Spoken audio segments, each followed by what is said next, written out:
Recording in progress.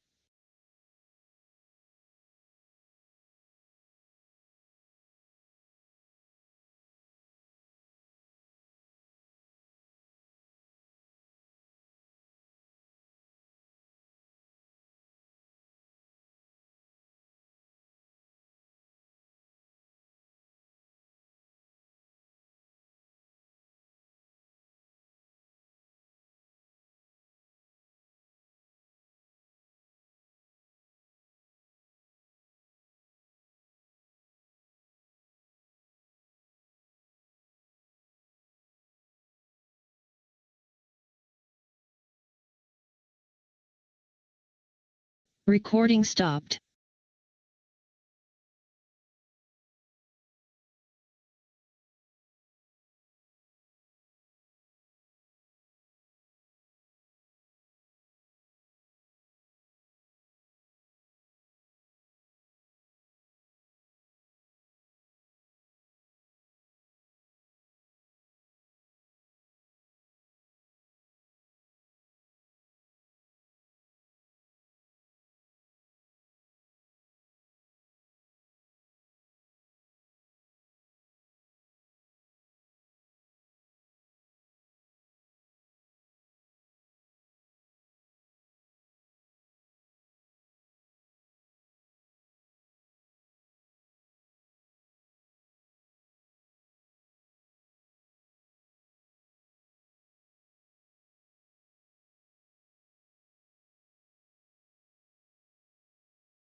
Recording in progress.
Okay, welcome back, everyone. A little long day yesterday, but we're still on track and doing well here. So with that, I'm going to turn to Todd to start us off on I1. Thank you, Mr. Chair. Good morning, Council. As the Chair indicated, this is agenda item I1. This is the first of a series of groundfish items this morning. So like usual, the National Marine Fisheries Service Report is the opportunity for the region, Ms. Keely Kent, and their Science Center, Mr. Craig Russell, to speak to current developments, research, rulemakings, and the like with the council. At this particular meeting, the Science Center has prepared and provided the GEM report, which is a groundfish mortality report that the GMT and the GAP use in many, many things. Looking forward into your briefing materials. You do, of course, have the advanced materials, and you also have supplemental materials from the Northwest Fisheries Science Center, which is a presentation, as well as a GAP report. Looking to your action is to, of course, consider the NIMS reports and updates, consider the Science Center reports and updates, and then, of course, give discussion and comment as appropriate. Your overall action is just that. So with that, I would conclude. All right. Questions for Todd on his overview? All right. With that, I'll turn to Keely Kent. Keely? Good morning, everyone. I'm Keely Kent. I'm the Groundfish Branch Chief with the West Coast Region Sustainable Fisheries Division. I'll be speaking to agenda item I-1A, Supplemental NIMS Report 1, and then I'll have some other verbal updates to relay. Supplemental NIMS Report 1 is our typical rulemaking and workload report. We've published a number of rulemakings since we last met, so we've included those in the document with links to the Federal Register as appropriate. We've laid out what our expected timelines are, where we know them. Generally, I note nothing has changed per se since we have discussed any of these rulemakings or previously relayed timelines. I will provide a general caution. This is the time of the year where we're trying to move our specifications package. We are seeking January 1. We are already seeing delays and challenges in the process of rulemaking related to the Office of the Federal Register and their capacity. Lots of other federal agencies are seeking to publish rulemakings at this time with an impending election and administration change. And so we'll seek to try to move this forward, but we'll provide caution that there may be things out of our control that affect the timeline. We will update you in November if we know anything specific that has changed, but just want to provide that caution. The report also has our rulemaking, has our workload chart on the second page with staffing assignments that have been made or are providing the to be determined determinations for certain rulemakings. So we'll continue to update that in subsequent meetings. I have some other remarks to give, but I'll pause to see if there's any questions on that rulemaking and workload report. Okay. Questions for Keely? Marcy Remco.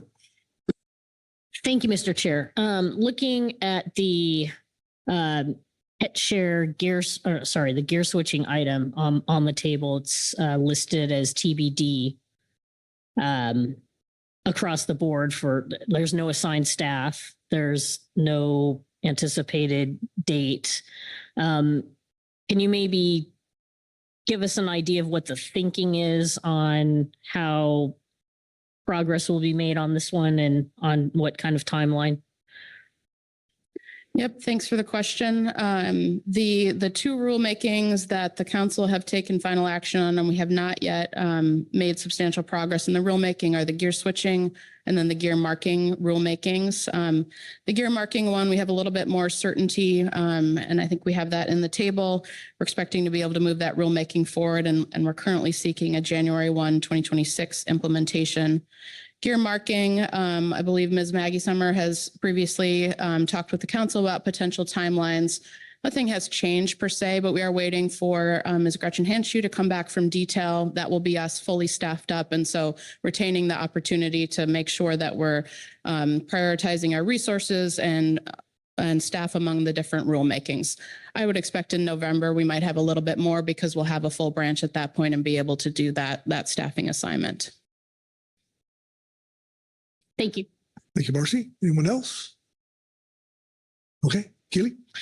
Thanks. A few more verbal remarks. In August, most members of the Groundfish branch had the opportunity to participate in a port tour, which was organized and led by Maggie Summer.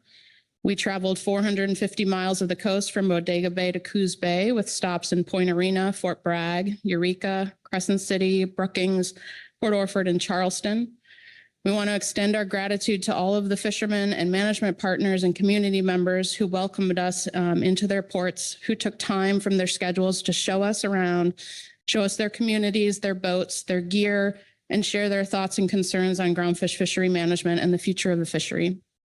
The trip was extremely valuable and certainly highlighted the need for us to get out into fishing communities more. So we will be looking for opportunities to do that more in the future and make that a more regular part of our activities. A quick note for the council. I have previously, so back in April, I notified the council that we had reinitiated consultation on humpback whales and leatherback sea turtles. Those ESA consultations are on track. We noted for the council in April that those were tied to the specifications rulemaking, and right now we are on track to be able to complete those. And we'll provide more info in the future when we have that. Also wanted to notify the council that we sought and received funding to expand our electronic logbook program to include the Trawl program. So we are currently just getting off the ground with that project, working with Pacific States who worked with a subcontractor to design that logbook program on that expansion. So there'll be development over the winter, likely beta testing in the spring and possibly summer, and then seeking a rollout. We're not planning on doing a rulemaking at this time that will require existing logbook users to move from paper to electronic in the trawl sector, but that could be a future discussion that we bring back to the council. As a general reminder, NIMS administers the logbooks for trawl vessels engaged in the EM program and for all trawl vessels that operate off of California. Trawl vessels outside of EM that operate off of Oregon and Washington are subject to state logbook regulations. So we've started the conversation with the states, and we will continue that to make sure that we're coordinated on that multi-jurisdiction program. And we've made an initial cost recovery determination on the development of that electronic logbook, that work is not recoverable. That's all I have on the logbook. Maybe I'll pause really quick before I move into the next subject to see if there's questions. Okay. Questions for Keely? All right, you're good. Okay, my last point. So we wanted to notify the council that we recently underwent a review of our fishery observer coverage in groundfish. We reviewed the fisheries that are being covered by the West Coast Groundfish Observer Program. This is part of a broader evaluation of our groundfish open access sector. We have determined that changes in the fisheries observed by WCOP are necessary to better align the program with our jurisdiction under the MSA, which is where all of our observers in groundfish are currently deployed from. So starting in 2025, WCOP will no longer be observing the pink shrimp fisheries off of Washington, Oregon, and California, nor the California halibut trawl fishery or the nearshore groundfish fisheries occurring in state waters. We have made these determinations based on the evaluation of our jurisdiction, and we've been discussing with the states what that looks like for those fisheries moving forward, but we wanted to bring this to the council and make that notification. And that's all I have today. Okay, very good. Thank you, Keely. Oh, Lynn Mattis. Thank you, Chair. Thank you, Ms. Kent, for bringing up the observer thing. And I just wanted to express my appreciation for you and Dr. McVeigh working with the states on how we move forward in producing our total mortality estimates, given we won't have the observer data for that. Lots of questions to be answered, so appreciate the continued dialogue that we're having as we move forward on this. Thank you, Lynn. Okay. And do we have a PowerPoint presentation here from the Science Center? So, okay. So, what's that? Craig? Is that Craig Russell? It's not on my list here, so I just, I see you back there, so I'm kind of assuming that might be the case, Craig.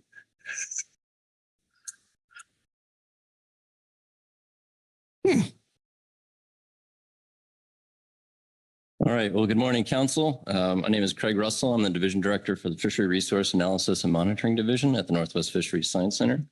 Today I have just a few updates for you on our surveys, as well as a few highlights from the Groundfish mortality report. And then Dr. Kristen Marshall here is also here to provide you an update on the Sablefish MSE. So I should have some slides up here. There we go. Thank you. All right. Next slide, please. And you can go one more as well. All right, thank you. So first up, our survey planning and execution continues. We are on track for planning and executing our surveys this year. The Groundfish Bottom Trawl survey completed Pass 1. And I want to give a special thanks to the captains and crew of the fishing vessels Excalibur and Last Straw for successful Pass 1. Pass 2 is also underway on the Miss Julie and Noah's Ark, and that is expected to continue through around October 14th. Then also the Southern California Rockfish Hook and Line survey is now underway through October 4th on the vessels Tornado, Mirage, and Aggressor. Next slide, please. We've been sharing with you over the last year or so that we are integrating the Northwest Center's Hake survey and the Southwest Center's CPS survey in 2025. And the goal is to develop a robust fisheries independent survey that supports sustainable fisheries for these two stocks and managed species. Previously, we shared that we purchased and conducted initial sea trials in December on a new multifunction trawl system that would help us trawl both at the surface for hake or for CPS, as well as the water column for CPS for hake. Oh, I haven't had my coffee yet. I apologize. So since the last meeting, we've purchased a second net system that we've used both this summer. Aboard the NOAA ship Alaska, the first net system underwent some additional sea trials and refinement and then was incorporated into the CPS survey. And then aboard the NOAA ship Shimada, the second net system underwent sea trials, refinement. And then we did some comparison analysis trawling with the Canadian Coast Guard ship Franklin concurrently with their use of the Aleutian Wing trawl. So this gave us a data set that we're analyzing right now to compare the two net systems. And we'll be ready with analysis for that by the December Hake Treaty Joint Technical Committee meeting. Just want to highlight that the success of these efforts has been through some really great collaborations with industry, as well as the vessel crew, captains, the scientists, and others, especially folks from Ocean Gold, Greg Shaughnessy, Seamus Melly from Swan Nets, and then David Barbie from Kongsberg, who were on board during these sea trials and refinements and helped us really dial in the nets, as well as our onboard operations. Next slide, please. So we continue to engage with the community, provide updates, and solicit input on our activities. We held another all virtual outreach event September 6th and had some great participation and attendance there. Currently planning to hold another one before council sometime in November. We'll announce that date soon. We found we get great participation and higher numbers of people attending when we do all virtual, but we'll still try to have some hybrid and in-person events too moving forward. And of course, people can always reach out to myself and Dr. Annie Yao to talk and learn more. Next slide, please. And you can get our contact information, sign up for our email distribution list, which announces our events and provides any further updates here at the webpage or scan the QR code. Next slide, please. Okay, so as in previous years, we published the draft of the mortality report in the briefing book, and I have just a few highlights that I want to share here. Next slide, please. So this should be a familiar figure. This is figure 3 from the report, and it describes the recent harvest attainment for a number of highly targeted or attained species, as well as a few species of concern. The gray dots show the range in the last 5 years. The white dots indicate the attainment below, the 2023 attainment below the 5-year average, and the green dots indicate the 2023 attainment within the range. The first takeaway here is that none of the 2023 mortality for these groupings were above the previous 5-year range. If we look at the top 2 species, Dover sole and hake, you can see that they were below the previous 5-year range, shown by the white dots. Continuing down the left side, starting with yellow eye all the way down to widow rockfish, you can see that all were within the previous 5-year range as indicated by the green dots. Next slide, please.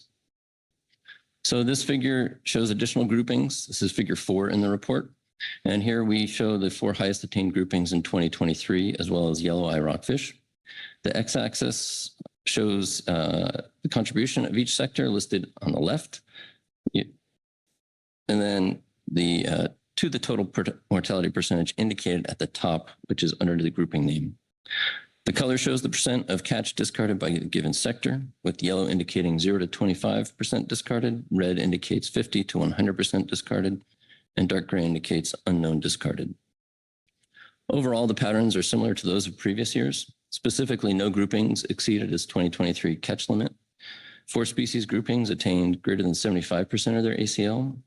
Starting from the right, which would be widow rockfish, 87% of its ACL and nearly all of this mortality was from midwater rockfish landings. Looking at the next highest in the center grouping, Petrale sole achieved 84% of its ACL. And I realize it might be a little hard to see at the back of the room, but if you look at the report, you should be able to see this figure clearly. Nearly all of the mortality there is attributed to landings from the catch-share bottom trawl fishery. On the far left, the black-blue Deacon rockfish complex in Oregon attained 78% of its ACL, with this mortality primarily attributed to recreational landings, followed by non-catch-share fixed gear landings. And next to that, the minor nearshore rockfish north of 4010 complex attained 76% of its ACL. This mortality was almost entirely attributed to the nearly even split between the recreational fisheries and non-catch-share fixed gear fisheries. Okay.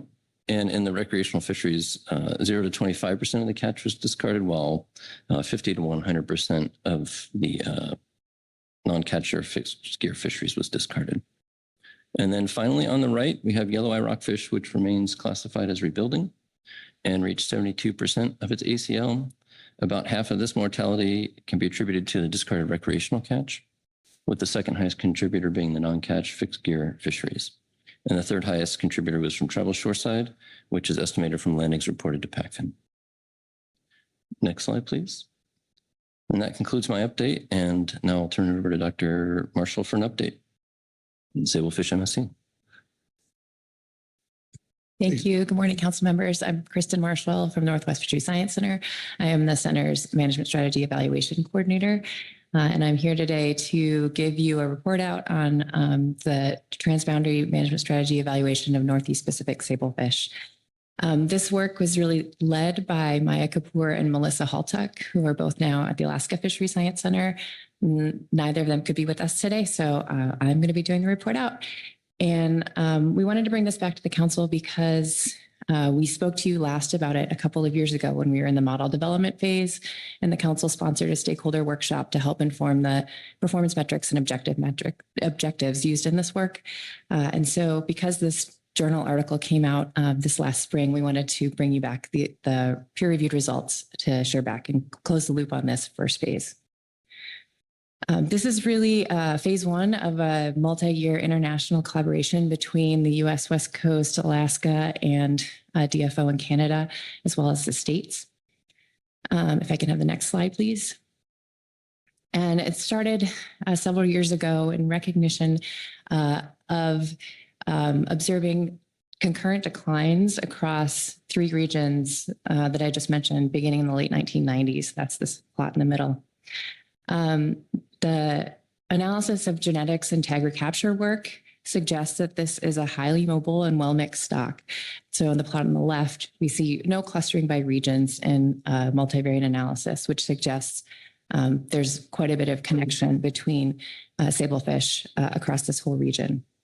So because of these concurrent declines that were observed, there were some potential concerns over management given this spatial structure in the stock. Next slide. And so Melissa Haltuck really took the lead on setting out this transboundary management strategy evaluation and an international collaboration between DFO, NIMS, and state partners.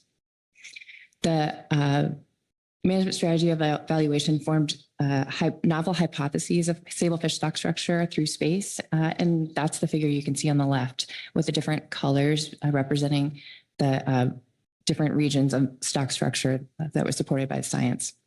So it suggests that there's 4 biological stocks that straddle political boundaries.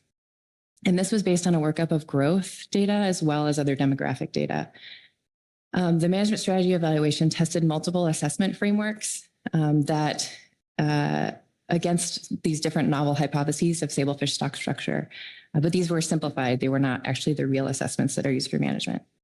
We applied harvest control rules as they currently are as they're currently done by the U.S. West Coast, the North Pacific Fishery Management Council, and DFO.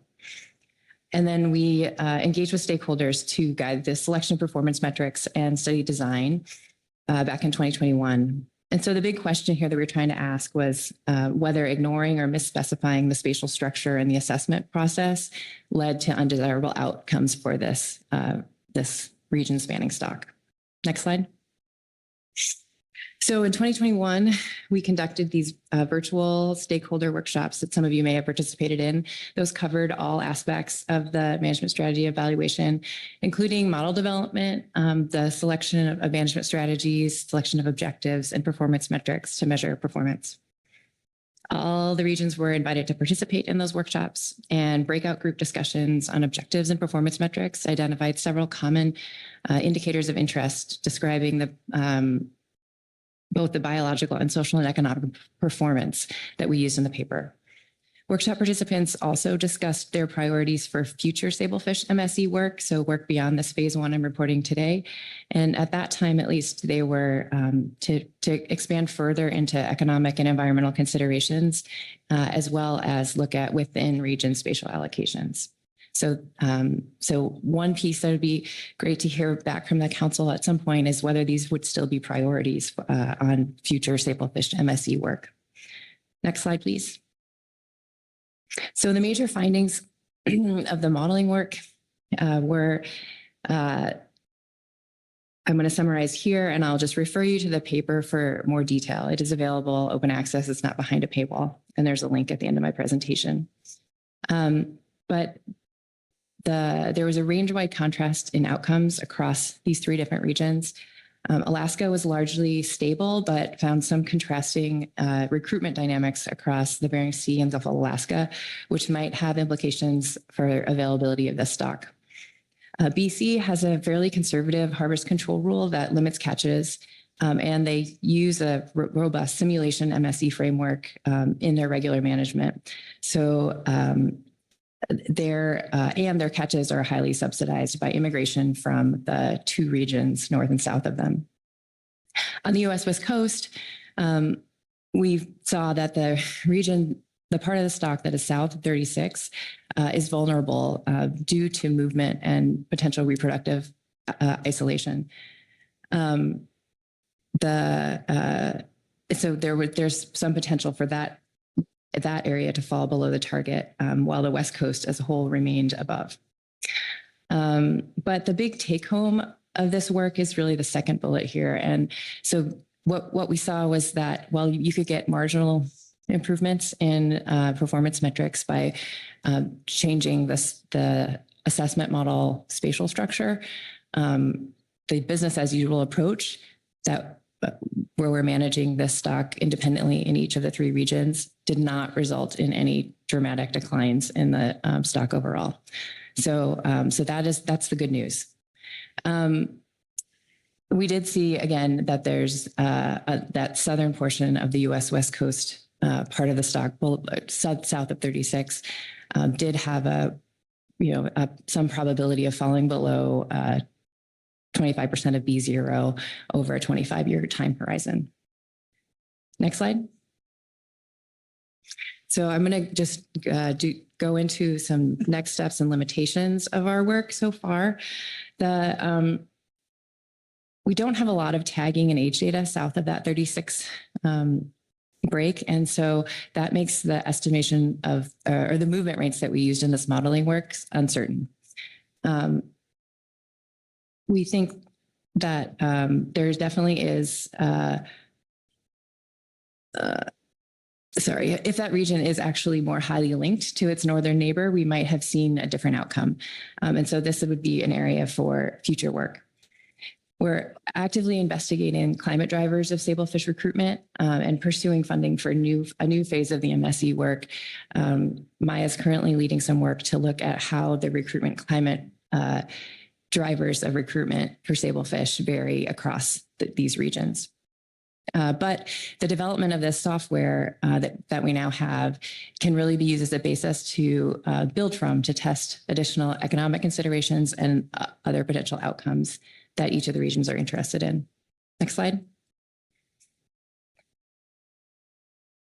So these really follow from the major findings and uncertainties. I just want to zoom in a little bit on the potential management implications for U.S. West Coast sablefish from this work.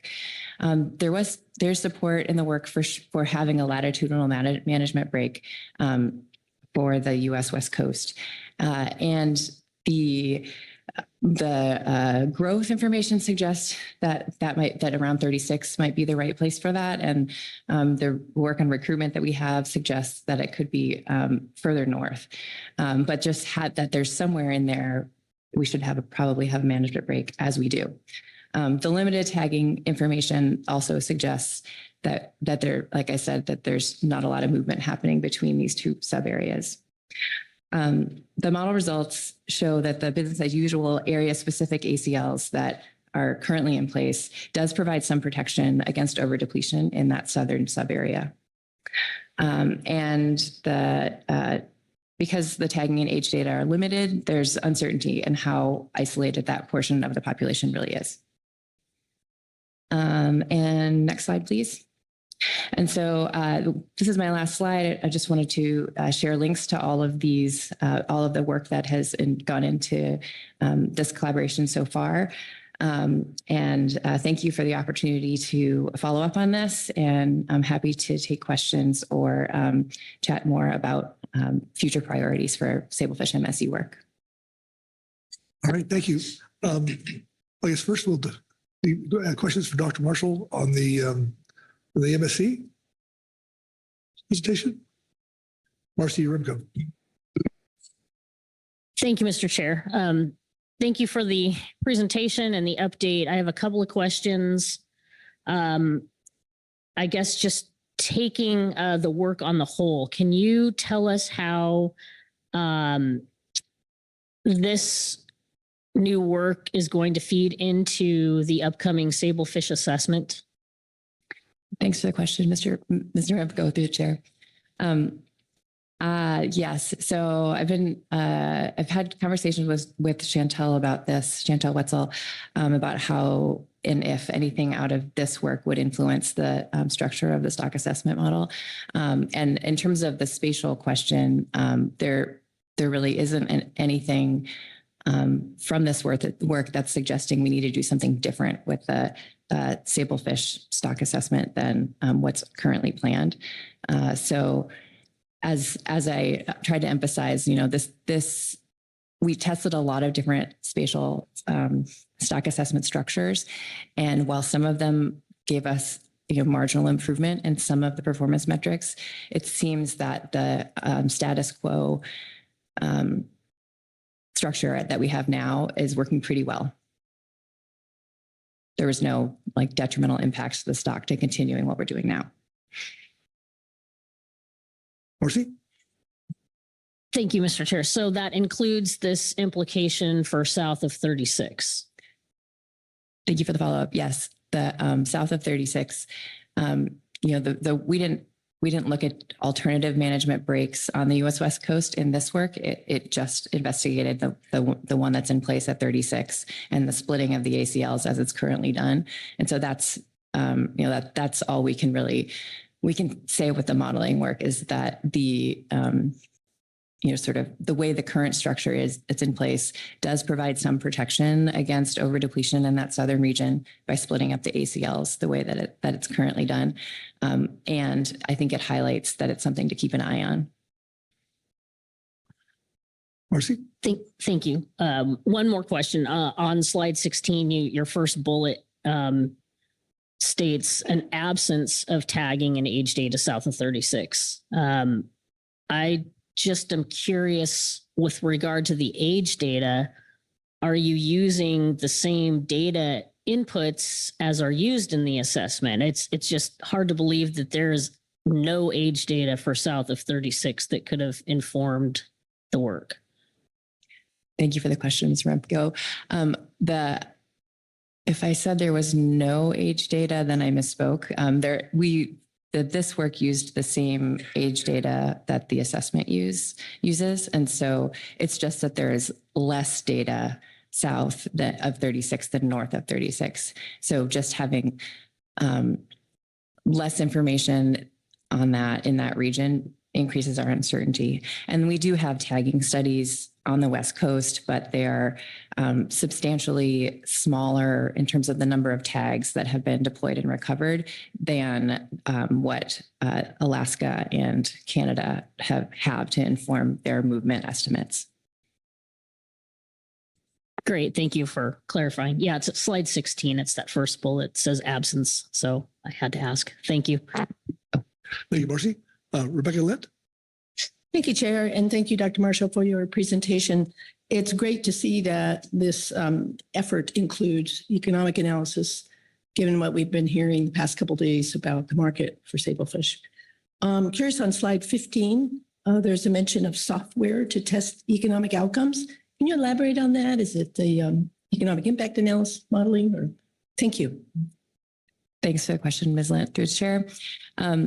Yeah, so this current approach does not actually include economic considerations in the modeling side. So that's a highlight for a future phase 2 potential work that could be done. This work really focused on the modeling the biology of the stock and then overlaying these different potential management structures in the context of spatial stock assessments. And as like I said, it's a sort of phase 1 of what we hope to be, a multi-phase approach. I do agree that the council has highlighted in the past at those stakeholder workshops interest in building out the economic side. There is other research at the Science Center that is investigating economics in the context of sablefish, but we haven't had a chance to bring all of those pieces together just yet. Thank you, Rebecca. Corey Ridings. Thanks, Mr. Chair. Thanks, Dr. Marshall, for this presentation. I have a question about slide number 15, which talks about the West Coast south of 36 vulnerable due to movement and reproductive isolation, and just trying to put that in the context of your first slide that talked about how these stocks across the collective coastline were very mixed. So I'm wondering if you could share a little bit more about where that vulnerability is coming from. Thanks for the question, Ms. Ridings, for the chair. That region south of 36, the estimates for the movement rates north and south in that particular region, well, I should say to the north, and then from the region north of there to the south, they are lower than the other regions that we have estimated movement rates for. And so it's not that there's necessarily no movement there, but it is less than in other regions. The growth information also suggests that fish south of 36 are growing in a way that is, that's different from the northern regions. And that's another sort of suggestion of stock structure. However, what we understand about recruitment is that there is a lot of mixing happening at those early life history stages. So it's just there's not a definitive answer, I would say, on this. Like the information suggests on that first slide that there isn't a lot of clustering in region-specific genetic or tagging work, but that when we get to the sort of tail end of the stock south of 36, there does seem to be something a bit different about that subarea. Thank you, Corey. Anyone else? All right. Going back to Craig's presentation, questions for Craig? All right, let him off easy. All right, very good. All right, thank you both. That'll take us to the GAP report and Jeff Lackey.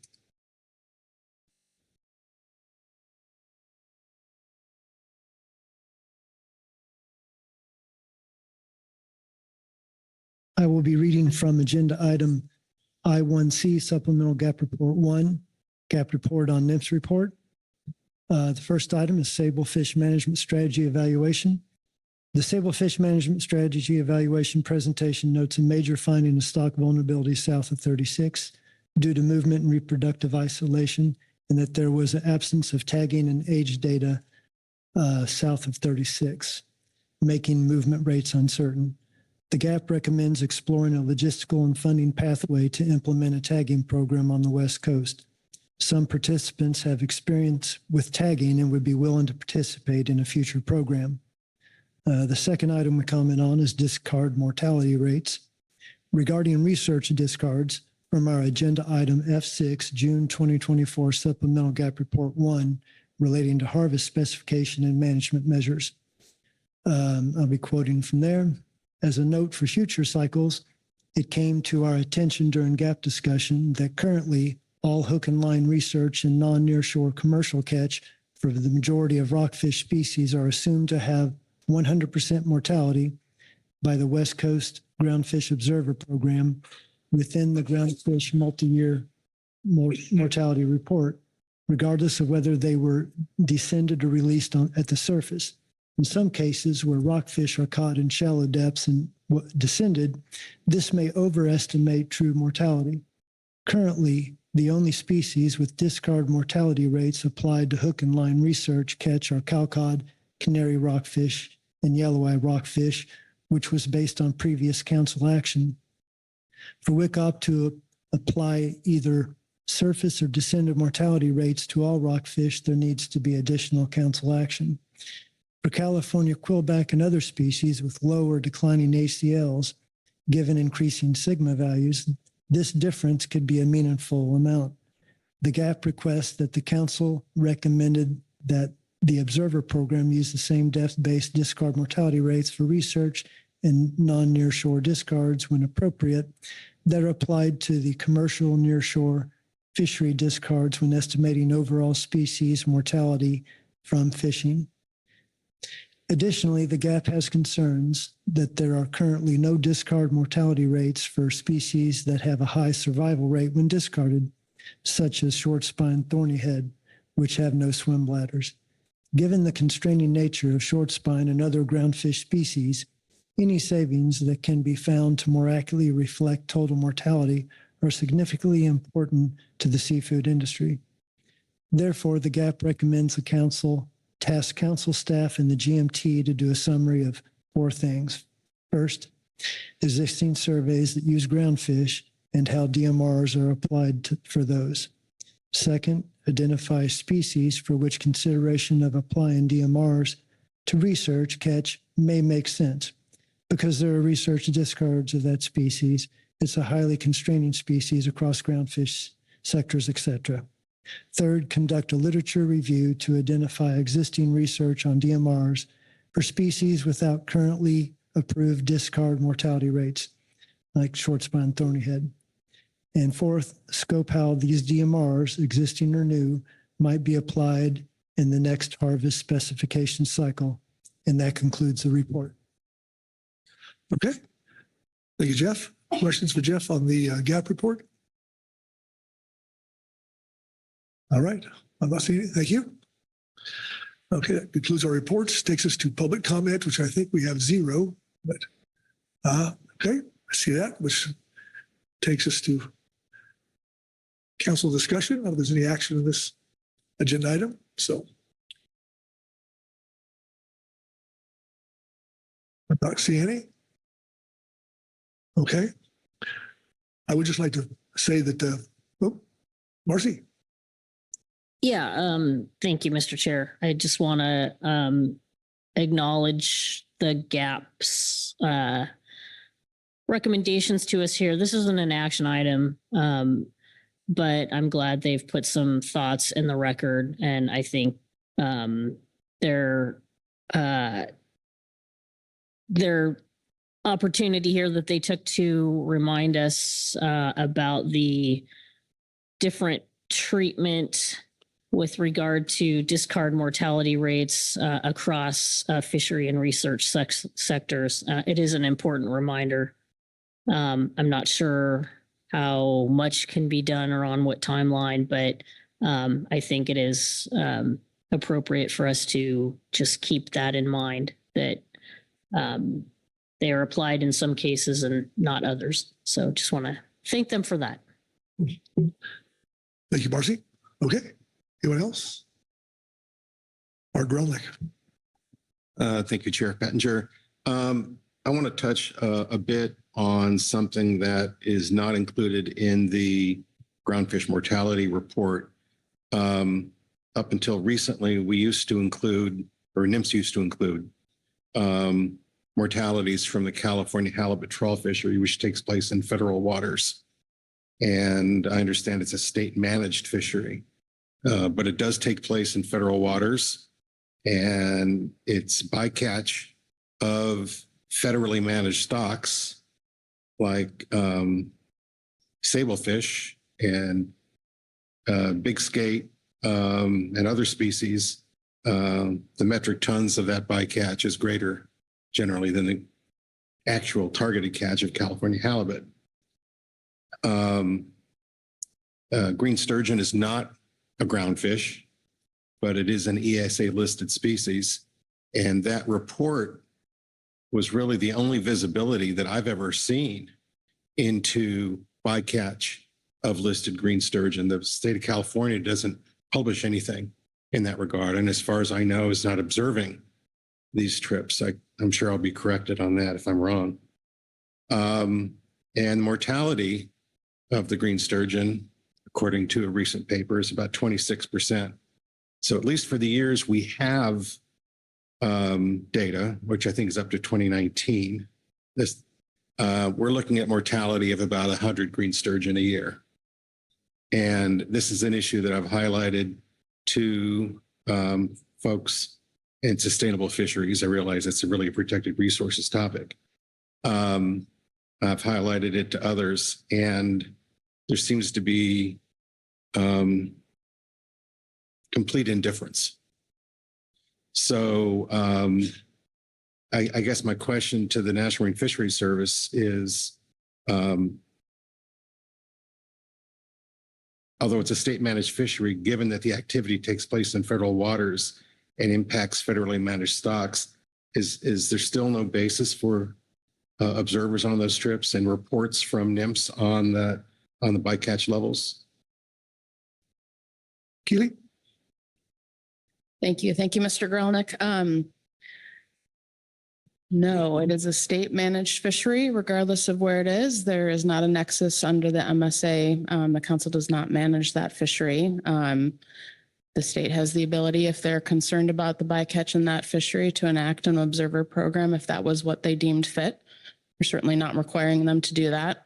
You are correct that there are fisheries where observers are deployed for ESA or MMPA purposes. That has not been raised in this particular issue. All of the groundfish observers that we're currently deploying are under MSA authority only. So this time, like I mentioned, there's some further discussions to be had with the state, and I understand the concerns, but we've made that determination, and we're happy to discuss with the state how we could support them in standing up a program if they felt like that was important. But there's no requirement that for our bycatch reporting that we must have observers out on boats at sea. We don't do that in all of our fisheries, and we're able to meet the mandates of standardized bycatch methodology reporting.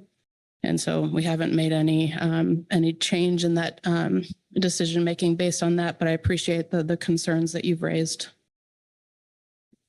I understand that, and I regret it. Okay. Thank you, Mark. Anyone else? All right, I see any.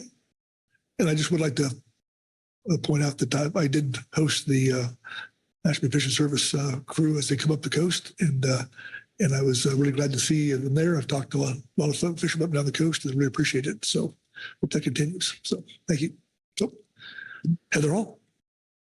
Thank you, Chair. I just wanted to go back to the comments about the discard mortality rates. And I do agree and appreciate what the GAP recommended. And I don't think this might be a question for Todd, and whether or not the idea of compiling some kind of a overview of how discard mortality rates are applied, similar to the recommendations in the GAP report, is something that could be done, or what the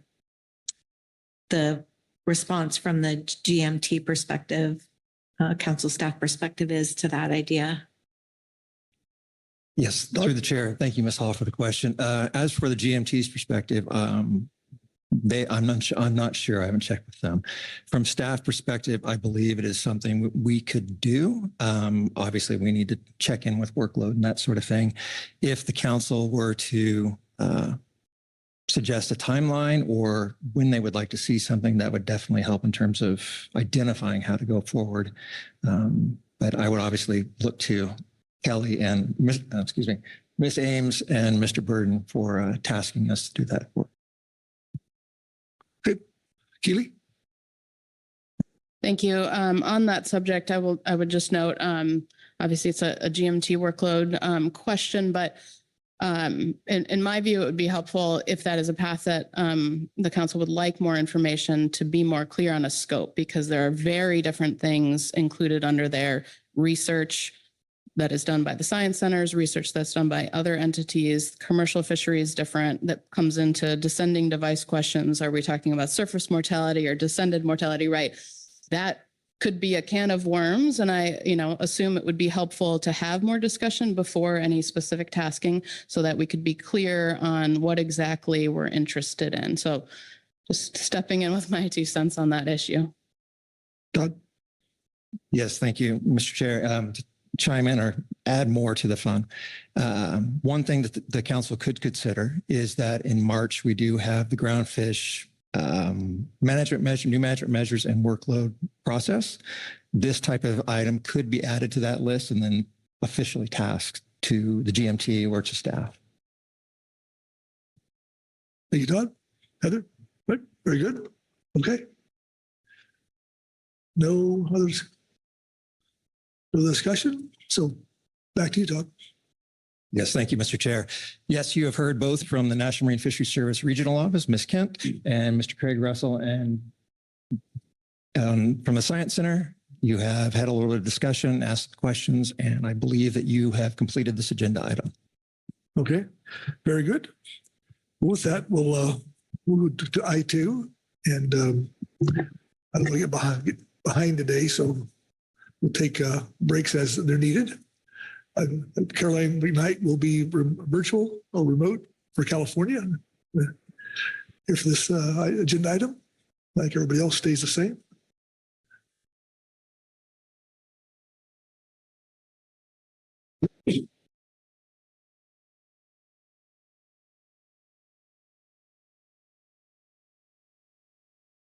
Whenever you're ready, Marlene, welcome.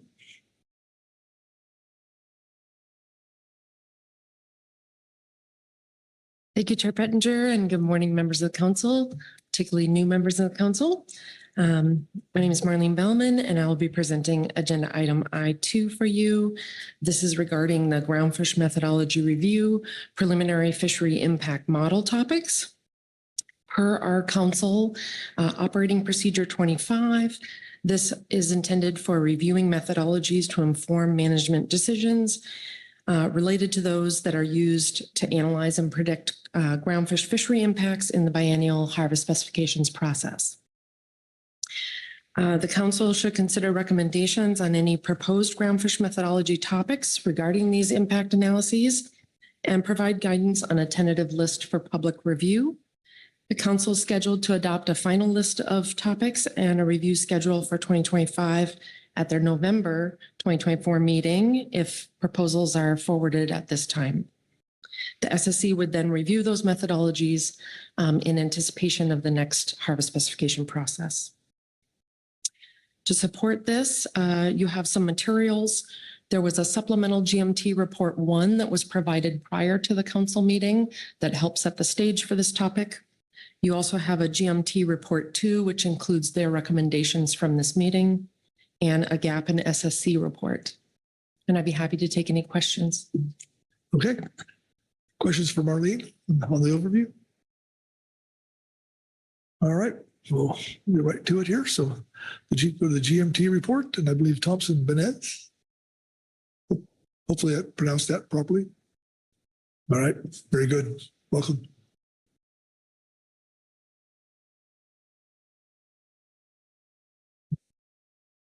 Thank you all for having me. Thompson Benez from the GMT to read Supplemental GMT Report 2. In agenda item I2A Supplemental GMT Report 1, the GMT outlines recent issues with the non-trawl catch projection tools used in the groundfish harvest specifications and management measures analysis to estimate impacts in the nearshore and non-nearshore fisheries, as well as the need for a new management tool to project impacts in the emerging non-trawl shelf rockfish fishery. This report provides GMT recommendations for how to address these concerns in the future biennial cycles based on 3 options listed in Supplemental GMT Report 1. The nearshore catch projection tool. With the changes in the non-trawl nearshore fisheries and the uncertainty around removal of some or all nearshore species from the Pacific Coast Groundfish Fisheries Management Plan, as well as upcoming cessation of the observer coverage in the nearshore fishery, the GMT does not see merit in the continuation of the nearshore catch projection tool. The nearshore catch projection tool will remain available in its current state with known limitations as a reference for the team. However, the GMT recommends option 2 to discontinue the nearshore catch projection tool as the formal tool and revisit the application of an updated tool once the council gets more information during phase 2 of stock definitions on which nearshore species will continue to be managed in the Pacific Coast Groundfish FMP. The non-nearshore sablefish catch projection tool. Until more data are gathered on the primary sablefish attainments under extremely high harvest limits, the GMT proposes continuing the use of the 2025-2026 methodology of setting primary sablefish attainment assumptions that are less than full attainment based on historical mortality and fishing dynamics.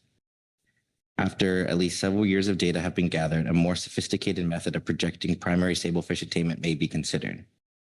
Given the uncertainty regarding what extent sablefish effort and landings will respond to a 3-fold ACL increase, the GMT would propose continuing the use of low, average, and high attainment scenarios as introduced in the 2025-2026 harvest specification cycle. This would likely be a more realistic estimate than assuming full attainment, as is the default. Bycatch rates are applied to the total assumed retained sablefish would still be provided by the Northwest Fisheries Science Center Fisheries Observer Program moving forward. Therefore, the GMT recommends no action for the non-nearshore catch projection tool because we do not anticipate the need for a major change at this time and do not have concerns with the uncertainty of risk continuing to use the current CPT with low, average, and high attainment scenarios. The non-nearshore shelf catch projection tool. To anticipate potential impacts on sensitive species from the emerging fishery, the GMT requests that the council consider developing a model to project discard mortality from the non-sablefish non-nearshore trips. The GMT has begun working on suggestions for the new tool, including the implementation of depth-dependent mortality rates similar to those in the nearshore catch projection tool and utilizing new directed open access permit information to monitor annual participation. Similarly, the GMT recommends that previous depth-dependent discard mortality rates for the nearshore commercial sector be analyzed for use in the OA sector. Due to differences among the fisheries, these rates cannot be directly applied to the OA fishery, so there will be workload challenges associated with the analysis similar to previous council action where recreational gear mortality rates were adopted for use in the commercial nearshore fishery. However, noting the small margins to which the GMT manages mortality, we consider this workload vital. With plans to increase observer coverage on the non-bottom contact gear targeting shelf rockfish in the emerging fishery, the GMT recommends option 1 to collaborate with external model developers for the creation of a non-nearshore shelf catch projection tool with the goal to be in place by early 2026 in preparation for the 27-28 harvest spec cycle. While the GMT has modified projection tools in the past, support from FOSS, council staff, or other advisory bodies is sought for the development of this new tool. And I'm happy to take any questions. Okay. Questions for Thompson on the GMT report? All right. Thank you. Thank you. All right. Next up is the SSC report and Dr. Jason Schaffler. Good morning, Chair Pettinger and council members. I want to check that I am coming through clear.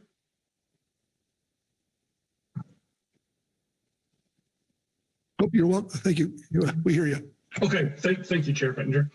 So, I am Jason Schaffler, and I will be reading the SSC statement on agenda item I2A, Supplemental SSC Report 1, Scientific and Statistical Committee Report on Methodology Review, Preliminary Topics, preliminary fishery impact model topics. Christian Heath and Thompson Banez discussed the Groundfish Management Team report on non-trawl mortality projection tools, Supplemental GMT Report 1, with the Scientific and Statistical Committee. Several models used by the GMT to project catch during the biennial groundfish harvest specification projects and for in-season management are no longer producing satisfactory estimates for a variety of reasons. The SSC agreed with the GMT recommendations to discontinue use of the nearshore catch projection tool due to changes in the footprint of the fishery and loss of observer coverage in state waters. The SSC recommends exploring minor changes to the nearshore Sablefish catch projection tool to improve predictions of bycatch for non-target species. The GMT identified the need for a shelf catch projection tool for the next management cycle. Workload capacity could necessitate use of a contractor to develop this tool. The SSC recommends moving forward with the development of this tool and is willing to review any models for use in management when they are developed. As a first step, the SSC suggests focusing on the discard rate components of the catch projection models. This could be the most tractable way to address current model misspecifications and could be useful for in-season management without a model that predicts catch and effort. And that concludes the SSC statement. I would be happy to answer any questions. Okay, thank you. Questions on the SSC report? Heather Hall. Thank you, Chair, and thank you, Jason. I do have a question, and this is if you could elaborate on the sentence in the report that says the SSC recommends exploring minor changes to the non-nearshore Sablefish catch projection tool to improve predictions of bycatch for non-target species. If the SSC had any more specific recommendation there on what those minor changes might be, or anything to help the GMT. Thank you, Ms. Hall. Yes, the part of our statement where we suggest focusing on discard rates as opposed to effort, that applied to both that model as well as the new potential model for a shelf projection tool. So we feel that the discard rate component might be a better way, or at least a first step in a way of making those minor improvements. And also what the GMT identified previously through the last cycle was through using those different assumptions about attainment of sablefish. You know, the SSC continues to suggest that that is an acceptable way of getting at the issues with sablefish attainment and price. Thank you. That's really helpful. Thank you, Heather. Anyone else? All right, I don't see any. Thank you, Jason. Okay, next up will be the GAP report and Gary Richter. Welcome, Gary. Morning, Mr. Chairman, members of the council. Be reading from agenda item I2A Supplemental GAP Report 1, Groundfish Advisory Supplemental Report on Methodology Review, Preliminary Fishery Impact Model Topics. The GAP recommends the following from agenda item I2A under the Supplemental Groundfish Management Team Report 1. For the nearshore catch projection tool, GAP supports option 2. This tool is no longer needed as severe long-term restrictions to the nearshore fisheries in California, along with declining observer coverage of these same fisheries, will render this tool useless. For the non-nearshore catch projection tool, GAP supports no action. And then lastly, the new shelf catch projection tool, GAP supports option 1. This new tool is needed due to the expansion of shelf rockfish fishing opportunity created by the reopening of areas of the non-trawl RCAs, as well as the growth of non-bottom contact fishing gears usage within the RCA that target these shelf species. GAP also supports the GMT recommendation to analyze the use of depth-dependent discard mortality rates used for the nearshore commercial sector for the open access gears, both for the total mortality report and the new shelf model. Application of these DMRs would better align with actual on-the-water impacts, and any savings from survival of these discards could be impactful to industry given current constraints in the non-trawl sector. Mr. Chair, that completes our gap report. All right. Thank you, Gary. Questions on the gap report? Okay. Not seeing any. Thanks. That takes to public comment. No public comment. Okay. Moving right along. All right. And so to council action, which is before us, and I'll open the floor for discussion. And they're all. Thank you, Chair. Just offer thanks to the GMT for thinking about this. I know they've been working on it this summer, and I know it's important to get this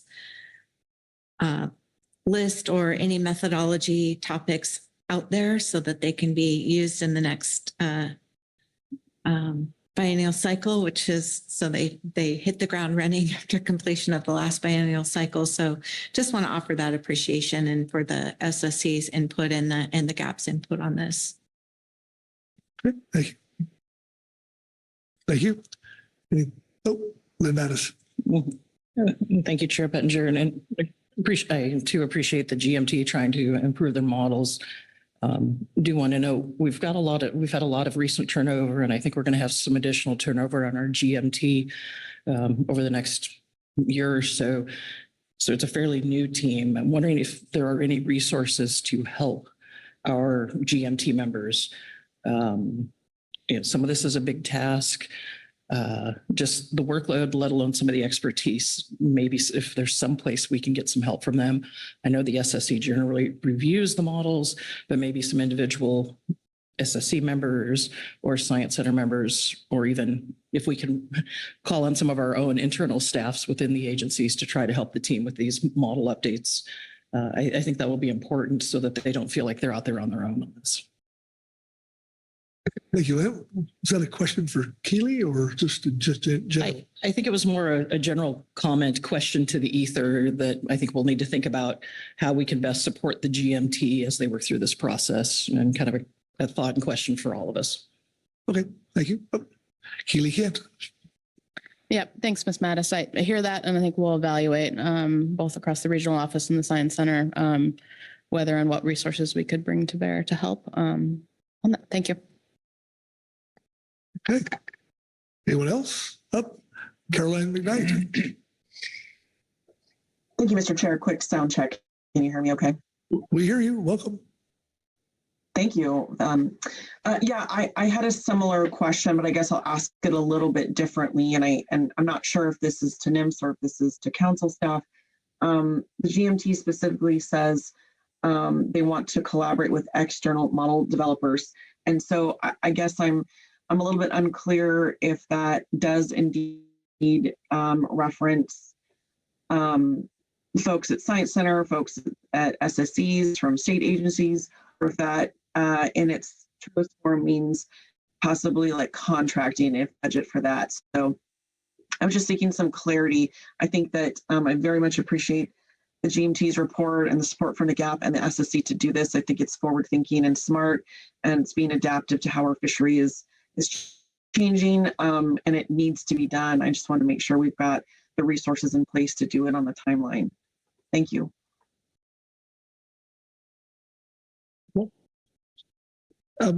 Keely, I guess I don't quite understood the question. At least I couldn't. So I hope Heather Hall has her hand up. So Heather. Well, thank you. Maybe I can help because I have the same question. And because it came up in the GMT report and the SSC report that they're asking for help on these models beyond the GMT.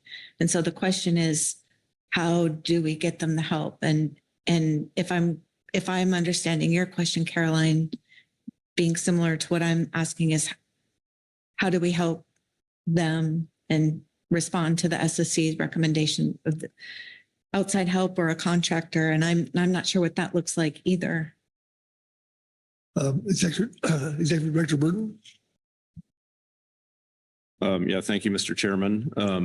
I think where we're at is we're in a position of we all need more information. And there's a a range of conceptual possibilities. I don't know which ones of those are realistic.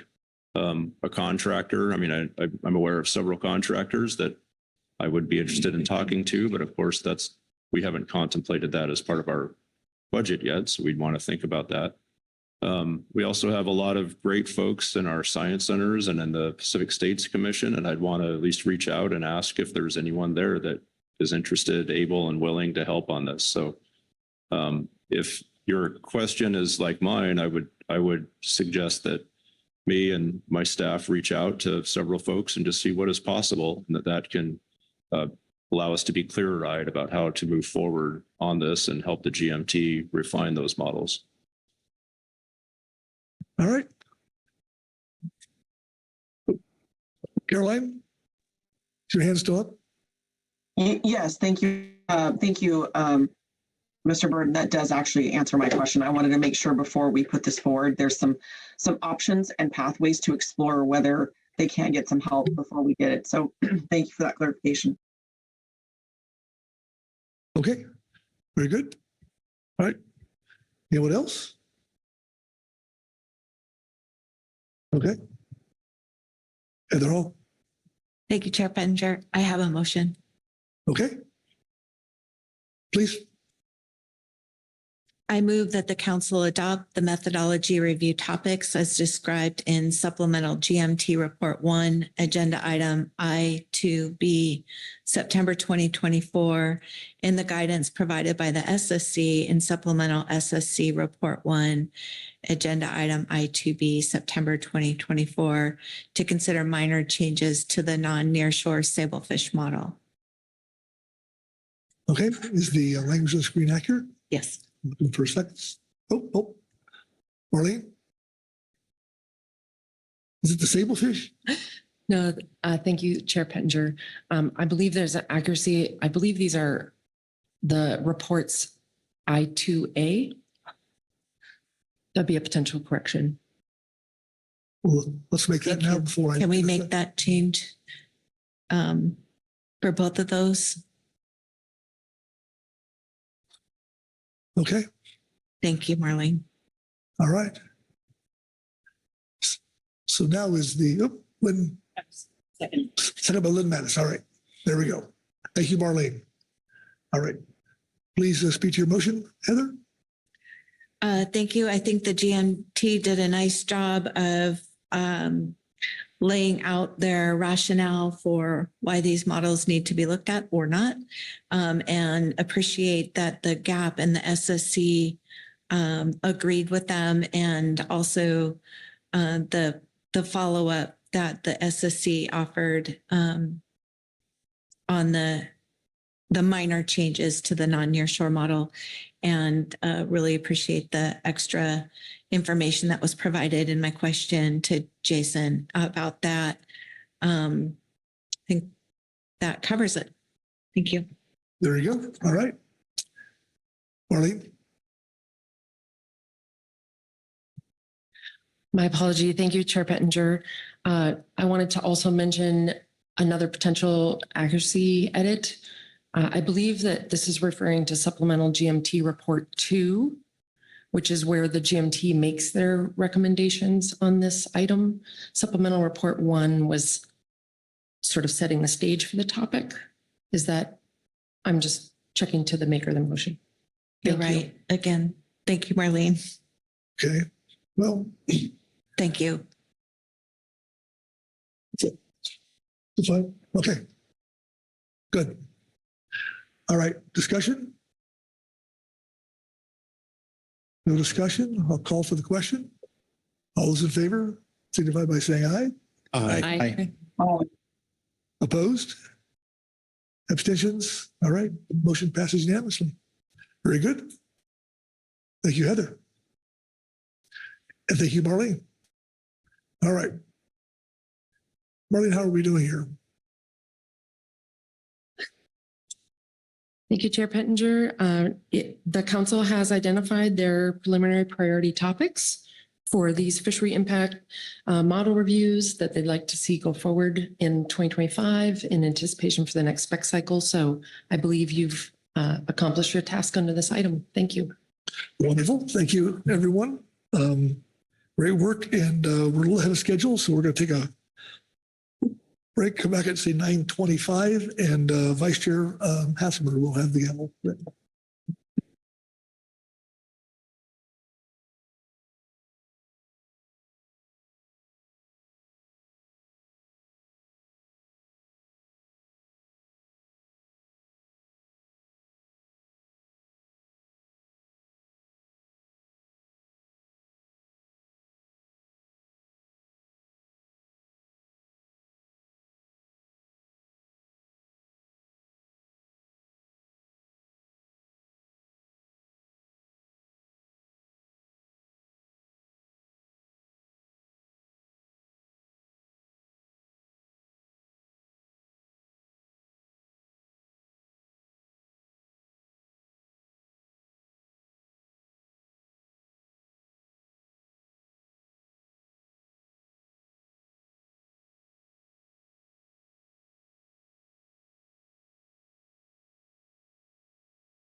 All right, let's start the migration back to your home seat.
All right, thank you all. Good morning. We are ready to move on to our next agenda item under Groundfish Management, the final trawl cost project report. Turn it over to Jesse Dorpinghouse for an overview. Jesse. Thank you, Mr. Vice Chair. Yes, this is agenda item I3, the final trawl cost project report. So this is phase 2 of the trawl cost project and is intended to focus on policy decisions and trade-offs that would be required to reduce trawl catch share program cost and focus on improving fishery performance and economic benefits under the program. Mr. Daryl Brennan and Ms. Melissa Arend are here to provide a presentation of attachment 1, which is the draft of the final trawl cost project report. So at this point, both phases of the cost project have collected substantial information that we are looking to inform the trawl catch share review and related intersector allocation review, which we'll be taking up tomorrow under agenda item I7. So any aspects of the cost project could be investigated as part of the catch share program review or subsequent follow-on actions. Your council action for today is to adopt the final report. And if there are no other questions, I would turn to Daryl and Melissa to provide you with their presentation. Thank you, Jesse. Before we turn to the presentation, look around, make sure there's no questions on what we're doing here. Not seeing any. Good morning, Melissa and Daryl. I'll let you go ahead and maybe you can let us know too before you start how you want to interact or handle any questions as you go through this. I know you have some break points in there and things. So thank you and good morning. Good morning, Mr. Vice Chair, members of the council. For the record, again, my name is Daryl Brannon, and I'll be starting off the presentation, and after the brief introduction, Melissa will walk you through the monitoring section. And I think our preference would be that if you hold your questions till Melissa finishes her presentation on monitoring and address your questions then, and then I will talk about the economic data collection portion, and you can ask questions then. Next slide, please. A brief introduction of the presentation. We've kind of already gone through the introduction. We're going to give you a brief background on how we got to this point, a brief discussion of the program objectives, talk about the options that were analyzed, and the findings and conclusions. Next slide, please. There were, under phase 1, and this was the study that was presented last September at the council reviewed. There were 3 primary objectives of that study. The first was to identify the cost borne by stakeholders and the IFQ and the West Coast catch share program, and how they affected specific elements of those costs affected specific elements of the program, and document industry concerns with those costs. And you'll recall that we had a fairly detailed document looking at the various costs using EDC data. Then provide a comparison of those costs to other programs. We started out the program under phase 1 looking at primarily trawl costs associated with catch share programs in the US and the Canadian program. After the initial review, the SSC requested that we expand the catch share programs we considered. So we brought in essentially all the fixed gear catch share programs across the US as well. And so it covered basically all the U.S. catch share programs, whether they were laps or just catch share programs, as well as the Canadian program. And the last part of the study was to organize and present the information in a way that informed future studies, which is where we are here with phase 2. After the council reviewed phase 1, next slide, please. That council selected specific elements that they wanted us to focus on in more detail and look at those trade-offs of reducing costs with the impact that they would have on those specific elements. And the elements that we're looking at are the at-sea monitoring, which is the at-sea observers and electronic monitoring, and shoreside catch monitoring, as well as the economic data collection program. Next slide, please. And with that brief introduction, if there are no questions on that part, I will turn it over to Melissa, and she will walk you through the monitoring portion of the analysis. All right, thank you. I'll just make sure there are no questions there before we move forward. Not seeing any. Go ahead, Melissa. Wonderful. Can you hear me all right? Wonderful. Thank you very much. My name again is Melissa Arend. I'm an economist at Northern Economics, and my contribution to the report focused on the monitoring program, including current costs and trade-offs associated with some broad elements looking at changing the program. Next slide. So before I get into some of the options that we examined in the report, I thought it would be helpful to review the current program structure. So in Amendment 20, a comprehensive monitoring program was selected, which included both comprehensive at-sea, so offshore observers and electronic monitoring in recent years to observe catch and discards aboard harvesting and processing operations offshore. And in addition to this, it also selected comprehensive shoreside monitoring, so catch monitors that are observing everything that is coming off of vessels to those vessels that deliver to shoreside processors or other first receivers. And part of the reason that we're focusing on this in this report is because that program also indicated that harvesters and processors would be responsible for arranging for and paying for the cost of those services. And in total, these elements were selected to support the council's goal of achieving individual accountability of catch and bycatch, as well as several objectives, including the objective to provide a mechanism for total catch accounting. Next slide. So when we look at the current cost of the program, we can look at this in a few different ways. One of the ways shown here is to look at the cost per day across different fleets and vessels in the fishery. So when we spoke to observer providers in the spring of this year, the average cost per sea day observed for at-sea monitoring ranged from $585 to $645 per sea day. But as we went to finalize the report, we had heard that at least one provider is charging $700 per day for services. So these cost elements are rapidly changing in the fishery. And for shoreside monitoring, the cost structure mirrors the structure for at-sea monitoring services, with one provider charging $645 per sea day for any day that at-sea or shoreside monitoring services are used, whereas another provider charges an hourly rate based on how long it takes to observe the offload. And so as shown in the figure to the right, this is data from Fishery or using EDC data. The average cost across all vessels or across these sectors ranges quite broadly, with catcher processors and motherships being the most expensive to observe. And this comes from the requirement to have 2 observers on board these vessels at all times. And whiting catcher vessels have been the least expensive on average to observe in recent years. And a key element to note here is that this is really due to the presence of electronic monitoring on these vessels.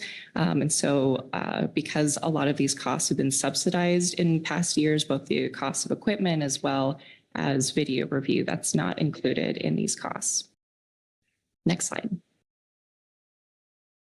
So another way that we can look at average costs is the total annual costs by sector and fleet. And again, this does include EM, but between 2020 and 2022, the average annual cost of the at-sea monitoring program was just over $2 million at $2.2 million. And non-whiting trawl, catcher vessels represented approximately half of this cost at 1.1 million. By comparison, the shoreside monitoring program is about half of the total cost of the at-sea monitoring program at just over 1 million.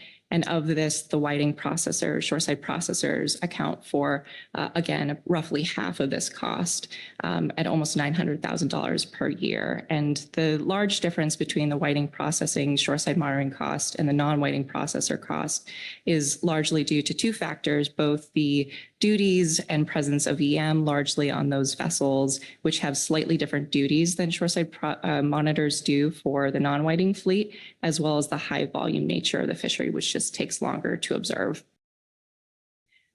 Next slide.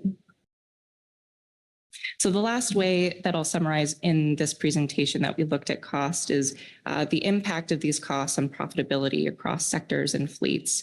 And so when we look at monitoring costs, average annual monitoring costs as a proportion of gross revenue, we can see that the non-whiting trawl catcher vessel fleet is the most proportion of their gross revenues at 4.5%, followed by the fixed gear catcher vessel fleet at roughly 3% of their gross revenues. All other sectors, including the shoreside non-whiting and whiting processors, are less than 1% of their gross revenues. And again, these costs are influenced by EM and those subsidized costs. Next slide.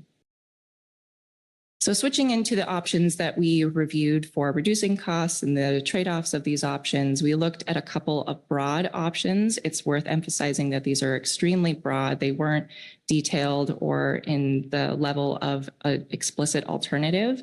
So for shoreside catch monitoring, what we looked at was removing the shoreside monitoring requirements altogether. We also looked at what it would be like to reduce that to a fixed coverage rate. So something like 50%, 25%, or 75%. Similarly, we looked at this same alternative for the at-sea monitoring program. So what if we move to a reduced fixed level of coverage? We also entertained the possibility of moving to a variable coverage rate. So this could be based on statistical factors, which could be a combination of biological and economic conditions. Next slide. So in terms of potential cost savings, the overall conclusion here is that due to the large difference in the total costs of the shoreside and at-sea monitoring programs, shoreside monitoring has a lower potential cost savings overall as compared to the at-sea monitoring program. And this is also in part due to the efficiencies of the current program, particularly for vessels that use humans for their at-sea monitoring services, since the catch monitor can be the same person. So that person is deployed at the same time. For alternatives that might look at decoupling these programs and needing to deploy a separate person to serve as the catch monitor, similar to the way that the EM program currently operates, this could increase inefficiencies and potentially increase costs as well, negating potential cost savings for the shoreside monitoring options. Another thing that we know, particularly for the at-sea monitoring cost options, is that the cost savings might not be one-to-one with reductions in coverage. The figure shown here on the right looks at several hypothetical cost savings scenarios, depending on how inefficient it might become to deploy and maintain a cadre of observers at different coverage rates. And so what this suggests is that if you decrease coverage rates to 60%, you might not realize a 40% cost savings, that under a 30% scaling scenario option, you might realize something closer to 30% cost savings. So that becomes more extreme at the larger coverage rate reduction options. Next slide. A key trade-off that we look at in the report with respect to what might happen if we either reduce shoreside or at-sea monitoring coverage rate options is how this might impact compliance with and the enforceability of our reporting requirements. So overall, both the shoreside and at-sea monitoring options do both reduce the ability for the program to ensure full catch accounting of catch and bycatch. And catch accounting specifically is negatively impacted by both intentional and unintentional changes in fishing behavior when vessels are either monitored or when they're not monitored. And so specifically what is meant by unintentional changes is that simply vessels can change where and how they're fishing when an observer is on board. And particularly when we need to estimate what discards or other biological outcomes are when vessels are not observed, it can introduce bias into our data streams, which can have negative impacts on stock assessments as well as catch accounting. Intentional changes in compliance can stem from a few different features unique to catch share programs. So in the report, we explore a couple of economic indicators with respect to the incentives for non-compliance in the fishery under lower coverage rate options. One of them is when you have constraining stocks in a multi-species catch share program such as this, you can have constraining stocks where the ex-vessel price is less than the quota price or the lease price for that stock. So you actually would lose money if you bring that stock to shore and try to sell it compared to the value of the lease price. So there is an economic incentive to not report landings of those stocks. Another economic incentive that can exist is high grading. And so this occurs when you have a large difference in ex-vessel prices across market grades. This has occurred in recent years for sablefish. And so that's another increased risk of noncompliance with these reporting regulations when these conditions occur. Next slide. So briefly, I just want to run through a table that we produced in the report, both in the executive summary and in the conclusion section of the report. This looks at each of the different options explored in the report in terms of the major trade-offs identified and gives a general indicator of what the potential impacts could be. Noting again, this was a very high level of qualitative analysis and really the ultimate impacts do depend on the ultimate selection of specific alternatives. So again, with respect to reducing shoreside coverage to a fixed level, this could have some potential cost savings, but cost savings would be negated if the at-sea and shoreside monitoring components were decoupled and required independent sort of sending observers for shoreside monitoring services. We also think that compliance and enforceability could be negatively impacted, though because of the redundancy of other enforcement activities to observe violation shoreside, this might not be as great as at-sea monitoring coverage rate options. And biological impacts really stem from those impacts to compliance and enforceability. So the greater the risk of noncompliance, the greater the risk of negative biological impacts as well. Administratively, there are several negative trade-offs with respect to moving to either a lower at-sea or shoreside monitoring coverage option. Under the current program, it's very simple to know which vessels are going to receive an observer or catch monitor because it's all vessels. If you move to a lower coverage rate option, you then have to implement a system that can select trips for coverage and ensure that you're meeting that target coverage rate requirement. In addition, largely the report focuses on the changes to the monitoring standard using humans. The EM program has evolved around that standard, and so it might necessitate redesigning the EM program to meet a new coverage rate standard as well, which could be, at least in the short run, administratively impactful. Next slide. In contrast, removing shoreside monitoring requirements is somewhat simpler. It could also have increased cost savings with respect to, or in contrast to a reduced shoreside monitoring coverage rate. It could also have higher compliance and enforceability impacts as well as biological impacts, although it would be simpler administratively to implement. Next slide. Looking now at the at-sea monitoring alternatives with respect to a reduced at-sea monitoring coverage rate, this has the greatest potential cost savings across all of the options explored. However, it also has the highest potential negative impacts, both in terms of compliance and enforceability, biological impacts, as well as administrative impacts.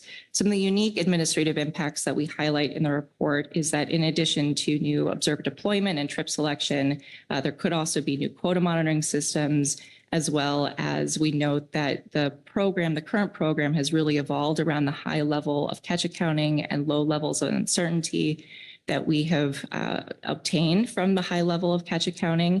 And so there's been a certain degree of flexibility that has been granted to harvesters, and this might need to decrease. So things like access to previously closed areas might need to be reconsidered if observer coverage rates were changed. And then finally, we also look at information and data availability as well as other impacts to certification. Both components, we note there is a large amount of information that is collected by observers. And so information about protected species interactions is important for things like MSC certification. So both information and data availability as well as certification could also be negatively impacted by decreases in observer coverage rate. Next slide. Finally, with respect to the variable coverage rate options, we aren't able to derive a lot of precise predictions of what impacts would be like, since this would be highly dependent on how the program would be structured and how these alternatives would be put together. But we do know that this could be one of the most difficult to administer, that because this might necessitate large changes in observer coverage rates between years, this might require huge increases in staffing and training of observers, which can take a lot of effort and make it difficult to meet whatever the target coverage rate is. So that is a unique impact that we underscore for this option. Next slide. So in conclusion, what we overall found is that changes to the at-sea monitoring program has higher potential cost savings relative to the shoreside monitoring options. However, this also has the greatest potential trade-offs, including the reduced accountability of catch, the potential introduction of bias into our data streams, some increased risk of exceeding catch limits, and as well as the impacts to stock assessments stemming from all of these factors. We also note that cost savings are not necessarily one-to-one with coverage rate decreases because of additional inefficiencies. And there also are a suite of potential negative administrative impacts ranging from the short run to the long run that should be considered, including redesigning the EM program, designing new observer deployment systems, and the loss of regulatory flexibility for harvesters. Thank you very much. I'm happy to take any questions. Thank you. I'll look around, see if there are any questions for Ms. Arend on the first part of this presentation. Chair Pettinger. Yeah, thank you, Melissa. I know she got the non-whiting and the whiting separated as far as what the observer costs were, but there's really three segments in the trawl fishery. There's the rockfish, midwater rockfish fishery, and it seems to me that the 4.5% is kind of a low number if you would remove that. Did you look at maybe separating those out and just look at the bottom trawl fishery cost were? Yes, I think that's a really interesting point. I didn't separate those out. It certainly is possible to do so if you're interested, and I'd be happy to include that in the final report if that's something that you're curious at looking at. And then also, you mentioned the shoreside monitoring, a lower cost, potential cost savings. But I know that it was last week, I believe, my boat was fishing and he came in a day early because he ran out of ice and caught a little more than he thought he was going to. And he had to wait an extra day because there's a 48-hour notification you have to have. And so it's hard to see that, but there's those little issues like that, nuances, that's really kind of hard to capture. And I don't know if, anyway, I just point that out, that there's a cost to that because you can't turn around, get back out. Fish has to wait another day and on the boat, which, anyway, so I just point that out.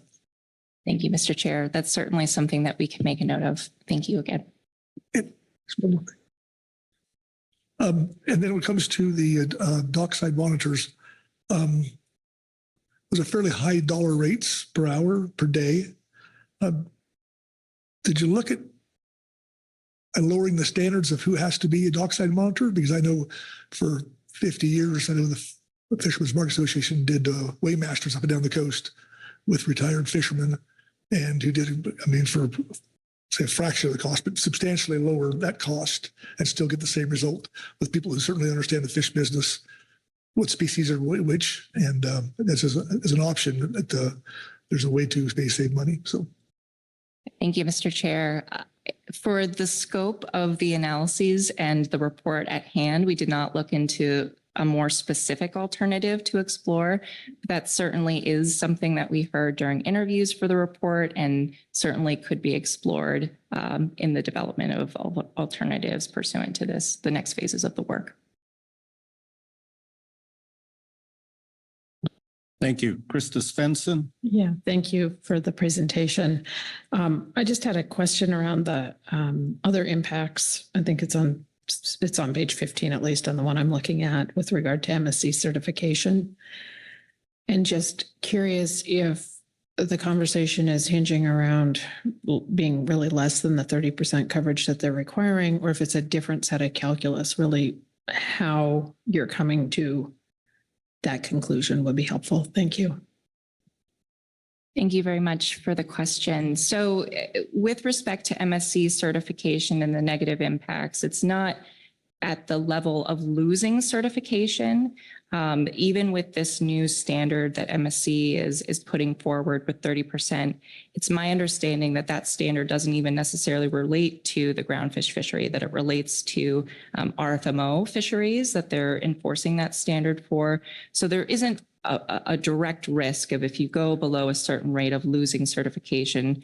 Rather, what we identified in our interviews with MSC is that the current level of accountability and information about particularly protected species interactions supports all elements of their scoring. So they have three primary elements of scores that they provide for the fishery. And it's mentioned in every single one of those scores that information and that certainty is justification for an exceptionally high score for our fisheries. So it might not jeopardize certification by itself, but in combination with other factors, if there's more uncertainty, that's sort of the degree of impact there, if that makes sense. Krista, additional questions? Yeah, thank you. I guess this is a follow-on question. Yeah, I totally get where you're coming from, but now it is are you suggesting that you might end up having a score under, say, an 80 based upon this, or what is the level of threat here? Thank you very much for the follow-up. Unfortunately, I am not able to say, as someone who's not involved in MSC certification, I wasn't able to get that precise of an answer from people who are involved in the MSC certification for the fishery. So it wasn't clear to me, and it's not clear in the report about if it would fall below, at what level these monitoring coverage rates, since I think it really depends on the information that they have at hand at the time that they're certifying the fishery. Thank you. Any other questions? Asia Schmillo. Thank you, Vice Chair, and thank you guys for the presentation. This is a question really just drawing on your experience from other locations, because we don't have this right now, but what really stands out to me is the difference in economic impact across the different fleets that are in the groundfish fishery here. And I'm curious if you observed in other regions where situations where there's variable coverage levels for different parts of the fleet in the same fishery, what impact that has on data precision or on observer deployment overall. Just thinking about how to apply this in the future. If we were to change coverage levels for parts of the fleet here, what would that do? Thank you very much for the question. I do think that, at least from the cost standpoint, it can matter a lot what the ultimate cost that vessels pay, because observer providers and the way that they think about setting rates comes from how many days they think are going to be observed overall. So if you are keeping a high level of monitoring coverage for some parts of the fleet, that can bolster the number of days and how much they're expecting to need to provide over the course of the year. So that might mitigate those impacts, those inefficiencies that we describe with respect to the cost impact. So that's one way that it can be impacted, is that if you are maintaining a high level in one area but decreasing in another, you might see lower potential cost decreases. However, there are other administrative and logistical considerations that need to be taken into account too, which can complicate it for observer providers. I think what's happening right now with EM is an example that there are some fleets that only need catch monitors. There's some fleets that need at-sea monitors and catch monitors, and this can introduce some uncertainty and complexity for their operations, which also are reflected in the cost structure. Any other questions? Doesn't appear to be any. Thank you, Melissa. Now we'll turn it back to Daryl for the next part. Thank you, Mr. Vice Chair. Next slide, please. As you all know, all participants in the Catch Share program are required to provide economic data to the National Marine Fisheries Service. And fisheries managers use the data to help determine whether the Catch Share program goals are being met.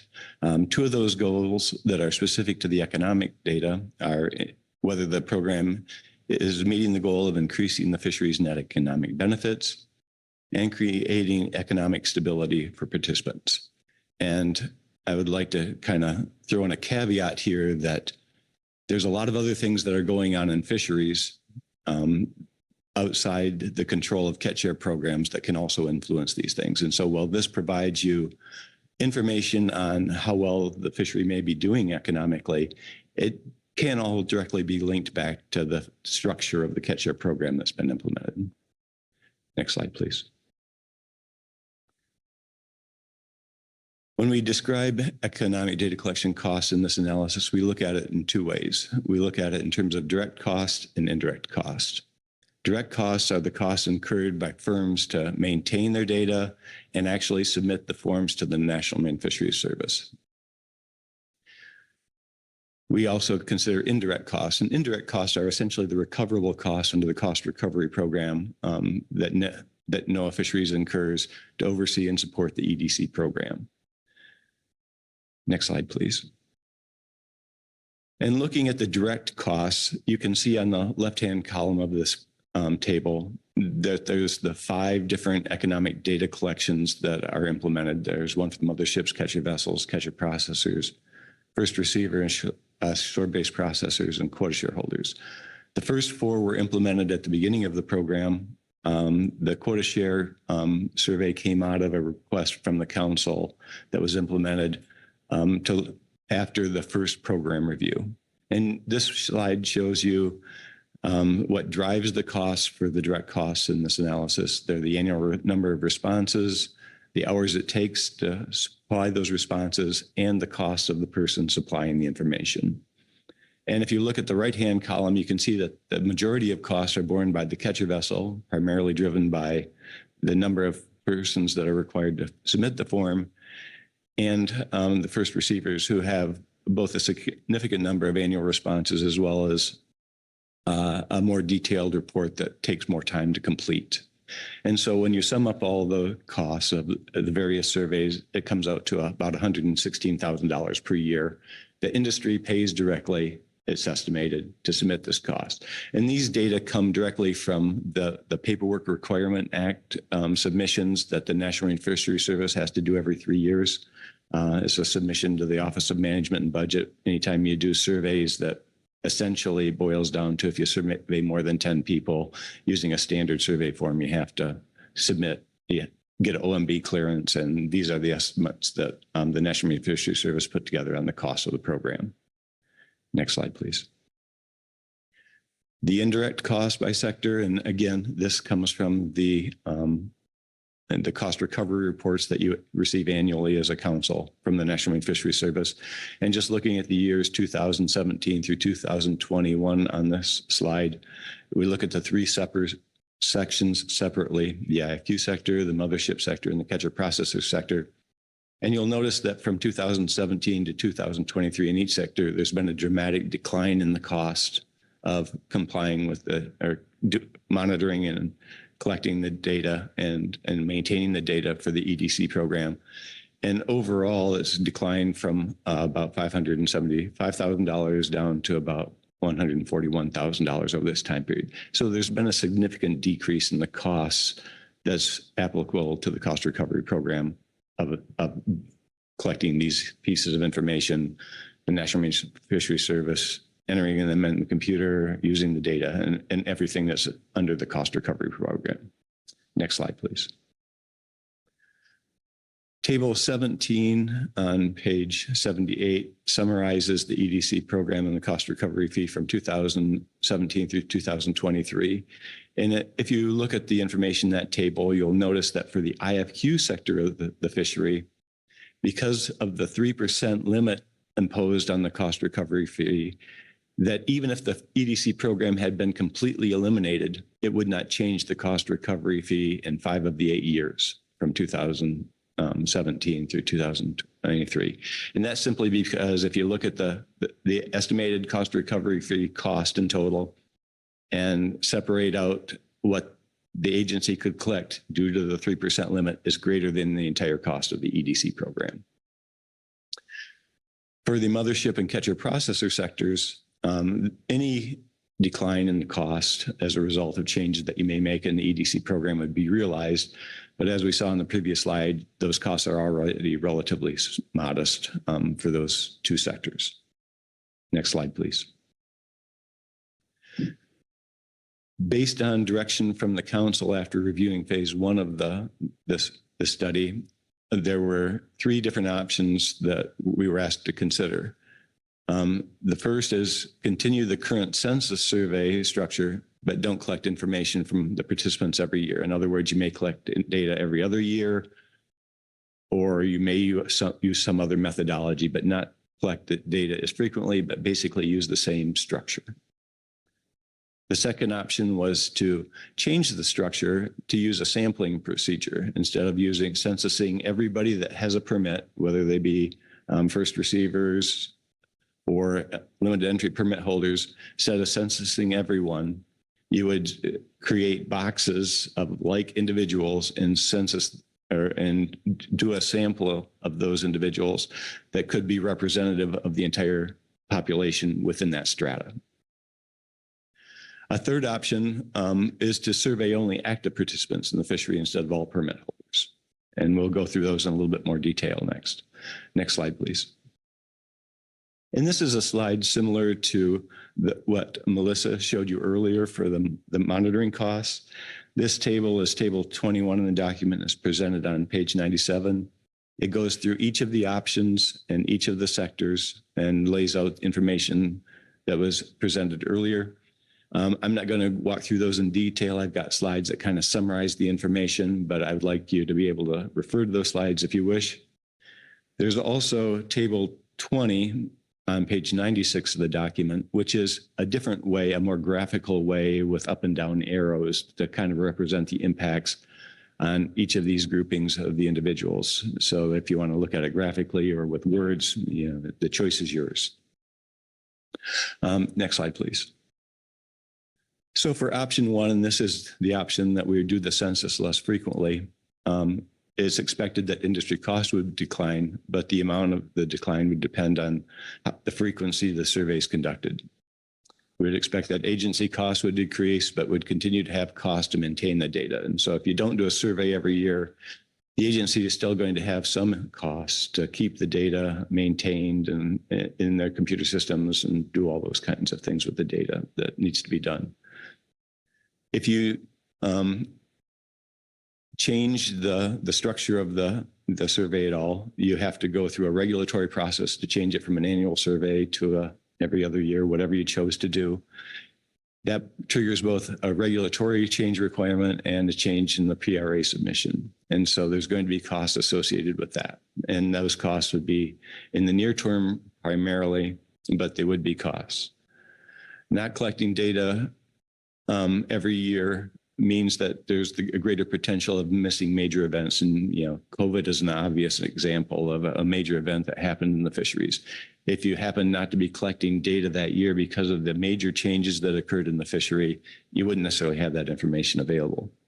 And there's a table on page 82 of the document. I guess it's not a table, it's just a bulleted list, looking at current, a recent set of years and listing the major events that occurred during those years that could have a potential impact that we'd be missing.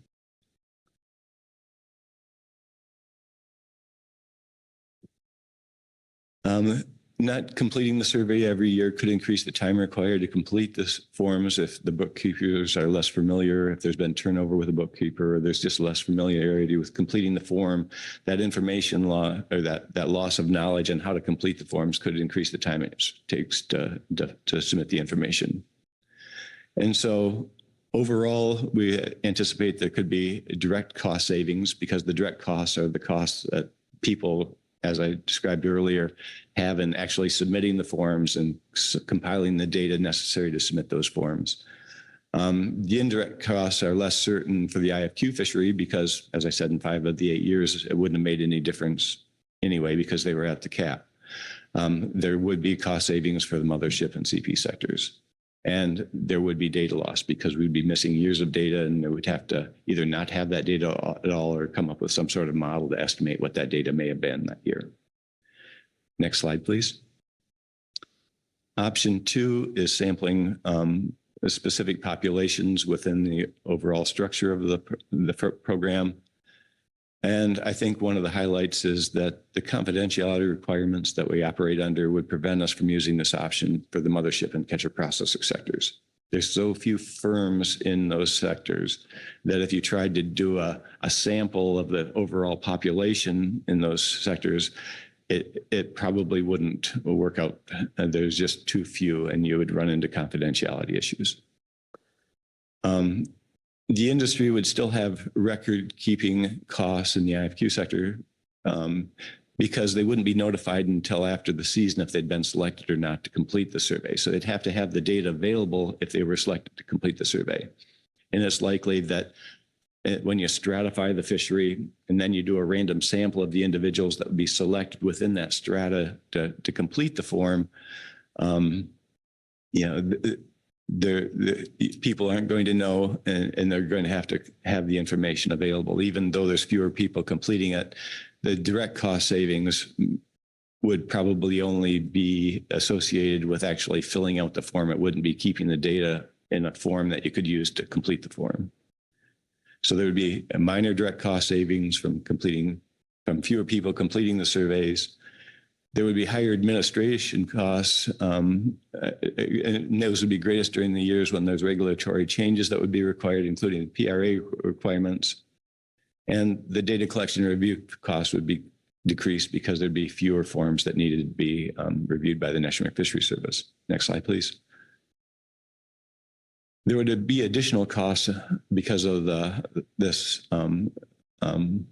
structure of sampling populations where you'd need the National Fisheries Service would need to develop models that using the samples or the surveys that are collected to describe the unsampled portions of the population in the IFQ sector. And those costs would increase at the National Fisheries Service, which could increase the indirect costs.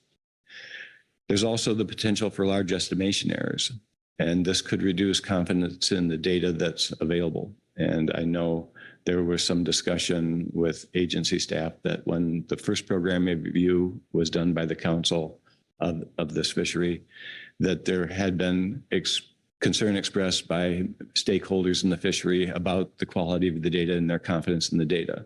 It's likely that if you move from a census to a sampling procedure, that it would increase that or decrease that confidence in the data. The heterogeneity in the fleet, because there's so many different types of operations in the fleet within the IFQ fleet and the processors, it would require, as I said, development of sampling strata, grouping individuals together.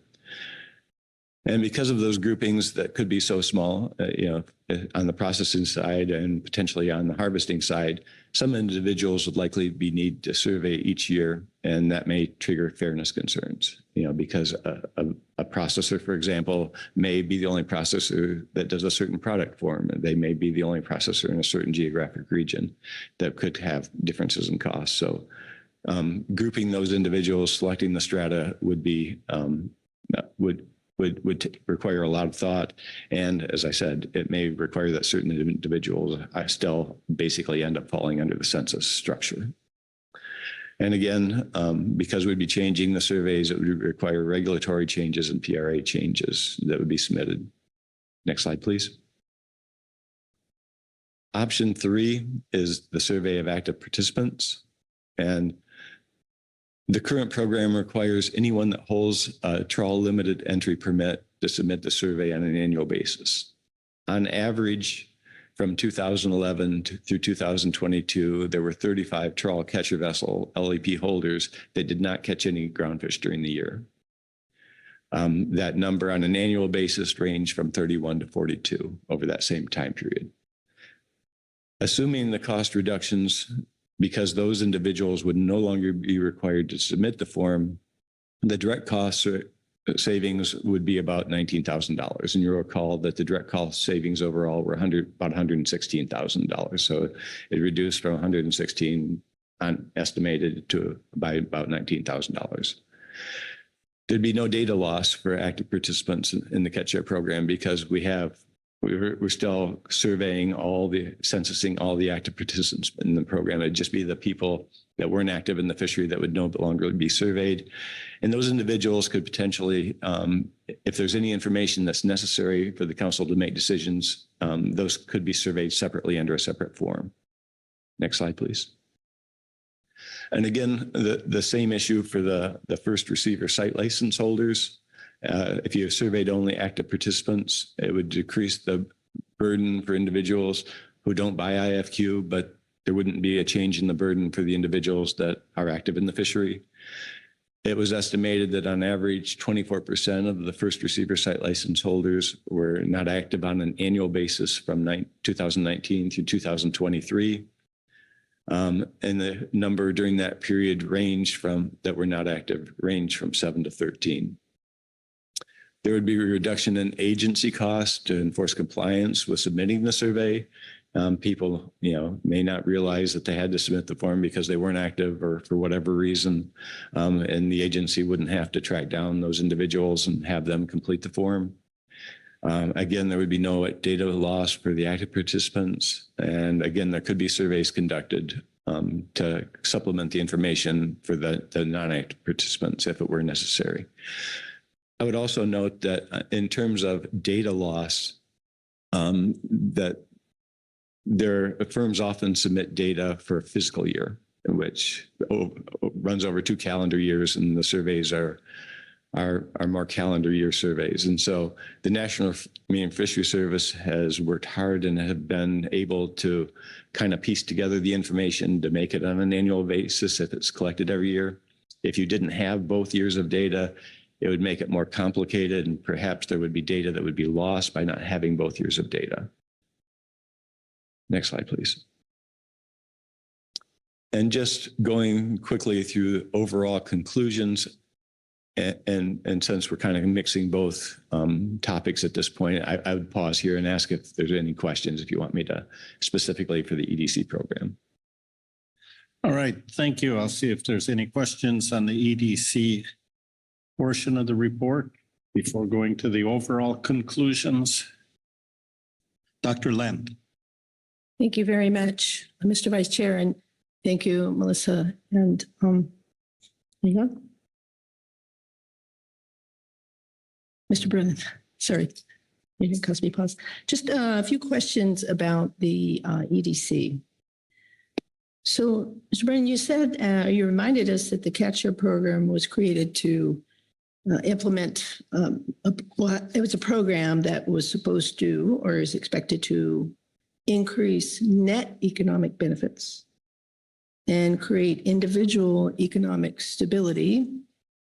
And in the written report, you remind us of Objective 2, which is this program is to provide for a viable, profitable, and efficient ground fishery.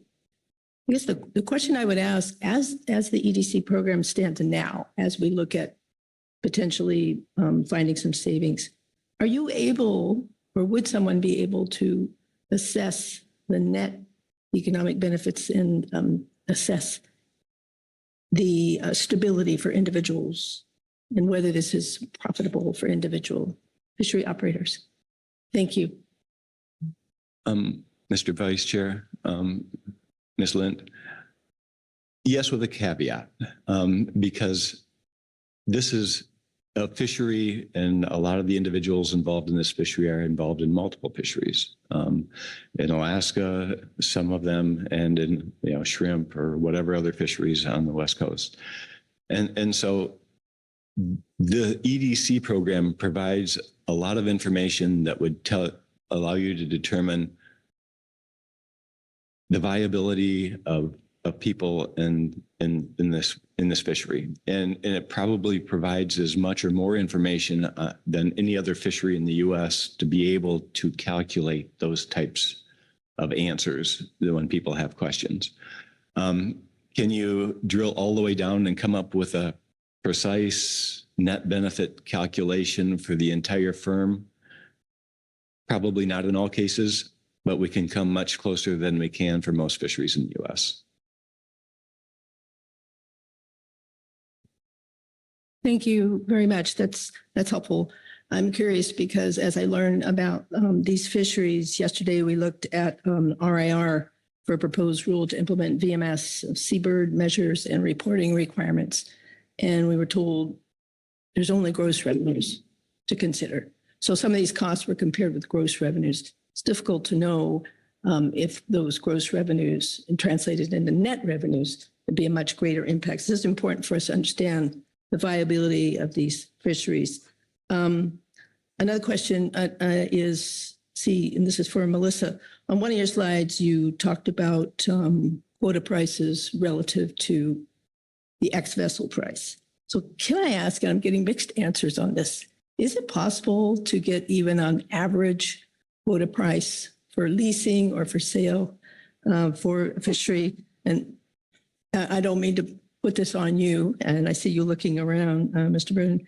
That would be such an excellent and low marginal cost piece of information to use to look at viability and profitability in this fishery. Thank you. Mr. Vice Chair, Ms. Lind, if it's okay, we're going to bring in a ringer and that knows the information a lot better than we do. All right, great. You can use your phone a friend there.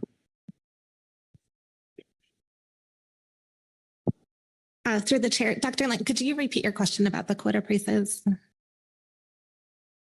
Thank you very much. Are you Erin? Yes. Oh, good. Sorry, my name is Erin Steiner. I'm an economist at the Northwest Fisheries Science Center, and I run the EDC program. Excellent. Thank you. Let's do lunch. What I'm looking for is the incredible valuable nugget of information one can get from a quota price, whether it's leasing, selling, whatever. I understand you can't look at individual transactions, but even an average, because that tells us a little bit about economic viability. Thank you. Yeah, so the question about the individual quota prices of individual quota categories is extremely complicated because we have 30 quota categories and they're all traded in bundles. So where we are able, we report the average quota price, and that's based on what folks are reporting. But after the last 5-year review, sort of a data gap that we discovered was the total quota lease payments and where they were accruing and how they were. And so we actually have 2 technical memos that we've released in 2022 and 2024, getting at that question, that exactly what you're getting after is the quota lease earnings are really the net benefits of the program. And we have really great accounting of those total lease payments. Both in terms of who those payments are accruing to. Are they accruing to a vessel owner, a vessel operator, someone that doesn't live on the coast? And then also we've been able to look at the total impact of those lease costs on the individual profitability of the individual firms. So previously we weren't able to say whether or not it was netting out our fishing firms just trading with each other and the sort of overall profitability isn't affected, or are those lease payments being paid outside of the fishing firms, in which case there's sort of a hit to the firm level of profitability. Thank you, Vice Chair, and thank you, Erin, for that answer. Just one more thing, and then I'll leave you guys alone and everybody else can intervene. This idea of cutting the survey so that you don't asked non-participating vessels. I wonder if there is information we can get from those non-participating vessels. It's important to know why they decided not to fish. It seems to be a signal that they're not making money or whatever. So I would just hesitate to cut them out if we could get that useful information about why people are sitting on the sidelines. Thank you, Chair. All right, thank you, Bill. Through the chair. So we have two types of costed earnings data collections run out of the Northwest Center. The one is the mandatory EDC program that focuses on the catch share program. We also have a voluntary survey of the balance of vessels. And so our assumption is that we would, on a voluntary basis, survey the non-participants. All right, thank you. Any more questions? Krista Svensson. Thank you, Mr. Vice Chair, and thank you for the presentation. I'm looking at slide 21 and we're talking about directed costs by survey category. I guess I'm curious about the other categories. And I'll just use the example. I filled out this survey when I was working at a processor. And it seems to me that things like crab and cold water shrimp, we also had to report on. So there are potentially significantly more hours of burden and cost for some of these categories that may or may not be reflected in this survey. So how is this work going to change, I guess, those metrics for people as well in terms of reporting? Mr. Vice Chair, these costs are the estimated cost by the National Marine Fisheries Service under, I think it's Schedule A of the PRA submission, of submitting the exact form that's required. And so anytime you change the structure of that form and ask different questions, it'll certainly impact potentially the number of hours.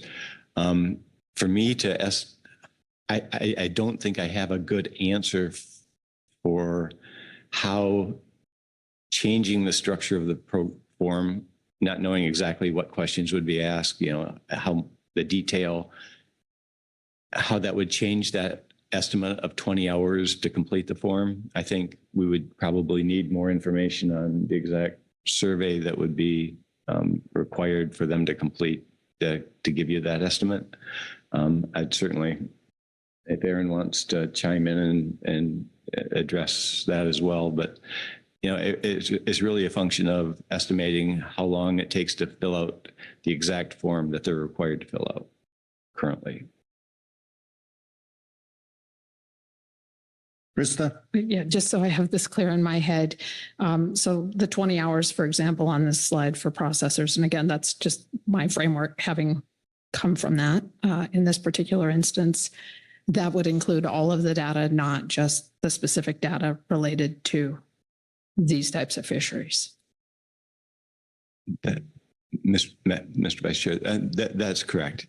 And there's a link in the document for each of the forms, and you can see the forms that are required for each sector. And it's the time required to fill out that exact form. And if that form is changed in any way, then they have to go through that entire process again and re-estimate the number of hours that would be required. But to the extent they ask questions about Alaska or they ask questions about other fisheries on the West Coast, those hours are included in that 20 at the time to calculate those. But if you change it at all, that number would likely change. Thank you. Further questions on the EDC portion of the report? Before there'll be plenty of other chances for questions, but I think we can move on to the overall conclusions. Thank you, Mr. Vice Chair. And this will be brief. And so for the EDC program in 2022, the total costs were $268,000. And this is both the direct and the indirect costs of the program. The average annual monitoring program costs were about $2.2 million for at-sea monitoring and about a little over $1 million for shoreside monitoring, for a total of $3.2 million on average from 2020 through 2022. You can see the magnitude of the different costs for the two programs that we're talking about reducing costs here. And so due to the differences in the total cost, industry costs associated with the EDC program and the monitoring program, changes to the monitoring program are likely to have the greatest impact on costs, which I think is pretty self-evident. Next slide. And potential major trade-offs vary. The impacts of changes to the at-sea and shoreside monitoring included changes in fishing behavior, reduced compliance and enforceability rules, potential increased risk for exceeding catch limits, impacts to stock assessments, negative administrative impacts for new observer deployment and quota monitoring systems, redesigning the EM program, and loss of flexibility for harvesters. And so each of those issues has kind of been covered already in the presentation, but those are kind of the high level take home points that we'd like to reiterate for the monitoring program. For the EDC program, the issues to consider are loss of data and increased regulatory costs, inability to monitor data not collected for some years or for some strata, increased quality assurance and quality control to ensure accurate data, increased enforcement of people are not certain of which years they have to complete the surveys, and increased concern regarding the representativeness of the data utilized when we utilize it in various analyses. Next slide, please. And with that, I'd like to conclude our presentation. But before I do, I'd like to thank council staff, especially Mary Burden, Kelly Ames, Jesse, and Patricia for their support in getting this project done, and NOAA Fishery staff. And there were several NOAA Fishery staff that provided input, but especially Maggie Summer and Aaron Steiner. As you can tell, we leaned heavily on Aaron, especially for the EDC portion. And all the stakeholders that took time to provide input. Without that input, we couldn't have provided the information that we did in the report, and it greatly improved the quality of the report. And so a big thank you to everyone who assisted us in providing this information. With that, if there are no further questions, that concludes our report. Thank you very much. I'll look around and see what all the unanswered questions are remaining out here around the table. Maggie Summer. Thank you, Vice Chair Hessemer. I just wanted to take the opportunity while you're still up at the table here to return the thanks to you for the report and for such a comprehensive discussion of the monitoring and EDC program costs, and especially your discussion of the trade-offs associated with potential program changes.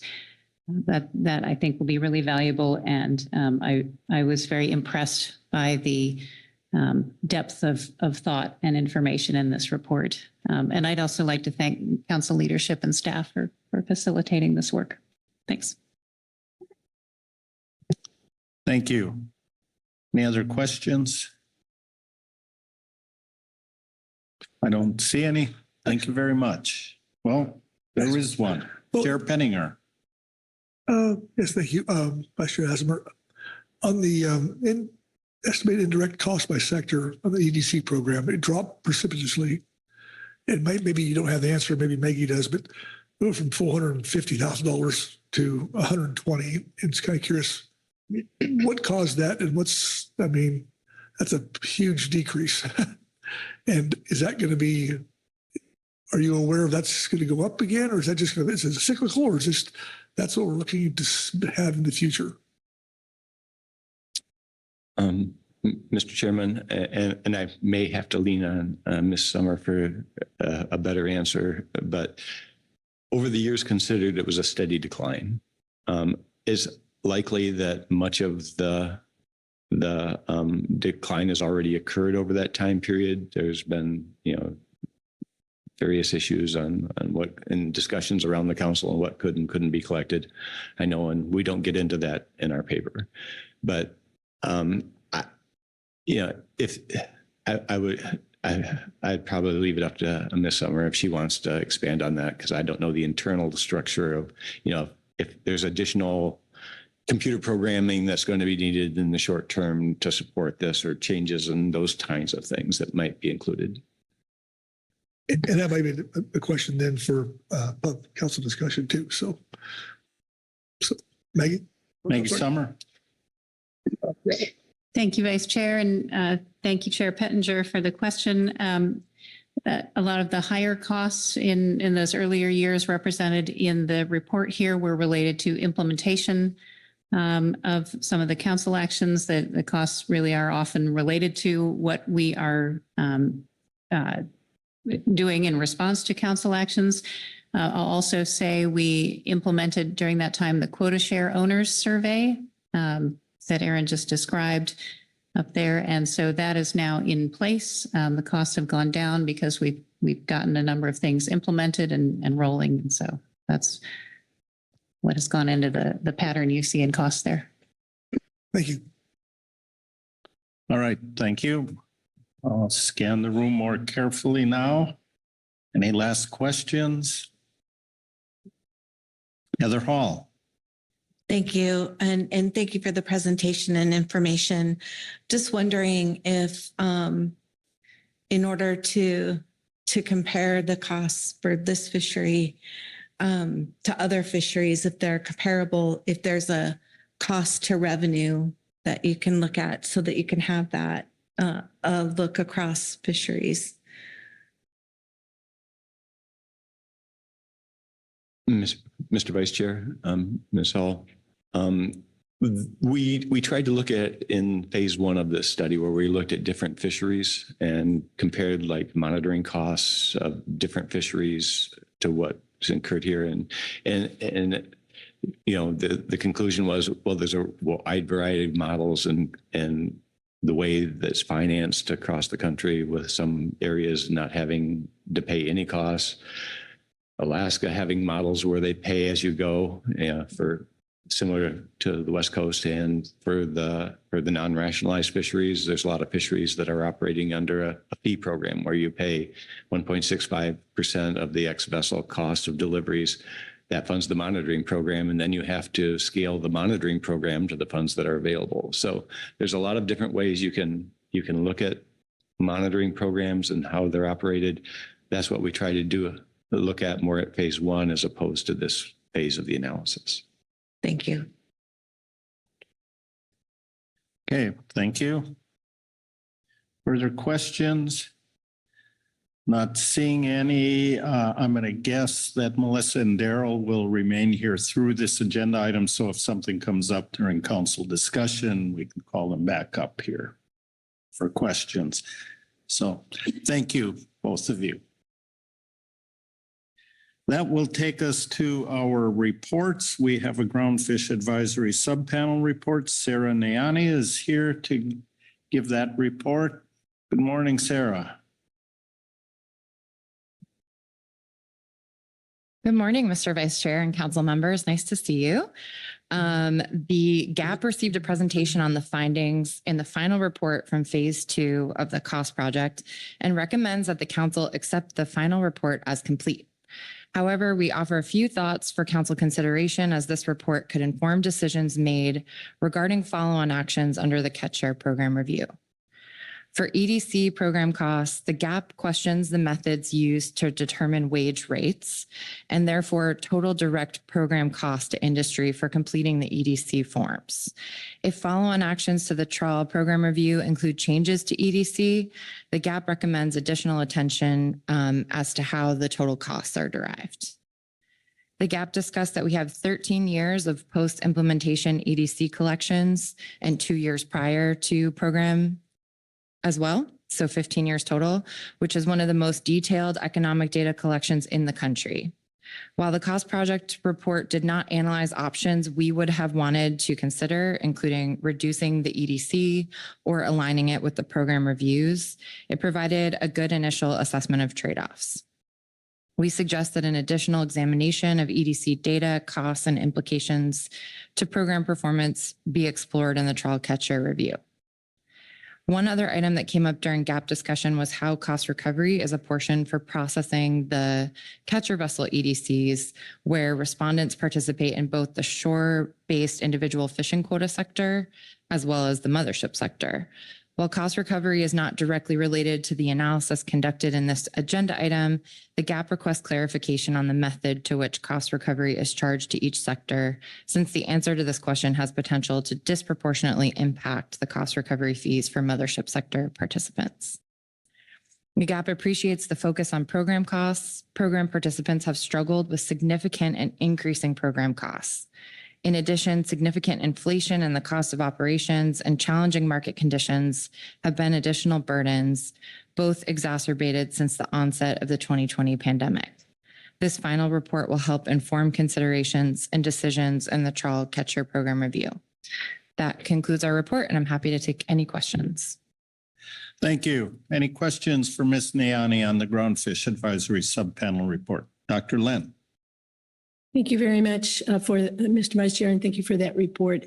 I was intrigued by the attention paid to the wage rate as part of the calculations of the cost to industry. And Ms. Svensson mentioned also that the number of hours might have been underestimated for reporting requirements. So I'm just curious, and maybe this is a question for NIMS or the council, when a regulatory package that requires a PRA is prepared, is that PRA, whether it's in draft form or whatever, is it ever available to the affected public so they could comment on this? You know, Chris is saying the hours need to be higher, or industry is saying that the wage needs to be higher as well. So can I just ask if that's available for the public to weigh in? Thank you.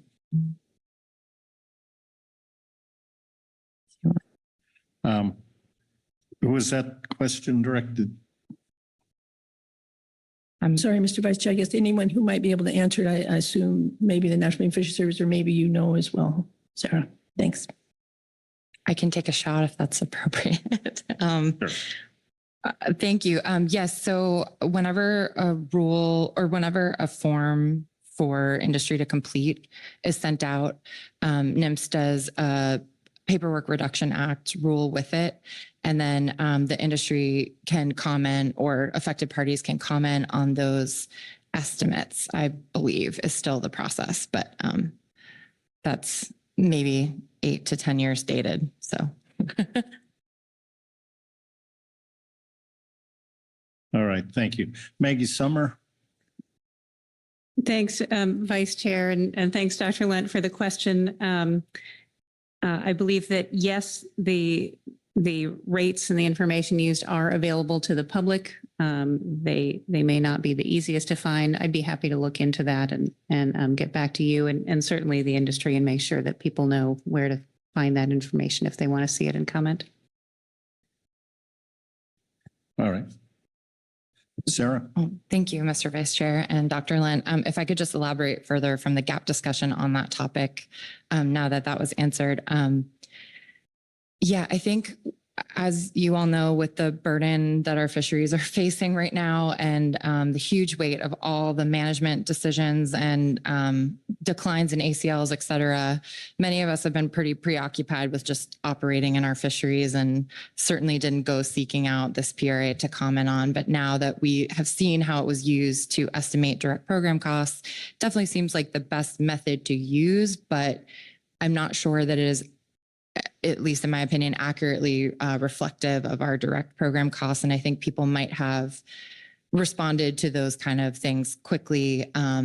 Just for example, I discussed in the GAP how, like, at our company, an accountant on our team would fill out the EDC, but then the CFO and myself would be double checking that, because there are so many consequences if these forms aren't filled out correctly, including having our permit taken away.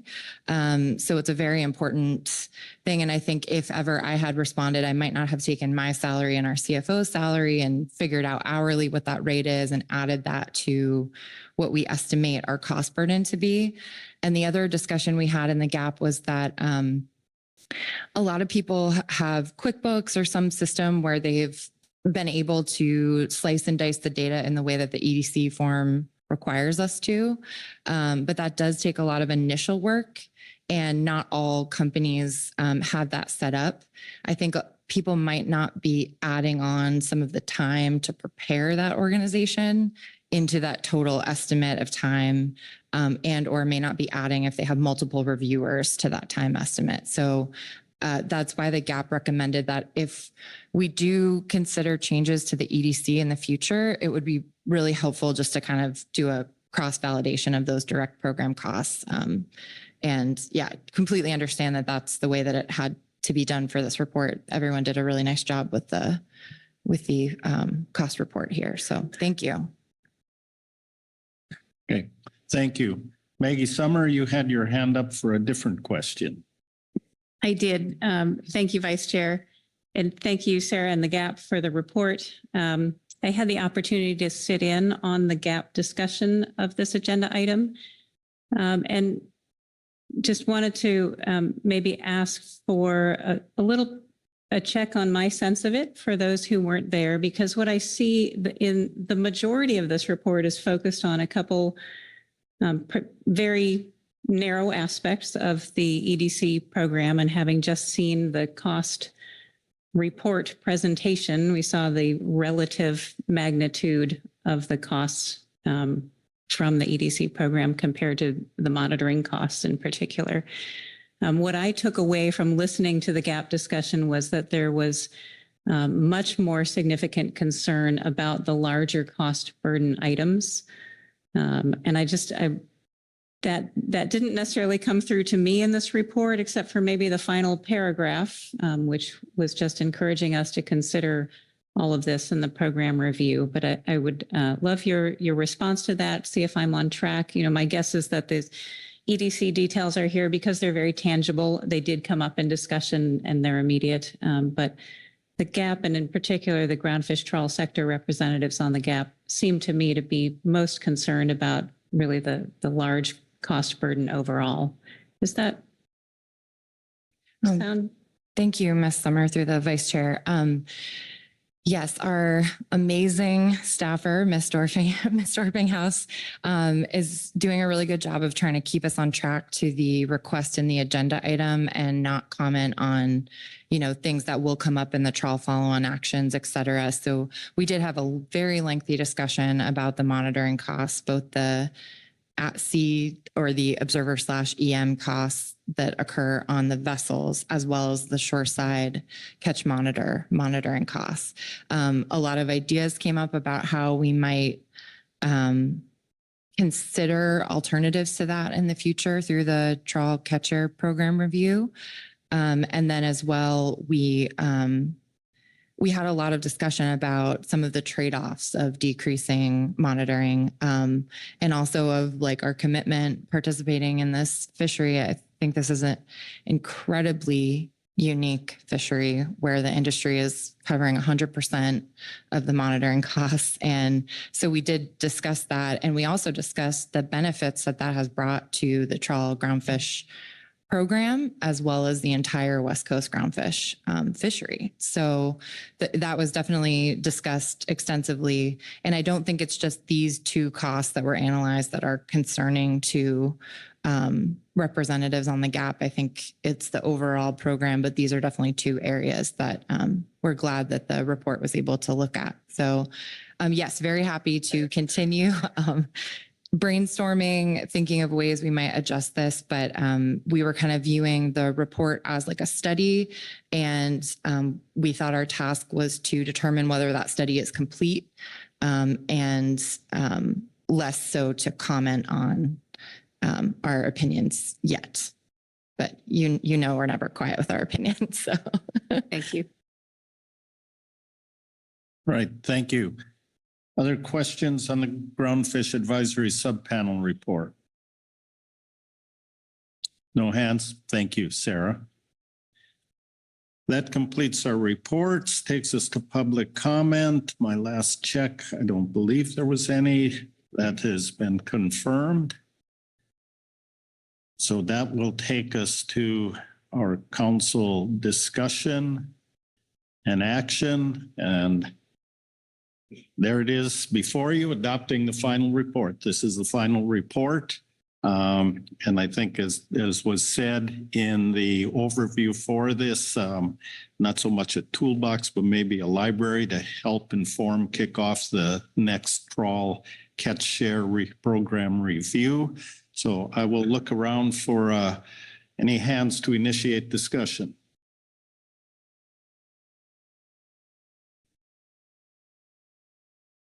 Everyone is deep in thought.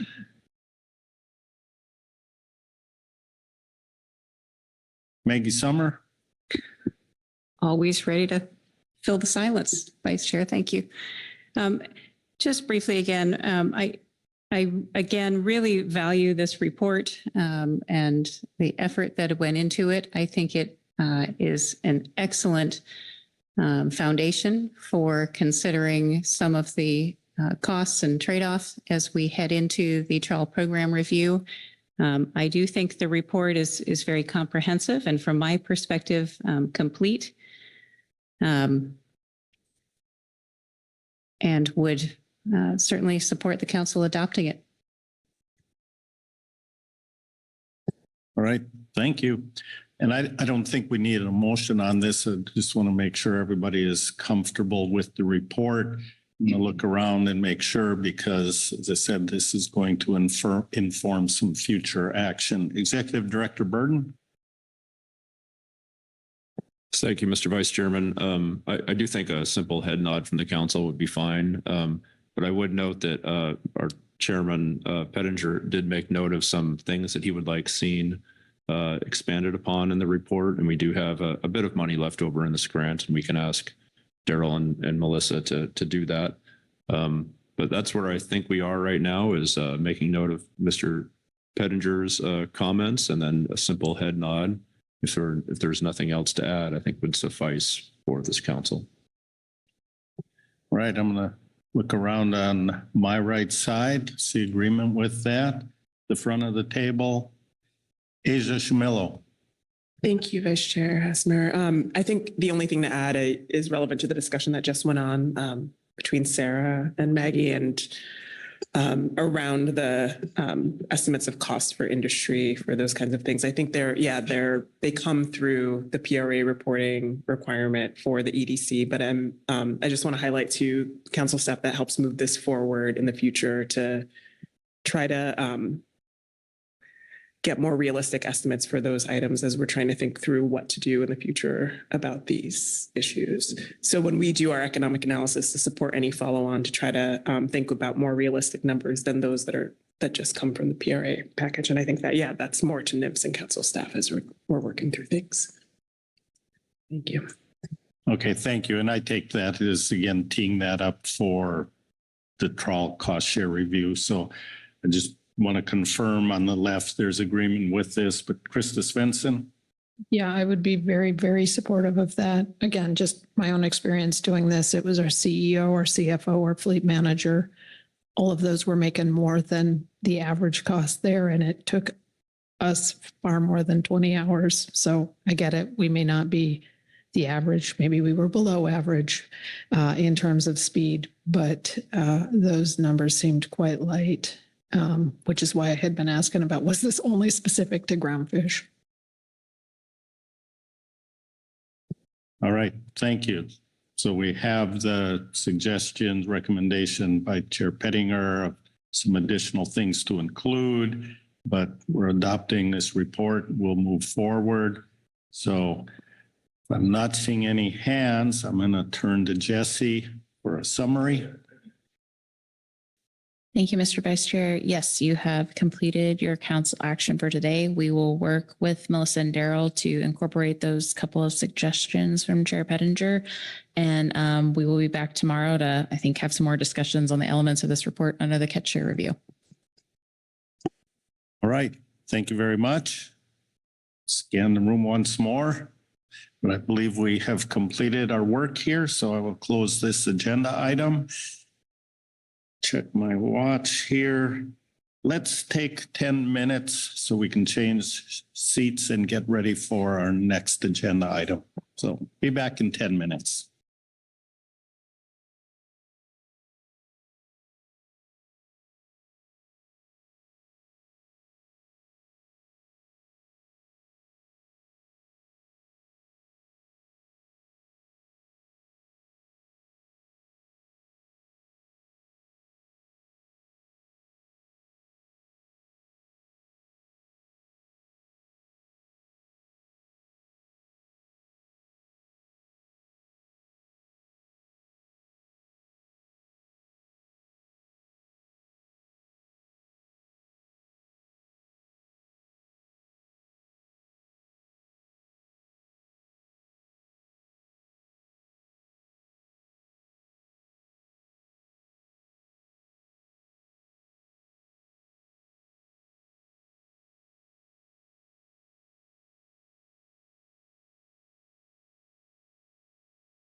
Recording stopped.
All right, everyone, let's move back to our seats.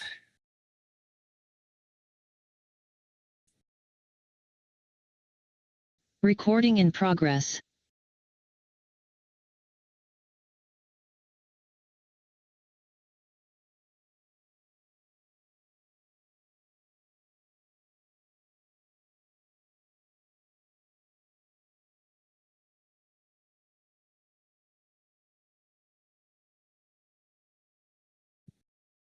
All right, thank you all. I think we're ready to begin here on our next agenda item, I-4, the 2025-2027 Stock Assessment Plan and Schedule. I will turn it over to Marlene Bellman to give us an overview on this. Marlene. Thank you, Vice Chair Hassemer, and good morning again to members of the council. This is the Groundfish Agenda Item I-4, 2025 and 2027 Stock Assessment Plan and Schedule. The council adopted a final list of groundfish species to be assessed in 2025 and potentially assessed in 2027 during their June 2024 council meeting. In coordinating aging capacity and developing the 2025 stock assessment preliminary schedule, concerns were raised in regard to the capacity to conduct adequate aging to support the complete list of species scheduled for assessment in 2025.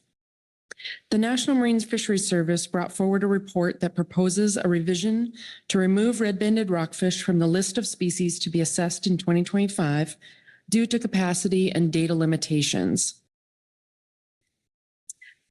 The situation summary, council action for today is described as consider removing red-banded rockfish from the 2025 stock assessment list and revise the list of species to be assessed in 2027 as appropriate. The materials for this item include the advanced briefing book, NIMS, Northwest Fishery Science Center, Southwest Fishery Science Center Report 1. In addition, you have a supplemental report from California Department of Fish and Wildlife, as well as supplemental reports from your advisory bodies, the SSC, the GMT, and the GAP. Thank you. Thank you. And with that overview, are there any questions about what we need to do here today?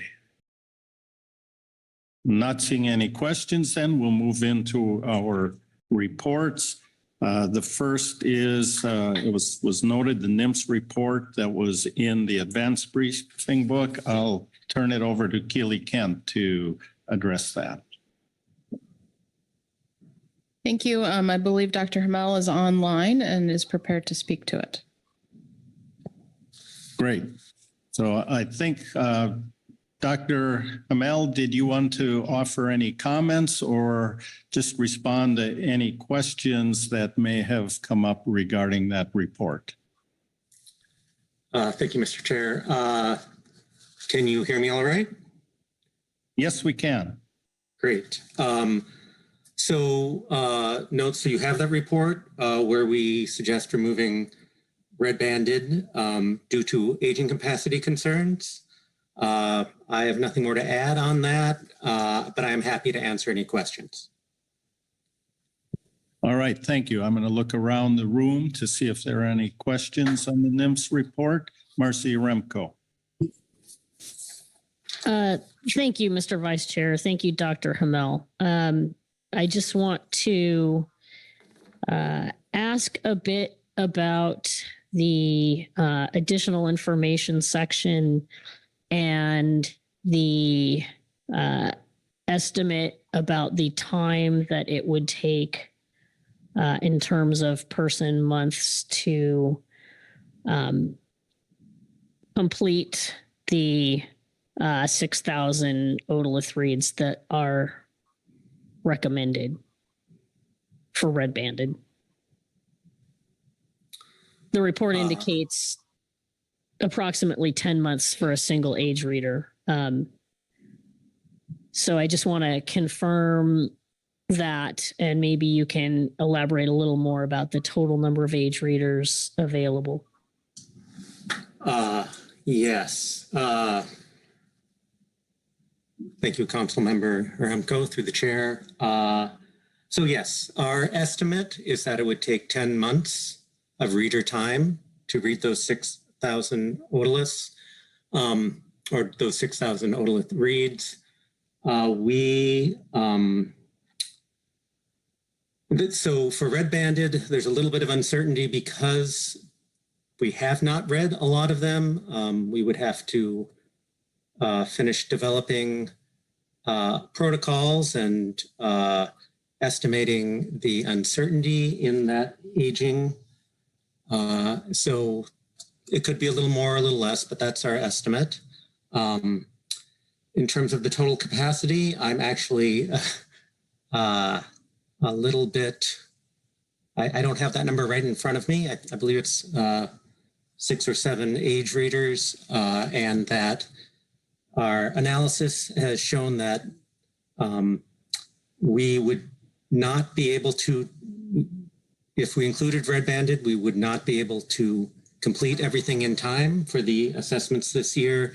However, if we were to remove those 6,000 age reads, we would be able to get things done in time. Thank you. Marcy? Thank you, Mr. Vice Chair. Thank you, Dr. Hamel. Okay, I guess I'm hoping to hear a little more about how you prioritize the removal of red-banded. As I understand, and as your report indicates, it would take about approximately 10 person months to do the required aging identified for red-banded. There are other species on the prioritized list for 2025 that I believe take many more months. Preliminary estimate for rough eyes on the order of 19 months, sablefish 13 months, yellow eye 4, chili pepper 10. Those are preliminary early estimates, and there's some refinement of those numbers after a lot of discussion ensued in the meeting that is referenced in the report. And I just want to maybe just understand what made red-banded rise to the top. So there's a couple of reasons for that. One, again, is that we have not,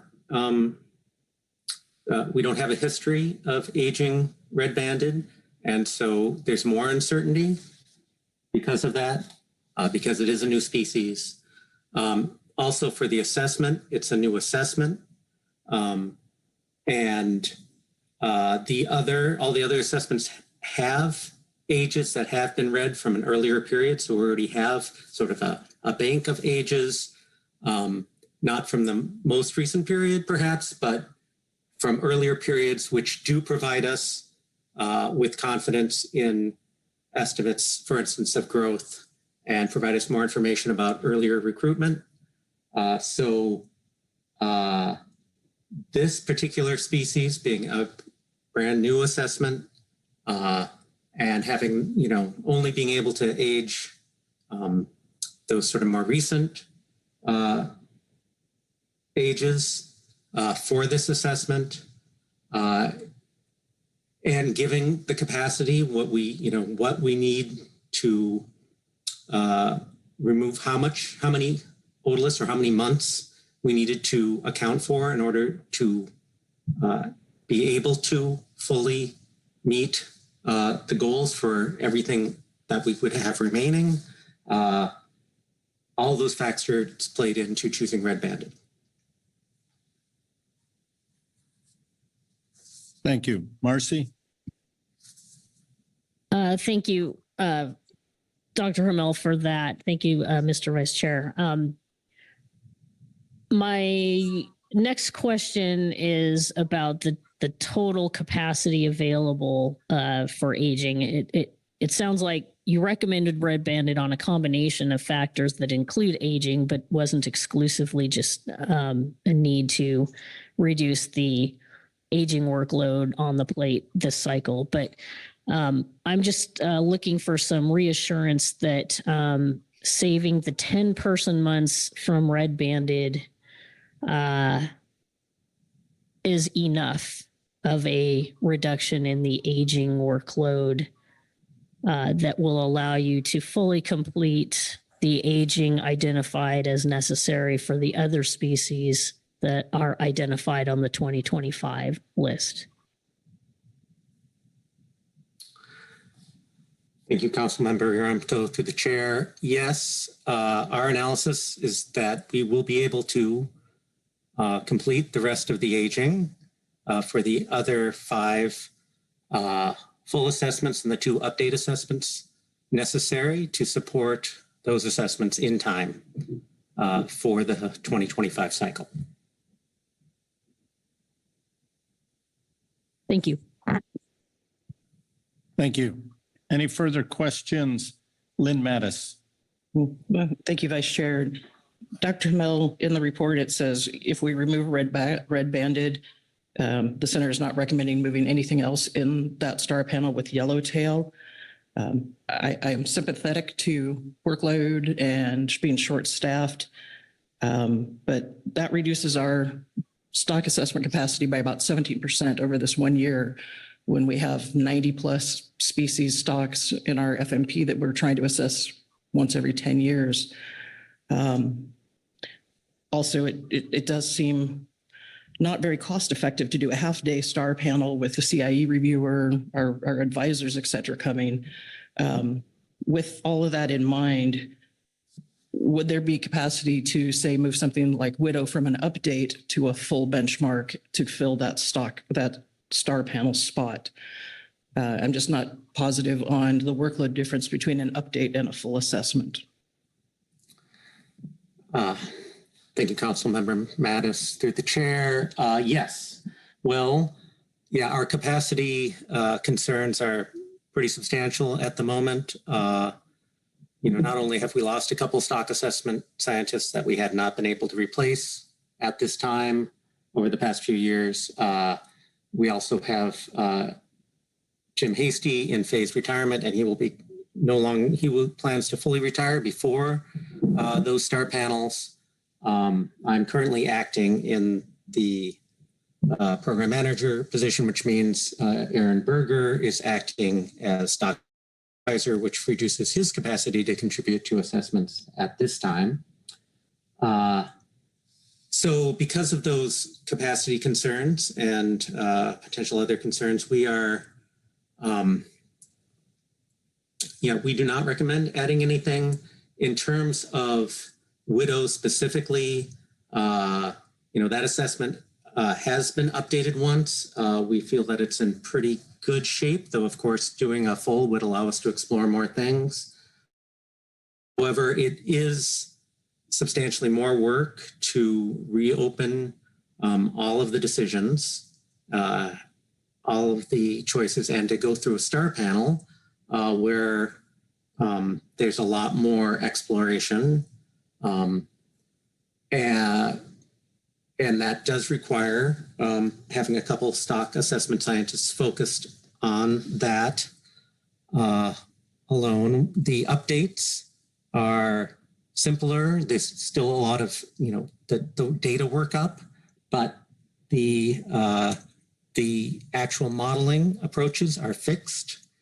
And so all of that work in exploring alternative model approaches does not have to be done. And it does not go through a star panel. So it's actually, and that will be done through the class at the University of Washington. So, and that's not something that the class could take on as a full assessment. Yes, there's a big difference in the demands for the update versus the full assessment. Thank you. Other questions? Corey Niles. Thanks, Mr. Vice Chair. Thanks, Owen. And I guess we had a bit of a downcast discussion in our 7 a.m. meeting this morning in Washington delegation about capacity. And for example, we've just right before this meeting found out that our PACFIN funds are going to be cut by around 30%, or that's $176,000 for our agency. I think BRECFIN is similarly being cut. In hearing your issues, is this something you expect to continue? It sounds in the 2027 cycle, or are you optimistic that you all will be able to return back to what the number of assessments we've been doing the past few years? And what is the potential for this? I'm going to get the name wrong, but the FTNears automated way of reading out a list is just. Do you have any thoughts about is this a blip in your capacity? I know Dr. Hasty warned us at the last meeting about the long-term view, but is this the blip? Yeah. Okay. Yeah. Thank you, Councilmember Niles, through the chair. We're hopeful. We have been given the go-ahead to hire another stock assessment scientist. That will take a few months at least to get going, and it'll probably be someone. There's a good chance it'll be someone who is not as experienced, and they'll be coming in too late. Certainly, even if they were experienced to lead an assessment, but they hopefully will be able to help some with the assessments this year.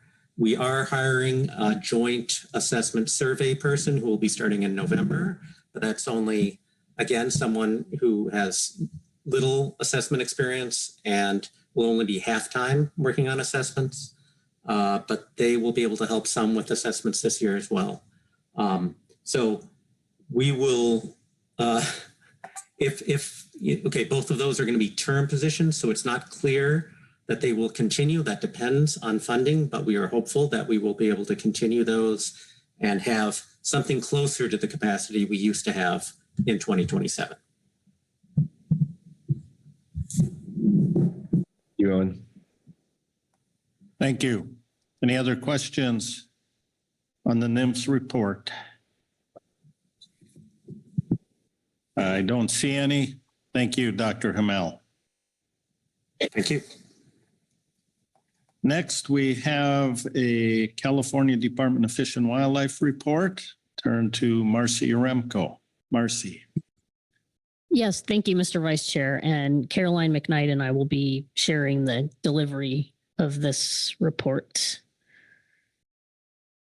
I'll be reading from agenda item I4B, Supplemental CDFW Report 1.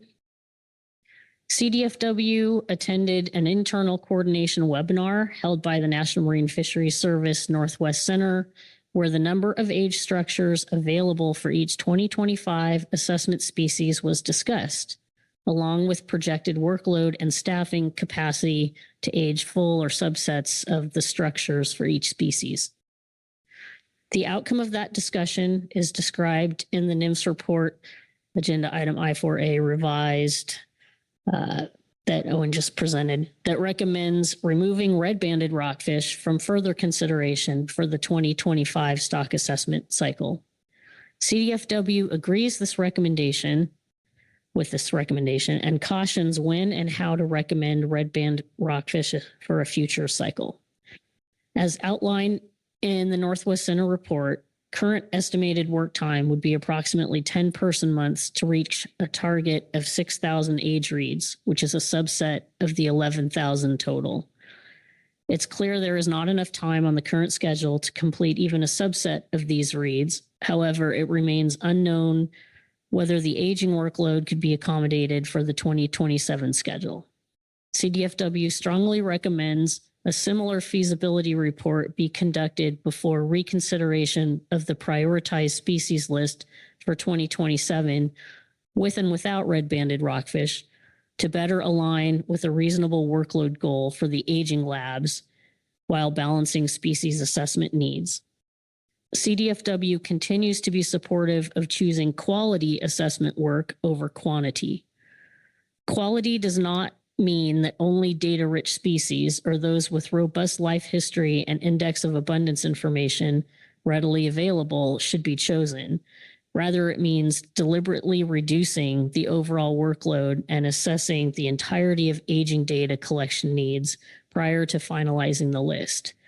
Given the current budgetary constraints and expected reduced workload for groundfish agenda items, reducing the overall assessment workload is prudent.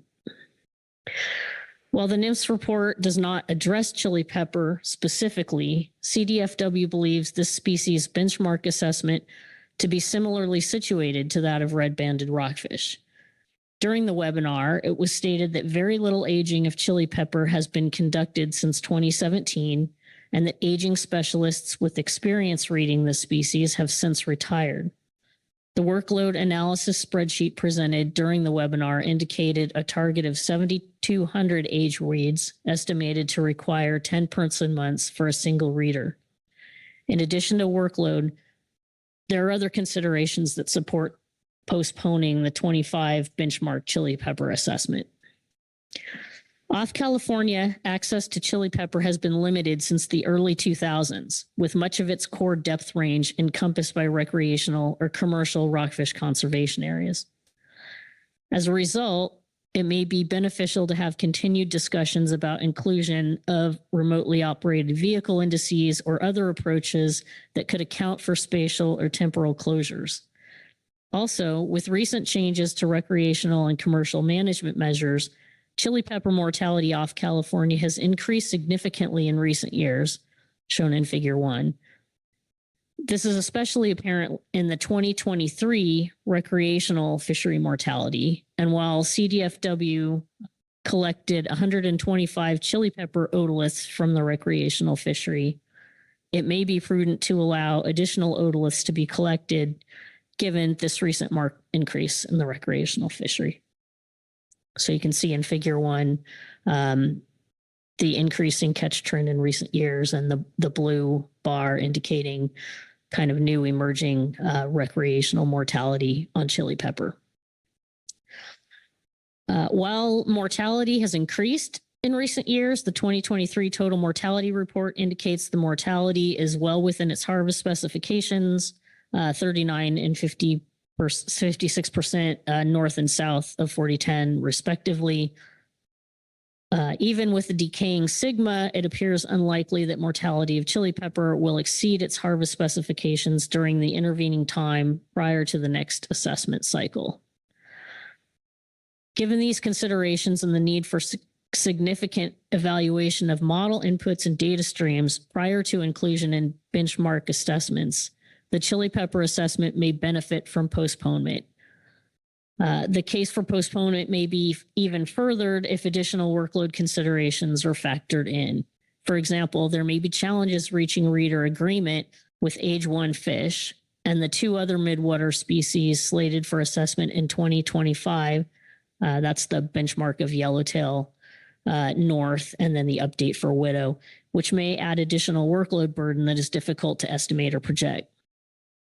The Northwest Center report, coupled with the information provided during the webinar, serve as stark reminders that aging and assessment capacity is limited. Estimated aging capacity and aging workload provided during the webinar leaves little room for error to reach aging targets for the 2025 assessment cycle, and also presumes Fourier transform near-infrared spectroscopy neural network modeling success to attain the target levels in the plan. As a result, CDFW recommends a less ambitious and more realistic approach with fewer assessments that are of higher quality. Specifically, CDFW recommends postponing both red-banded and chili pepper benchmark assessments for a future cycle. I'll turn to Caroline. Thank you, Marcy. Biological data available from CDFW for 2025 assessment species. Since November of 2021, CDFW has made efforts to increase collection of biological data from groundfish stocks off California. Within the constraints of staffing and funding availability, these efforts have strived to collect representative random samples from the fishery where possible. In some instances, whether by virtue of how particular species biological data is obtained from a sampling project or because of lacking resources, collection of samples may not have been taken under ideal circumstances. They nonetheless hold significant value for assessment purposes. These samples may still be used to develop California-specific growth curves and incorporated into the assessments as ghost fleet while providing informative value to the stock assessment model. So, summary of sampling projects specific to 2025 assessments. An effort to provide transparency and upfront information for upcoming stock assessments, CDFW offers the following information on sampling projects and data availability. CDFW collects biological data from the California recreational fishery through several different sampling processes and maintains biological data from past collection efforts, including both fishery independent and commercial efforts. While stock assessors may use their discretion when considering whether certain data meet criteria for being considered representative of the fishery from which they were collected, CDFW provides a brief description of sampling methods and available data to aid in those considerations.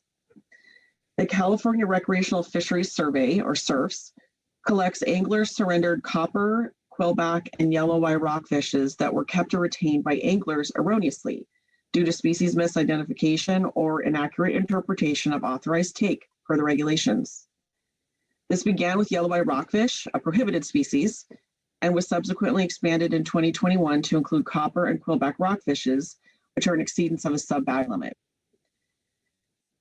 These CERFS angler surrendered fish are part of standardized CERFS sampling procedures and can be associated with raw sample data, including length. In the case of species kept in excess of a bag or sub-bag limit, it's up to the angler discretion to determine which fish to surrender. An analysis of length data across both kept and surrendered fish of a given species may allow an evaluation of length bias in surrendered fish and determine whether these data are representative of the recreational fishery. The Rockfish Biological Groundfish Sampling Project is conducted by CDFNW's Groundfish Project staff. It began in 2021, and it's the largest and most species diverse set of biological data from California's recreational fishery. The sampling design and protocols were subsequently refined in 2022 in consultation with NIPS Science Center staff to address potential bias issues and be more representative of the fishery. Each day of the week is sampled monthly, and groundfish are randomly collected from both the private rental and party charter modes based upon a priority ranking. For example, generally, nearshore rockfish species are prioritized for shelf or slope. Within shore rockfish species, a subsample of the species present is taken, except for copper and quillback rockfish, for which 100% of the catch is sampled.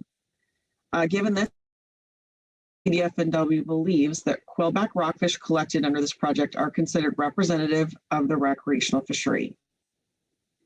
Recent commercial collections from the commercial fishery undertaken by CDFNW Groundfish project staff are limited to a pilot project conducted in 2019. The commercial pilot project involved obtaining randomly selected fish from participating fish businesses, either at the time of landing or in the case of multiple landings utilizing the same gear type after the landing had occurred. For nearshore rockfish, samples were obtained for both the live and dead fishery, with the disposition noted in the data. However, due to limited funding, this sampling was only able to occur roughly over between late February to early June.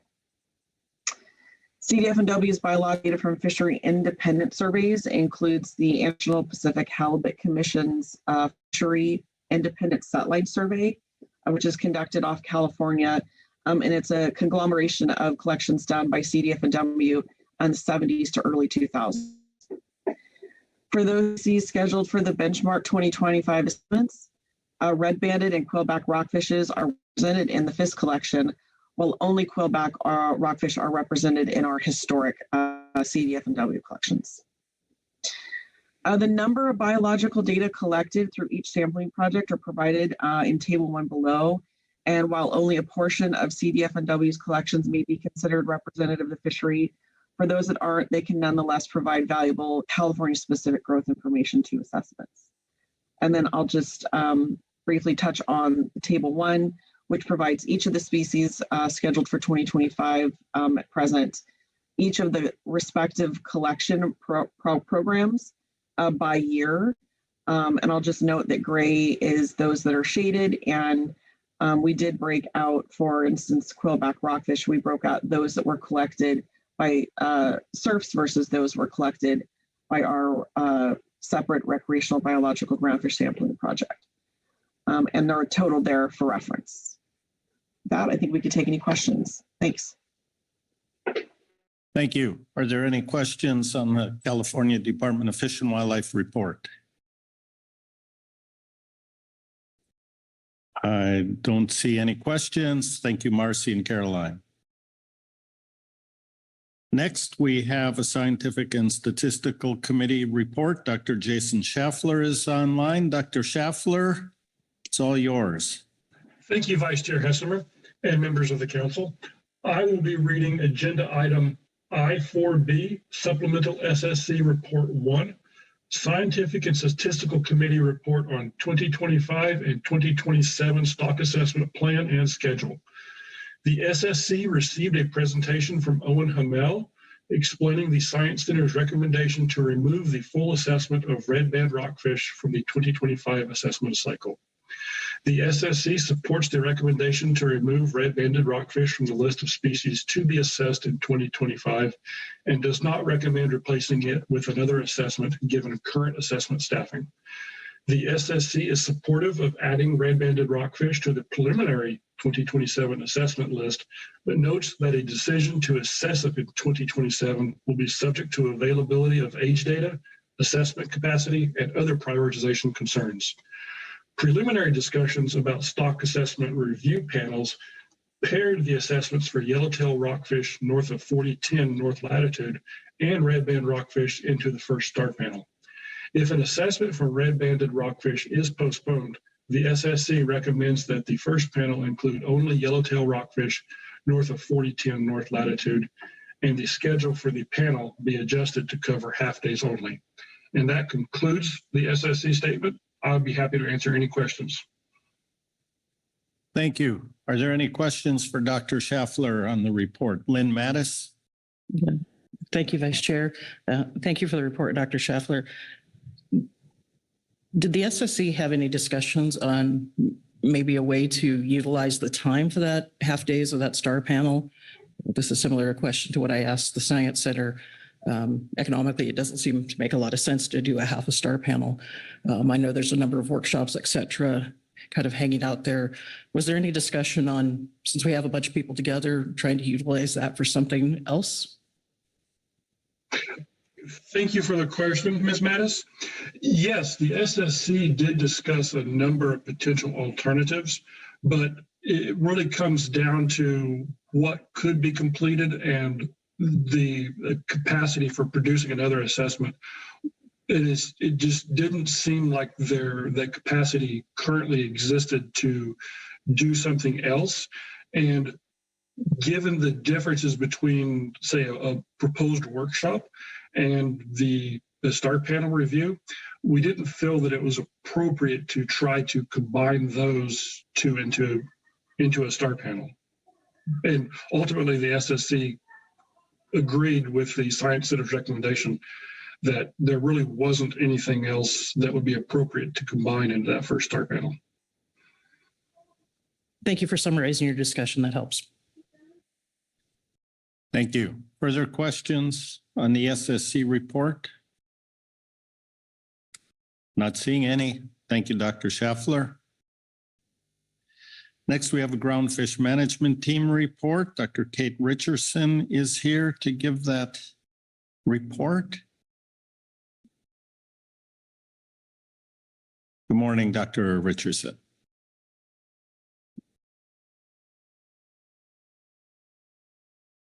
Good morning, Mr. Vice Chair and members of the council. For the record, my name is Kate Richardson, and today I will be reading from agenda item I4A, Supplemental GMT Report 1, the Groundfish Management Team Report on 2025 and 2027 Stock Assessment Plan and Schedule.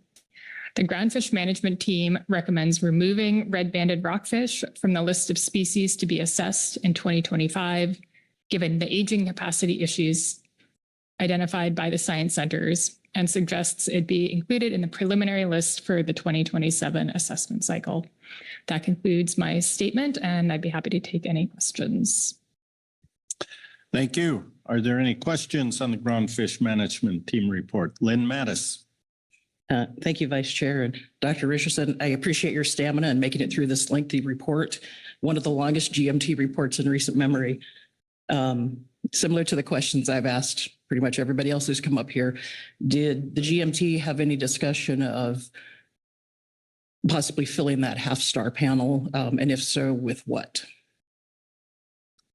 Through the Vice Chair, thank you, Ms. Mattis, for the question, and thank you for acknowledging the lengthiness of our report. We're very proud of that. We did have some discussion about that. We considered recommending elevating widow rockfish to a full benchmark assessment, but given the lack of capacity identified by the Science Centers, we concluded that that was not going to be our recommendation. Thank you for the information. Thank you. Other questions? Not seeing anything. Thank you. Next, we have a Groundfish Advisory Subpanel report. Gary Richter is here for that. Good morning, Gary. Morning again, Mr. Vice Chair. Council members, be reading from agenda item 14B, Supplemental Gap Report 1, Groundfish Advisory Subpanel Report on 2025 and 2027 Stock Assessment Plan and Schedule. Due to otolith aging workload and limited capacity described in Agenda Item 14B, Revised Science Centers Report 1, it is apparent that a benchmark assessment for red-banded rockfish for 2025 cannot be completed. The GAP recommends that red-banded rockfish be added to the list of potential benchmark assessments for the 2027 cycle. GAP notes that this agenda item is coming back through the full council process, taking up floor time on items we already reviewed and decided on. And it'd be helpful if we could get realistic capacity projections earlier in the cycle in the future. GAP also suggests yellowtail rockfish south of 4010 north latitude be added to that same 2027 list with the implementation of non-bottom contact gears, as well as reopening of the rockfish conservation areas. Yellowtail rockfish landings in the south are sure to continue to increase. The GAP holds out hope that species such as black rockfish in Oregon and canary rockfish will still be strongly considered for the assessment schedule in 2027. Mr. Vice Chair completes our GAP statement. Be glad to take any questions. Thank you. Any questions for Mr. Richter on the GAP report? I don't see any hands. Thanks, sir. Thank you, Gary. That completes all our reports, takes us to public comment. Looks like there's at least one sign up here. There it is before us, Jamie Diamond. Good morning, Jamie. Good morning, Vice Chair Hassemer, Chair Pettinger, council members and staff. I am Jamie Diamond, owner of Stardust Sport Fishing out of Santa Barbara, California. I'd like to thank you all for the thoughtful conversation here that has already happened, as well as at the GMT and the GAP around capacity, aging capacity, ultimately, because that's where the bottlenecks keep happening. It seems like we continue to find ourselves in the situation of many stocks needing assessment, but again, limited by capacity to age a large backlog of otoliths, therefore needing to pass, postpone, or go without more frequently as we assess the many stocks with no prior or recent aging. Fishermen and fisheries are being constrained by sale time varying sigmas due to bottlenecks like this in the assessment process, and there are going to be more situations like this in the coming years. Infrared reader technology is under review, which in the future will help with less complicated reads. However, we need to do something soon. With our limited capacity for aging workload, and I say we, trying to be part of the solution, recognizing all the parts here. With our limited capacity for aging workload, especially with these more difficult species needing specialized training, have we considered utilizing third-party labs or contractors to process the less intricate otoliths, which would free up in-house staff for the more intricate work? I do plan to build on this comment under C3 IRA funding, but I just wanted to start this kind of more broad stroke conversation here. I felt like it was the appropriate place, and I'm available for questions. Thank you. Thank you. Any questions for Ms. Diamond on her testimony? Marcy Remco. Thank you, Mr. Vice Chair. Thank you, Jamie. I don't have an answer to your question, but I look forward to exploring what might be possible. CDFW does not have an aging lab, and we are reliant on others to do the aging of California fish. And it is definitely a matter of prioritizing available resources, and look forward to discussing further with you. Thank you. Thank you. Any other questions? Not seeing any. Thank you, Jamie. Thank you. That completes all our reports, public comment, and will take us to council action, which is consider the NIMS report and adopt revisions to the 2025 and 2027 stock assessment plans as appropriate. And I think that action was written before the CDFW report was written in there. So consider those reports and adopt revisions as appropriate. And looking for any hands. Lynn Mattis. Yeah, thank you, Vice Chair. I think we're somewhat in this, or we're in this red-banded quagmire, somewhat my fault. I added red-banded to the list of 2025 at the June council meeting based on guidance in the GAP and GMT reports. I was swamped with other things too. I didn't do my due diligence to go look into the spreadsheet, the tool, et cetera, to see what the agings were. I'd made some assumptions. So I will take part of the blame on this. And I appreciate that that it's being brought back. I will have a draft motion in a little bit to recommend moving red banded. I am concerned though that we already have limited star panel opportunities and we're reducing that. And we're talking about, over the course of the discussion, I've heard that 3 species being recommended move to 2027. The table of preliminary assessments that was also part of the motion in June already has 8 species listed, at least 2 of them likely having multiple areas. So we are already at 10 to 12 or 10 to 11 potential assessments on our 2027 list. And we're going to add, well, one of the spots is for a slope rockfish species, TBD, which red banded maybe could take that spot. But we're talking about adding 2 more species to a list that is already more than we can do. I don't disagree with maybe moving some of these out of the way, but I think we just need to keep that in mind, that we're sort of kicking the problem down the road 2 years. I wish I had a magic wand to help with the NIFS capacity on assessments and aging. We are ODFW, we are in a slightly better space than California. We have an aging lab that consists of 1 person. Mark is awesome, but he's 1 person. So he does have some limitations on how much he can produce. We do have some field staff that help him with some of the preparation, but again, it is a 1-person lab. So just some thoughts as we move forward. As you can tell by the questions, I'm a little uncomfortable with a half a star panel given Ms. Bellman's time, a GMT member's time, probably Gary Richter's time as the GAP representative, and a CIE reviewer, having them in Seattle for a week, only working half days, doesn't seem like the most efficient use of time and or money. And with that, I will stop yammering. Thank you, Lynn. Further discussion? Corey Niles. Yeah, thanks, Mr. Vice Chair. I think sharing many of the same thoughts Lynn expressed, but I'm thinking of CDFW's report and chili pepper. I was not following closely enough to Marcy's questioning with Dr. Hamel. So I wonder if Owen's still available, or maybe Marcy understood his answer better than I did. But is there a swap that could be happen between red banded and chili pepper? Is the concern if there's only so much otolith capacity, would it be possible to complete red banded if chili pepper was dropped? I'm guessing the answer was no, but yeah, I just didn't quite understand that exchange between Marcy and Dr. Hamel, and understanding that CDFW does have some concerns about similar otolith type and other capacity concerns with chili pepper. So what is the trade-off here? Marcy Remco.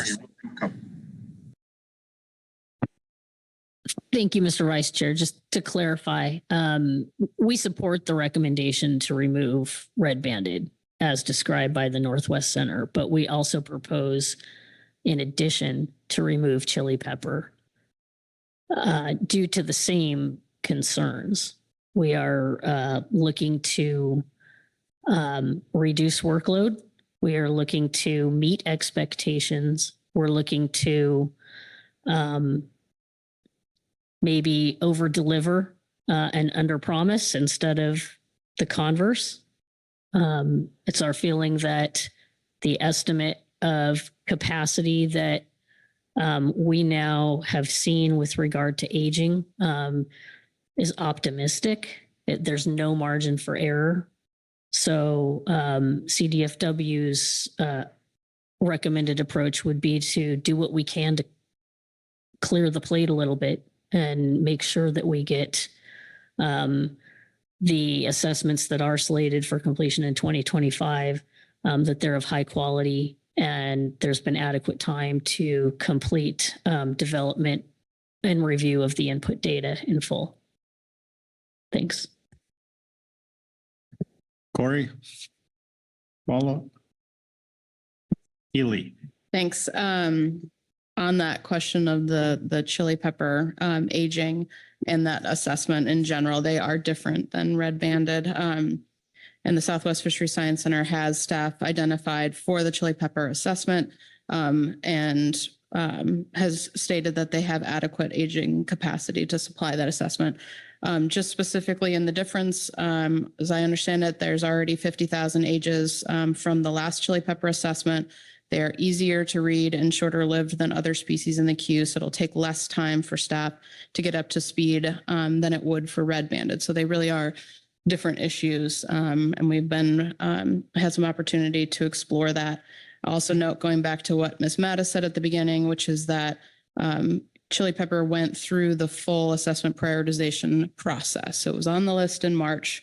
There was a deep dive between March and June and another opportunity to look at it. And so I'm confident that if there were concerns from the centers about chili pepper, that would have come forward in the longer process. Red banded kind of came around the side, and Lynn talked about that, right? So they really are separate issues. And I think if there were any concerns about any other stocks besides red banded with the list, we would have heard about it. And so I take that on we're in a good place with this one removal. Corey, a follow-up? Yeah, thanks, Mr. Vice Chair. Well, so I guess I understood, Marcy, your suggestion about dropping both, and I think my question was I understood somewhat of Owen's reasoning for why they picked red banded, and yeah, the process reasons, but the question was really if we dropped chili pepper, if that made red banded any more doable was the question. And I hear Keely's answering, well, they're different and there's more aging for chili pepper now, but the question would red banded be doable if chili pepper was dropped? I don't know that I heard a specific more doable. I don't know if I heard a specific response to that. Keely, Ken? We'll only venture a little in just to say my understanding is that that chili pepper is identified for Southwest Fishery Science Center capacity, whereas the red banded is a Northwest Fishery Science Center capacity issue. So we have the luxury of having two centers and separate resources. And so there is a difference there. Back to your question. Okay, thank you. Further discussion, Marcy, I'm not sure, did I miss your hand earlier or, okay. Lynn Mattis. Thank you, Vice Chair. Don't want to preclude any additional discussion if there is. I do have a motion ready with the fine gentleman in the back that may spur some additional discussion, but there's one ready if it's the time for that. Well, I looked around, I didn't see any hands, so let's have your motion. Okay, thank you, Vice Chair. I move the council amend the list of groundfish species to be assessed in 2025 that the council previously adopted in June 2024 by removing red-banded rockfish from the list and adding it to the preliminary list of species to be assessed in 2027 as recommended by the SSC, GMT, and GAP, and adding yellowtail rockfish south of 4010 to the preliminary list to be assessed in 2027 as recommended by the GAP.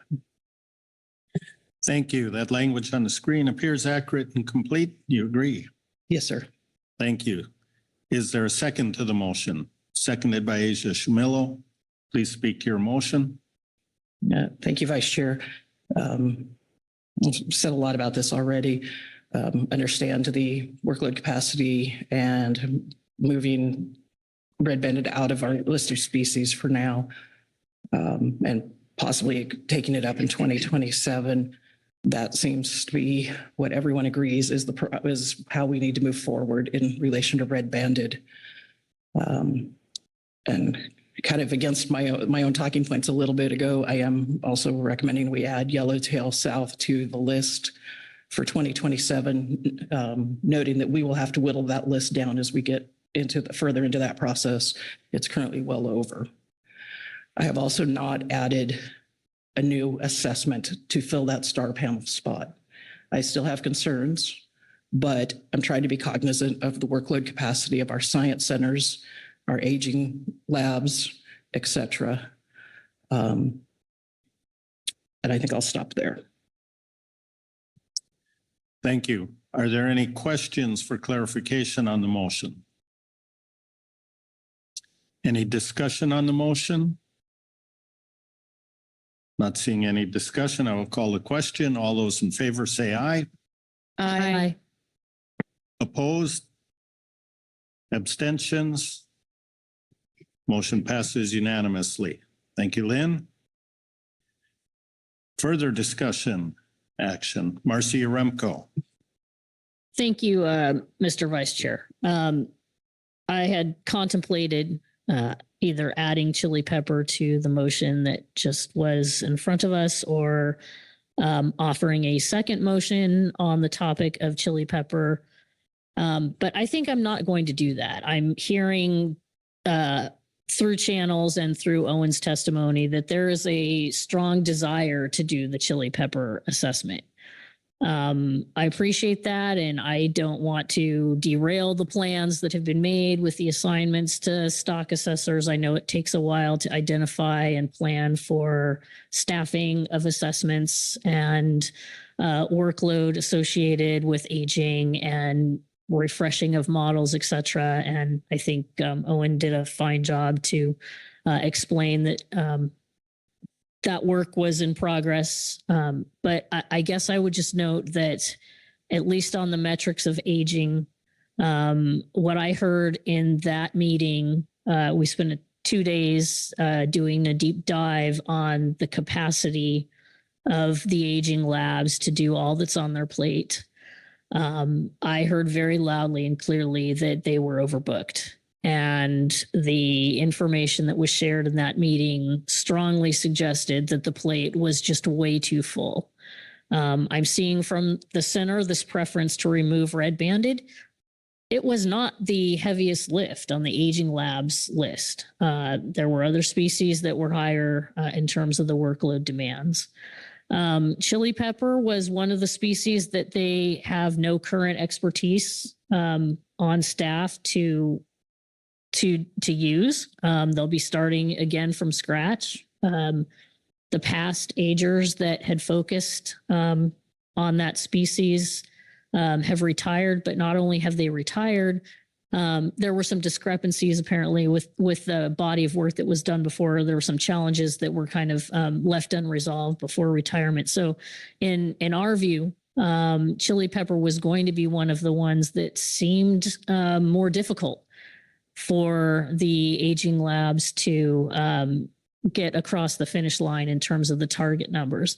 The other thing that was discussed in the meeting is that, you know, the preliminary list of the structures available, it was kind of a preliminary list of the structures that were available, and all agencies involved were tasked with going back to their respective contacts to do a deep dive and see what other structures might be available in various repositories. And so the initial calculations of the time needed and the target frequencies may have been too low, depending on the, you know, availability of other structures that had kind of very recently come to light. So, and then, you know, considering, you know, we want to make sure that as much aging is done to fill the basic biological needs.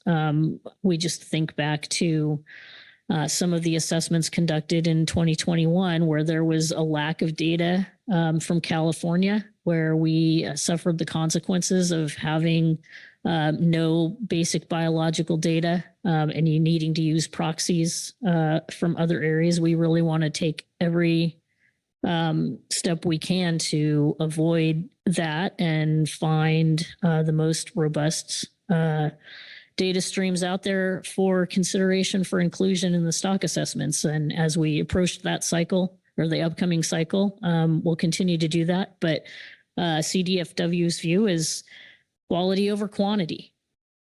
I'm thinking back to June, and hopefully others remember around the table, we received a very stark PowerPoint presentation from the center on Science Center capacity for assessments. And in that presentation, we learned that assessment capacity since 2013 in terms of stock assessors is down 30%. And they came to us and made very clear that they can't keep up with the assessment work. The expectations that we've set are too high. They know that we have a need to refresh our assessments on a cycle that keeps them current and avoids the impacts of the time decaying sigma. But I heard very, loudly and clearly, don't overload the plate. We can't do it. And so I kind of have, I'm sort of thinking about the competing messages, the different messages that we've heard about capacity, meeting to meeting. And so that's why, I feel that I would rather go in expecting less and being pleasantly surprised at the end of a stock assessment cycle rather than overburdening and then realizing come, next April or June that we've overloaded and, we then suffer the consequences in the outcomes of being, having assessments that maybe didn't have the greatest inputs or enough time for consideration of available data and review. So I'm struggling here again with the mixed messages. But I won't propose to remove chili pepper, but boy, I'm sure concerned with the expectations and the available resources to ensure that all of these needs are met and that we get the quality that we know we really need. Thank you. Thank you, Marcy. Any further? Chair Pettinger?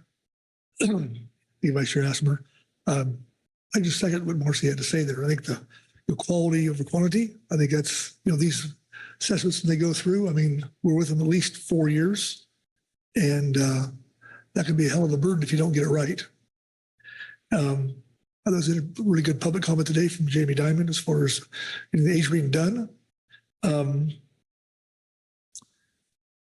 noticed that NRH1 to the CCIEA presentation had a whole list of scientists who worked on that. I think probably one of those climate scientists I imagine that they've hired. And that's all great. But if you don't do the very the very foundational work of probably assessing stocks, you're throwing your money away because you're not inputting the proper information into those models. Every time the stock assessment cycle comes around, I always get a little squeamish because it's like a box of chocolates. You never know what you're going to get. And that's, as an industry person, I tell you what, it really is, there's the last couple of cycles, but it's kind of scary. Chili pepper rockfish are a crucial component to rebuilding the California groundfish fisheries. It's been totally decimated over the last 20 years. And I know we're fishing them down there down in Monterey, and we've seen good recruitment. We see a lot of small fish around, but if you're not inputting the information to get off the dock, the odorless living into it properly, things go sideways. It's scary. So anyway, I appreciate Marcy's comments and her report, and I'm hoping that I believe Dr. Fields expressed to the gap that he can do it. And I'm holding to that, and hopefully we'll have a successful assessment. Thank you. Thank you. Any further discussion here? Give you a little bit of time and give Marlene a chance to organize her thoughts for a summary. Marlene, how did we do? Is there anything else? Thank you, Vice Chair Hassemer. The council has adopted revisions to the 2025 assessment list and preliminary 2027 assessment list.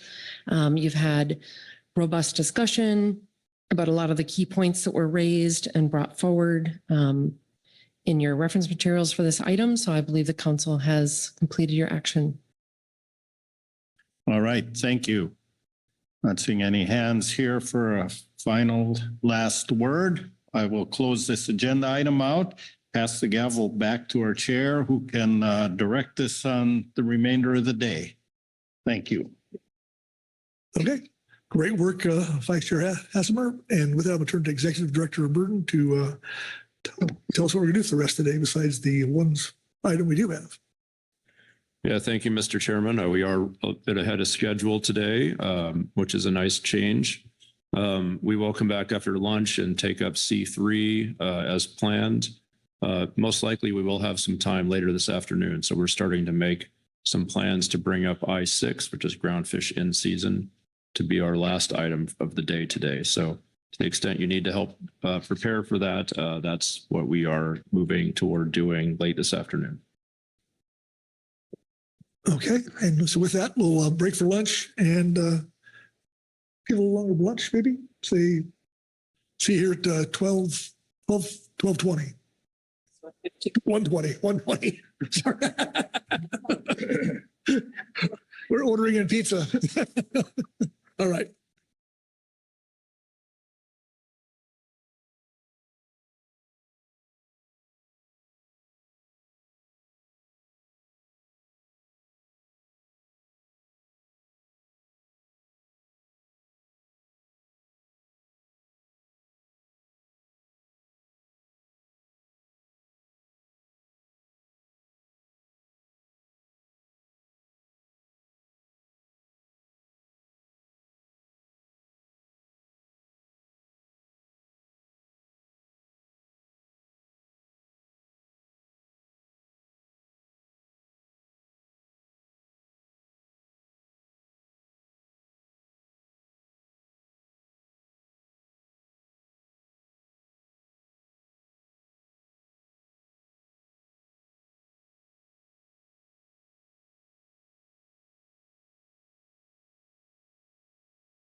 Recording stopped.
Okay. Welcome back, everyone. Recording in progress. We're going to start off with the C3 here, but before that happens, I'm going to turn to Executive Director Burden for any announcements on our schedule. Yeah, thank you, Mr. Chairman. Just a quick recap. We have shuffled the agenda at this point. We're planning on taking up I-6 later this afternoon. After chatting a bit with other folks in council leadership here and reflecting on the number of new council members we have, we think it'd be great if we can also organize ourselves to have a council photo at the end of the day. So if we get done and still have the energy for that, we'll go over here in the sun where there's a nice little spot for a photo, and maybe we can do that sometime near 5 o'clock. So that's what's on our mind right now. And see, the chairman is already taking photos. Well, I am taking photos because it's Gilly's first time in the seat. So we're just happy to have her. And so, Gilly, why don't you kick us off here on C3? Sure thing. Thank you very much. Good afternoon, Chair Pettinger and members of the council. This is agenda item C3, the Inflation Reduction Act projects check-in. As described in the situation summary for this item, this is an opportunity for the council to review and discuss draft work plans and tentative timelines for 3 projects that the council has recently received funding for under the Inflation Reduction Act. Each of the projects is intended to focus on an aspect of climate resilience and associated council management or decision-making processes with the goal of contributing to the council's work to advance climate-ready fisheries. Funds provided under the Inflation Reduction Act, or IRA, must be committed by the end of 2027. As such, the draft work plans and timelines found in attachments 2 and 3 under this agenda item run through 2027 as well. This is the first time that these draft products have come before you, and we anticipate that these will be living documents that shift and change a bit as the projects unfold over the next 3 years. For today's discussion, staff is seeking any feedback that the council may have to help further develop the work plans and timelines, and we anticipate continuing to refine them and add more detail going forward. Individual project work plans will be presented to the council at future meetings as they gain more detail. Also, as part of this agenda item, you will see a staff report in attachment 4 with recommendations regarding the future role and composition of the Ecosystem Advisory Subpanel and the Ecosystem Work Group, particularly in light of the council's focus on implementing its IRA projects between now and 2027. These recommendations are in response to a request that the council made at its June 2024 meeting to explore the role and composition of the EAS in particular. Because the scope and role of the EWG will also be impacted by the IRA projects, the staff recommendation includes the EWG as well. For today's discussion, staff recommends that the council consider the EAS and EWG roles and composition as part of this agenda item, and then take action regarding these advisory groups as part of agenda item K3, membership appointments and council operating procedures. The materials in the briefing book for this agenda item include the attachments referenced just now and reports from the EWG, the EAS, the Highly Migratory Species Management Team, and the Highly Migratory Species Advisory Subpanel. The council action today is to discuss the draft IRA project work plans and provide guidance on next steps, and also to consider the roles and composition of the EWG and EAS. For the agenda order, I'll start things off by providing a staff presentation on the IRA projects and the materials in sort of a summary of the materials in the briefing book, and we'll then turn to the reports of the management teams and advisory bodies, followed by any public comment. We'll then move on to council discussion and action. And with that, I'll just look to see if there are any questions, and if not, I can begin the staff presentation at any time. Thank you, Gilly. Questions on Gilly's overview? All right, not seeing any, so please go ahead. Great, thank you. And I think any moment now we will, there it is. So magical. As mentioned just now, I do have a few slides here that provide an overview of the council's IRA projects, specifically the proposal submitted to NINTS this past spring, some associated work products, and overarching timelines. I will also touch on the staff recommendation for the EWG and EAS's roles and composition, as well as provide a synopsis of some feedback from conversations with advisory bodies that did not submit reports under this agenda item. Next slide, please. Just as a way to sort of recap the past year or so, this timeline here shows some key dates during which the IRA proposals were developed, starting with the announcement of IRA funding availability for regional fishery management councils back in June of 2023. Then during the fall of 2023, staff began drafting project proposals, consulting along the way with the council, NMFS West Coast Region staff from the Northwest and Southwest Fisheries Science Centers, the Pacific States Marine Fisheries Commission, and the Council's Committee of the Whole this past January. The proposals were submitted to NMFS in January of 2024, slightly revised in response to NMFS feedback in May of this year, and approved by NMFS in June for full funding. And as Mr. Burden mentioned in his executive director's report the other day, the council has now received the funding. So there's a little exclamation point on the last bullet point. Yay. Next slide, please. I will now briefly go over each of the three projects, starting with project number 1, which is titled Innovating the Implementation of Council Actions to Respond to a Dynamic Ocean Environment. And I should mention here that for each of the three projects, the objectives and work described on the slides and in the staff, the attachments is based almost entirely on the content of the project proposals as they were submitted to NMFS this past spring.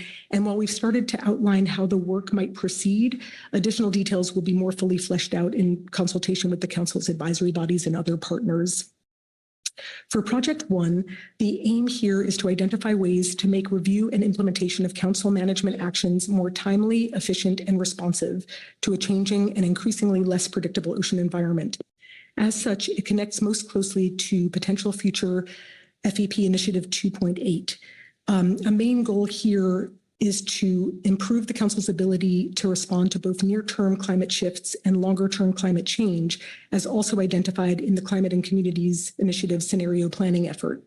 A key outcome would be a streamlined decision-making framework and related implementation process or processes for at least one council regulatory or FMP amendment proposal to at least be initiated, if not completed, by mid-2027, probably more like initiated. Next slide, please. And I'm sticking with project 1 for just a bit. This project features 3 main pieces of work. And again, this may changing it a little more fleshed out as we go forward, but the first is to develop a white paper that explores all aspects of council decision-making and related federal regulatory processes needed to implement council proposals or recommendations. The paper will then identify typical choke points or bottlenecks that can lengthen these processes. Then the council may choose to form an ad hoc working group or a committee of some kind made up of a wider array of experts and stakeholders to explore existing and potential opportunities to speed up process timelines and associated implementation mechanisms. And finally, the council would then apply the ad hoc committee's recommendations and/or learnings to an in-progress management action. Longer term, the council could seek to continuously improve this streamlined framework as it is applied across a broader range of proposed council actions. Next slide, please. That brings us to project number 2, which is titled Considering the Effects of Council Management Actions on Human Wellbeing in Vulnerable Fishing Communities Impacted by a Changing Marine Environment. The primary aim of this project is to develop tools and a decision framework that would allow the council to more explicitly consider and understand how management proposals affect West Coast fishing communities. It connects most closely to potential future FEP Initiative 2.6 and also seeks to address a goal of the Climate and Communities Initiative to develop strategies for increasing the resiliency of our managed stocks and fisheries, specifically in the face of near-term climate shifts and longer-term climate change.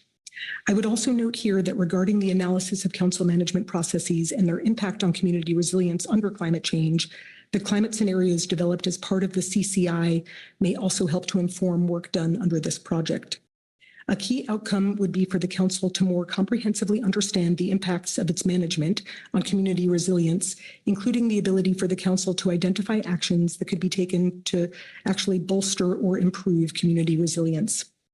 One thing I also wanted to flag here is the connection between this project and the Council's equity and environmental justice work, and particularly the EEJ Regional Implementation Plan. Well, I believe there can be arguments that can be made for all three of these IRA projects having linkages to equity and community resilience. The focus within Project 2 on understanding the impacts of Council actions that Council actions may have on both the vulnerability and resilience of fishing communities is extra salient and relevant. Next slide, please. The main pieces of work under project number 2 include building out and relevant. Oh, so sorry, a little echo. Building out an online dashboard that integrates economic, demographic, and fisheries data at the fishing community level, starting with a survey or audit of available indices and data products, such as indices of fishing community well-being and vulnerability and resilience to changes in availability of fishery resources. It's possible that an audit like this would reveal that such resources already exist or could be knit together somehow to create something more integrated, in which case a brand new dashboard or online resource may not be entirely necessary. But in the event that something more tailored to the Council's needs does not yet exist, Project 2 includes a work stream around building out that dashboard. From there, we would develop decision support tools using the dashboard resource or resources as a jumping off point that make it easier to assess how particular fishery-specific actions affect these communities. A key part of this assessment will be determining which communities are most clearly tied to which fisheries and whether and how those communities are then affected by particular fishery management actions. These decision tools would then be coupled with the development or identification of procedures to spotlight or front load this information and related analyses into Council decision-making. This would involve consulting with Council advisory bodies to better identify Council decisions and decision processes that most directly impact community resilience. Once these tools and procedures are identified and developed, the Council would then apply them to at least one Council action to be initiated prior to the end of the grant period. Next slide, please. And project number 3 is next up, and it is titled Developing Climate-Ready Fishing Methods That Mitigate Bycatch of Non-Target Associated Species in a Changing Environment. The primary aim of this project is to expand or improve upon existing efforts to minimize bycatch of non-target and protected species, particularly in light of climate-driven changes in the distribution and occurrence of marine species.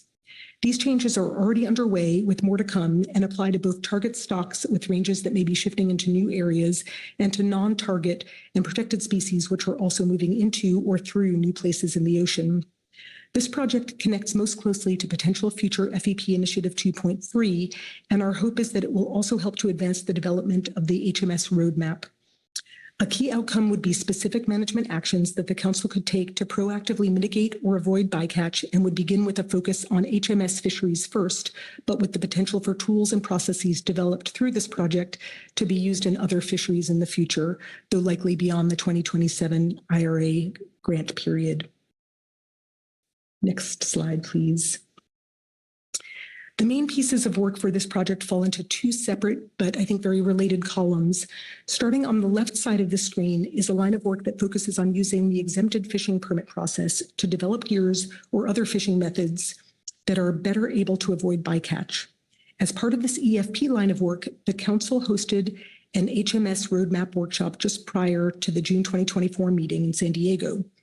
The workshop brought together state and federal fishery managers, advisory body members from the Council, fishermen, researchers, NGOs, and other stakeholders to discuss opportunities to advance the development of the HMS roadmap in particular, and in part through the use of exempted fishing permits to support gear innovations that allow for the testing of new gear types that can enhance the catch of HMS species while also mitigating or avoiding bycatch.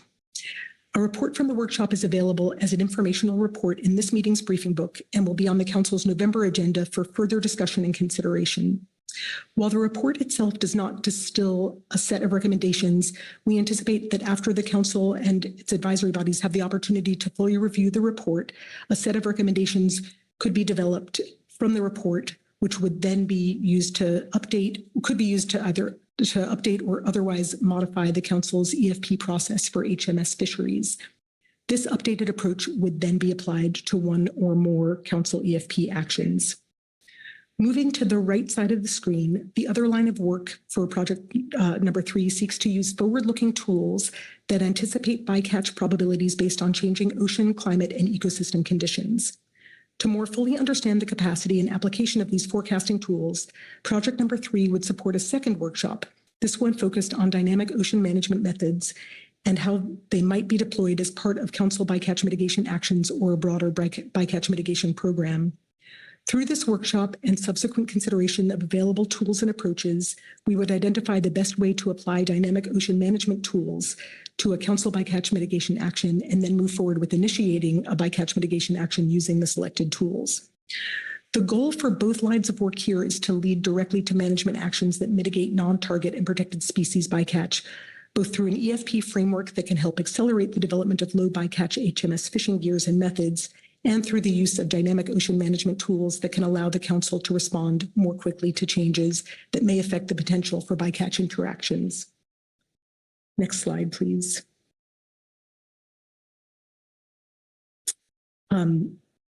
Now, moving on to the timeline for all of these pieces of work.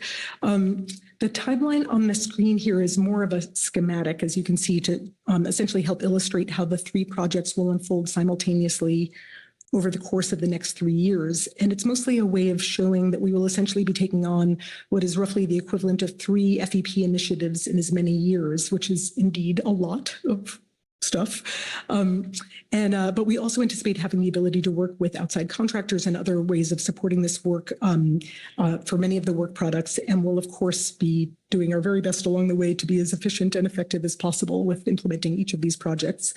The draft timelines in the briefing book under attachment 3 go into a fair amount of detail compared to the version on the screen here, but are also still quite tentative and are provided primarily to show how the projects relate to one another over the course of time and approximately where the council and its advisory bodies can anticipate seeing products and milestones come forward for review and discussion and consideration, but with the caveat that things could still shift by months at a time potentially, but hopefully not too dramatically. Next slide, please. I also wanted to just highlight a few areas for potential cross-cutting work that will span across all 3 projects. And with my apologies to the EWG for jumping the gun a little here, as they will be presenting their report shortly, the first 3 bullets here on the screen are recommendations from the EWG regarding process and connections to existing council goals and work. And they include hosting kickoff workshops or webinars for each project with dedicated time for fuller discussion for each body of work in terms of work responsibilities and products and milestones. Making clear where, how, and in some cases, if the IRA projects connect to or advance the goals and objectives of the FEP and the climate and community initiatives follow-on actions, and continuing to keep goals around climate resilience and flexibility at the center of our work to implement these 3 projects. The other 2 lines of cross-cutting work here include efforts to coordinate, communicate, and where appropriate, collaborate with the Climate, Ecosystem, and Fisheries Initiative team at NIMS and the Science Centers, and with the Council's EEJC on linkages to the Council's equity and environmental justice work and the NIMS EEJ strategy. Next slide, please. I just wanted to, this is the slide regarding input from advisory bodies. And I just wanted to mention that over the course of the past 2 to 3 weeks, I've had the opportunity to meet with many of the council's advisory bodies to discuss the IRA projects. And for those advisory bodies who have not submitted reports under this agenda item, I just wanted to highlight a few themes that emerged from those discussions. Feedback included, I think, understandable concerns around workload, bandwidth, and compressed timelines. Ensuring that the project timelines allow for full participation by advisory bodies in keeping with the individual advisory body's desire or interest to be involved, and establishing a way to make sure the council's IRA work is regularly talking with the Science Center's CEFI work. A few other more recent topics that came up include ensuring that we are using an appropriately inclusive definition of community as we think about project number 2 in particular, and ensuring that the projects remain focused on maintaining and improving the council's existing work where possible. And I was just thinking it would be very helpful to keep these issues and questions in mind as we start to really dig into the development and implementation of the projects. And of course, the council will also be receiving additional input from other advisory bodies shortly. Next slide, please. Finally, turning to the council's consideration of the future role and composition of the EWG and the EAS, the staff recommendation in the briefing book under attachment 4 is for both teams to remain in place with an explicit focus on providing support, advice, and guidance on the development and implementation of the IRA projects between now and late 2027. While the IRA projects are anticipated to be the Council's ecosystem priority over the next 3 years, this recommendation also recognizes that other ecosystem items will come before the Council that will rely upon and benefit from continued work by the EWG and the EAS, such as advancing FEP Initiative 4 and supporting the Council's work on the CCIEA Annual Ecosystem Report. To this end, and considering that the IRA projects are roughly equivalent to conducting 3 FEP initiatives simultaneously, as mentioned earlier, there will need to be careful consideration of workload and an understanding that the specific ways in which the EWG in particular, as the Council's technical ecosystem team, engages in the implementation of the IRA projects may need to differ somewhat from previous FEP initiatives, which I believe is something they will also touch on in their statement. In terms of the composition of both teams, staff does not recommend any specific changes at this time other than considering the addition of socioeconomic expertise to the EWG and the acknowledgement that as an ad hoc work group, the membership of the EWG is designed to be flexible so that the council chair may choose to make some changes in the future in order to best meet the needs of the IRA projects and related work. Next slide, please. And finally, just a quick reminder of your council action this afternoon, just to discuss the IRA project draft work plans and presumably related documents in the attachments and provide guidance on next steps and to consider the role and composition of the ecosystem work group and ecosystem advisory subpanel. Next slide, please. Thank you very much for your time this afternoon. And with that, I would be more than happy to take any questions that the council may have. And I should mention that I may also look to Executive Director Burden for anything he may wish to add as we move through any questions and discussion. Okay, thank you, Gilly. Excellent presentation. Questions on the presentation? Mr. Simpson. Thank you, Mr. Chair. Thank you for the presentation, Gilly. There was a lot in there. I feel like this is a big topic, a lot of moving pieces, and 3 very ambitious projects. I'm going to ask the question relating to Project 3 because that's easiest for me to track coming out of HMS, but I think it's applicable for all 3 of them. That the timeline, and I can't remember which slide it is, I don't know, it's 12 or something, but there is a timeline that has a whole bunch of points on it that really would need future workload assigned to it in terms of dates. Yet the only date I see on our calendar for HMS would be the November meeting where we're talking about the roadmap. And so I'm just wondering where and how those dates are going to be plugged in really for all of these projects so we have a better understanding of what this workload really is going to look like in terms of floor time. And I don't know if that you have that answer off the top of your head, but just kind of what the process we could expect to see. You know, is that going to come up later this week under future workload planning? Who are we tasking with that job? Really, what does that look like for us? Thank you very much, Ms. Svensson, for the question. And through the chair, I would say that the conversation today, I think that the council may choose to have will be, I imagine, helpful in terms of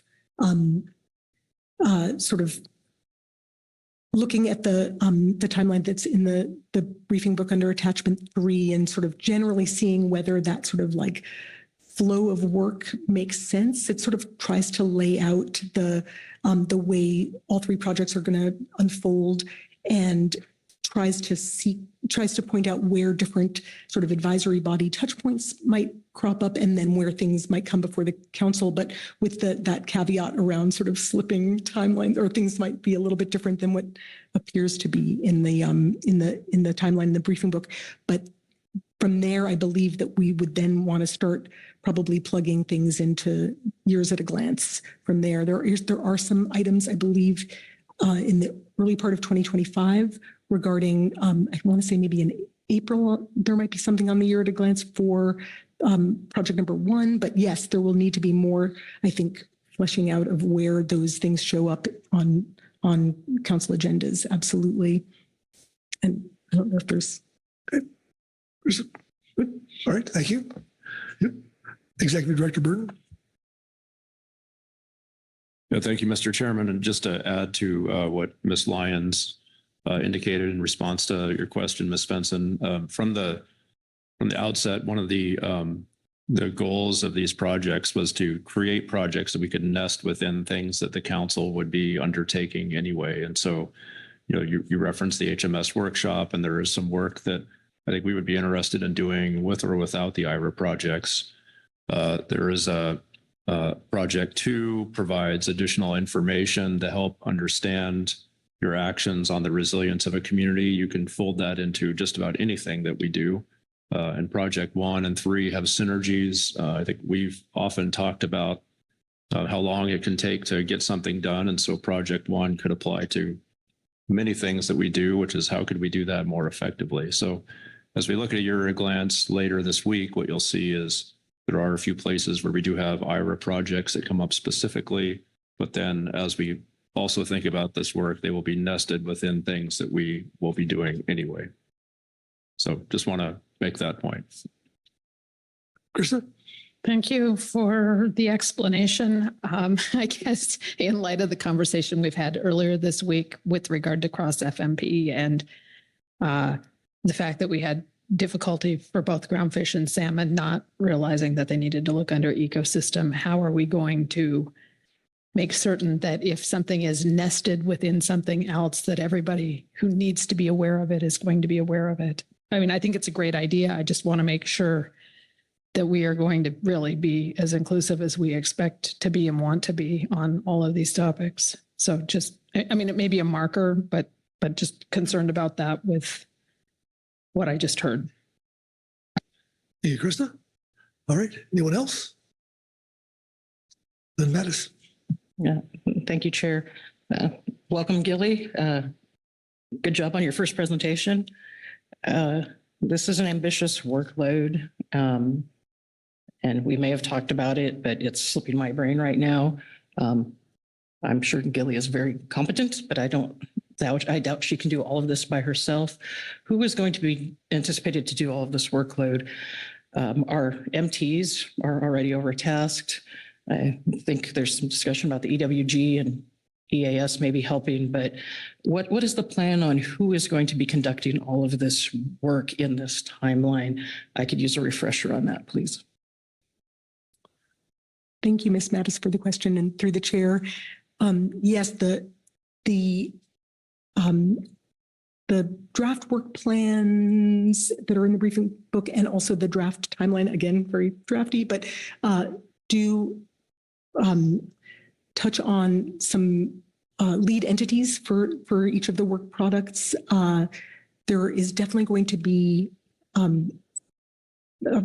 tasks or pieces of work that probably will fall to specific advisory bodies.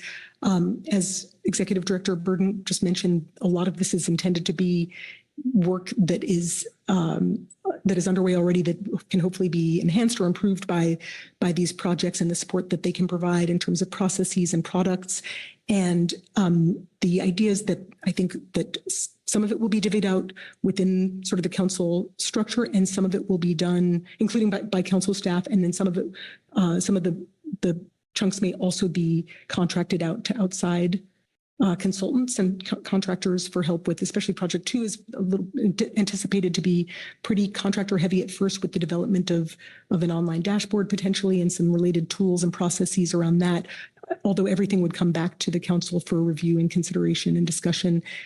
So there's sort of a blend of, I think, ways of being able to distribute the work accordingly so that it doesn't fall too heavily on any one member of the council family, and then also with the acknowledgement that the EWG and the EAS would be doing a lot of work around analysis, review, support, et cetera, potentially with each of these projects. Thank you. Thank you, Gilly. Thank you, Lynn. Anyone else? Oh, Executive Director Burton.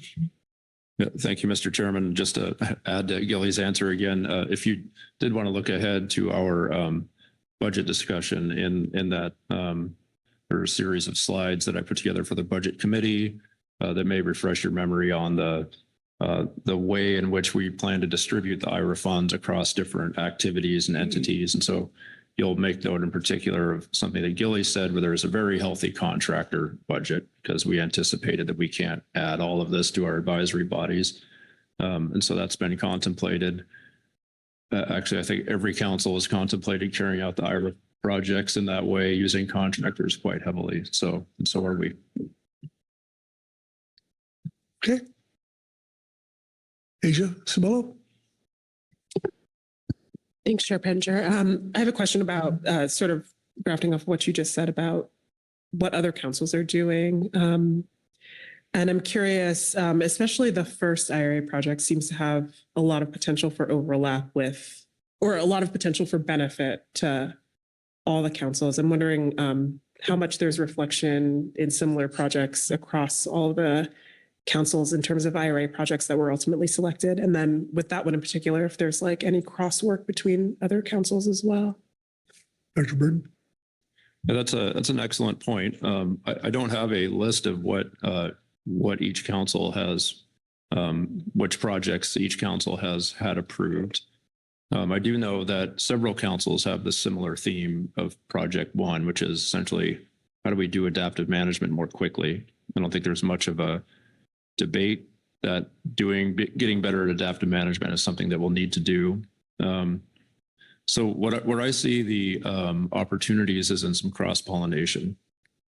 And I haven't had this conversation with other EDs directly, but we've pontificated about, sharing a contractor that would help us understand how to do that more effectively. Because if we look at our institutional processes, a lot of us are set up very similarly. And so creating some synergies in that way, I think, is beneficial.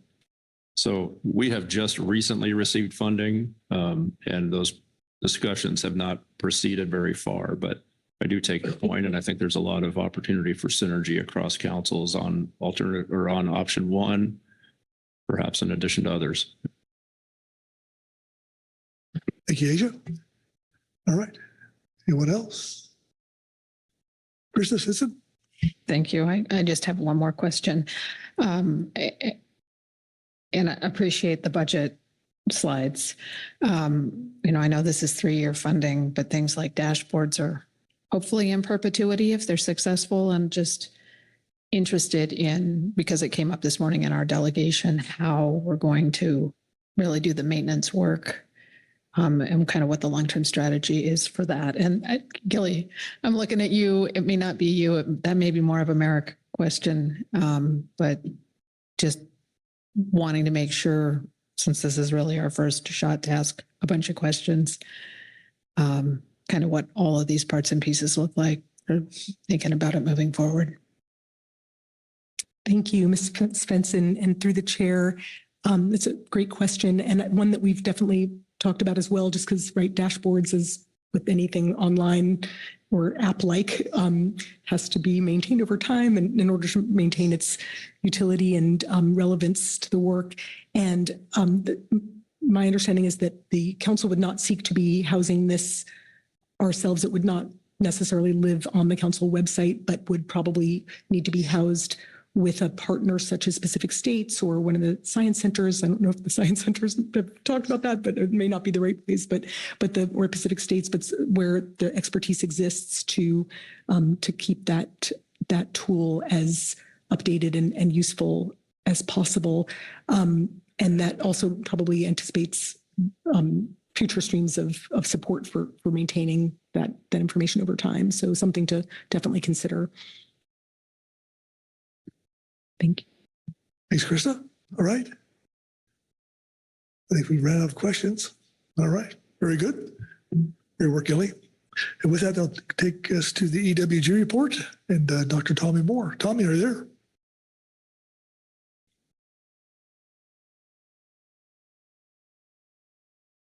You there?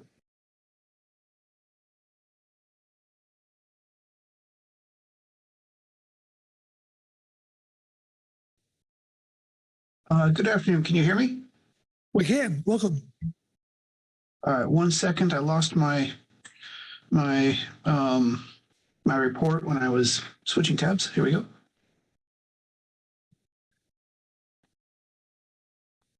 We're running ahead of time, so you're in good shape. All right. Well, I'm sure I can take care of that for you. Thank you, Mr. Chair.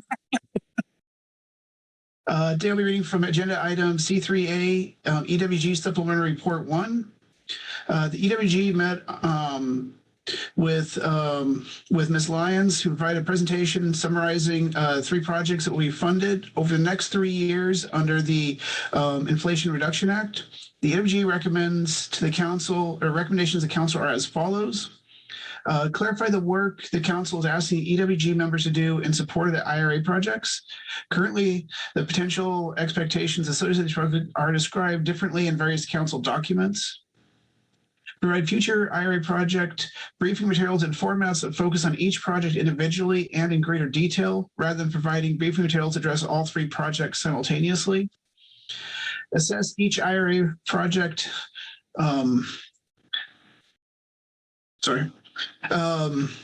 assess each IRA project against the goals and objectives of the council's FEP and Climate and Community Initiative follow-on actions. Hold separate inception workshops or webinars for each of the 3 projects that focus on the proposed outcomes of the projects alongside the roles, responsibilities, information needs, and expertise requirements for each of them. This should be done before the work on the projects begin in earnest.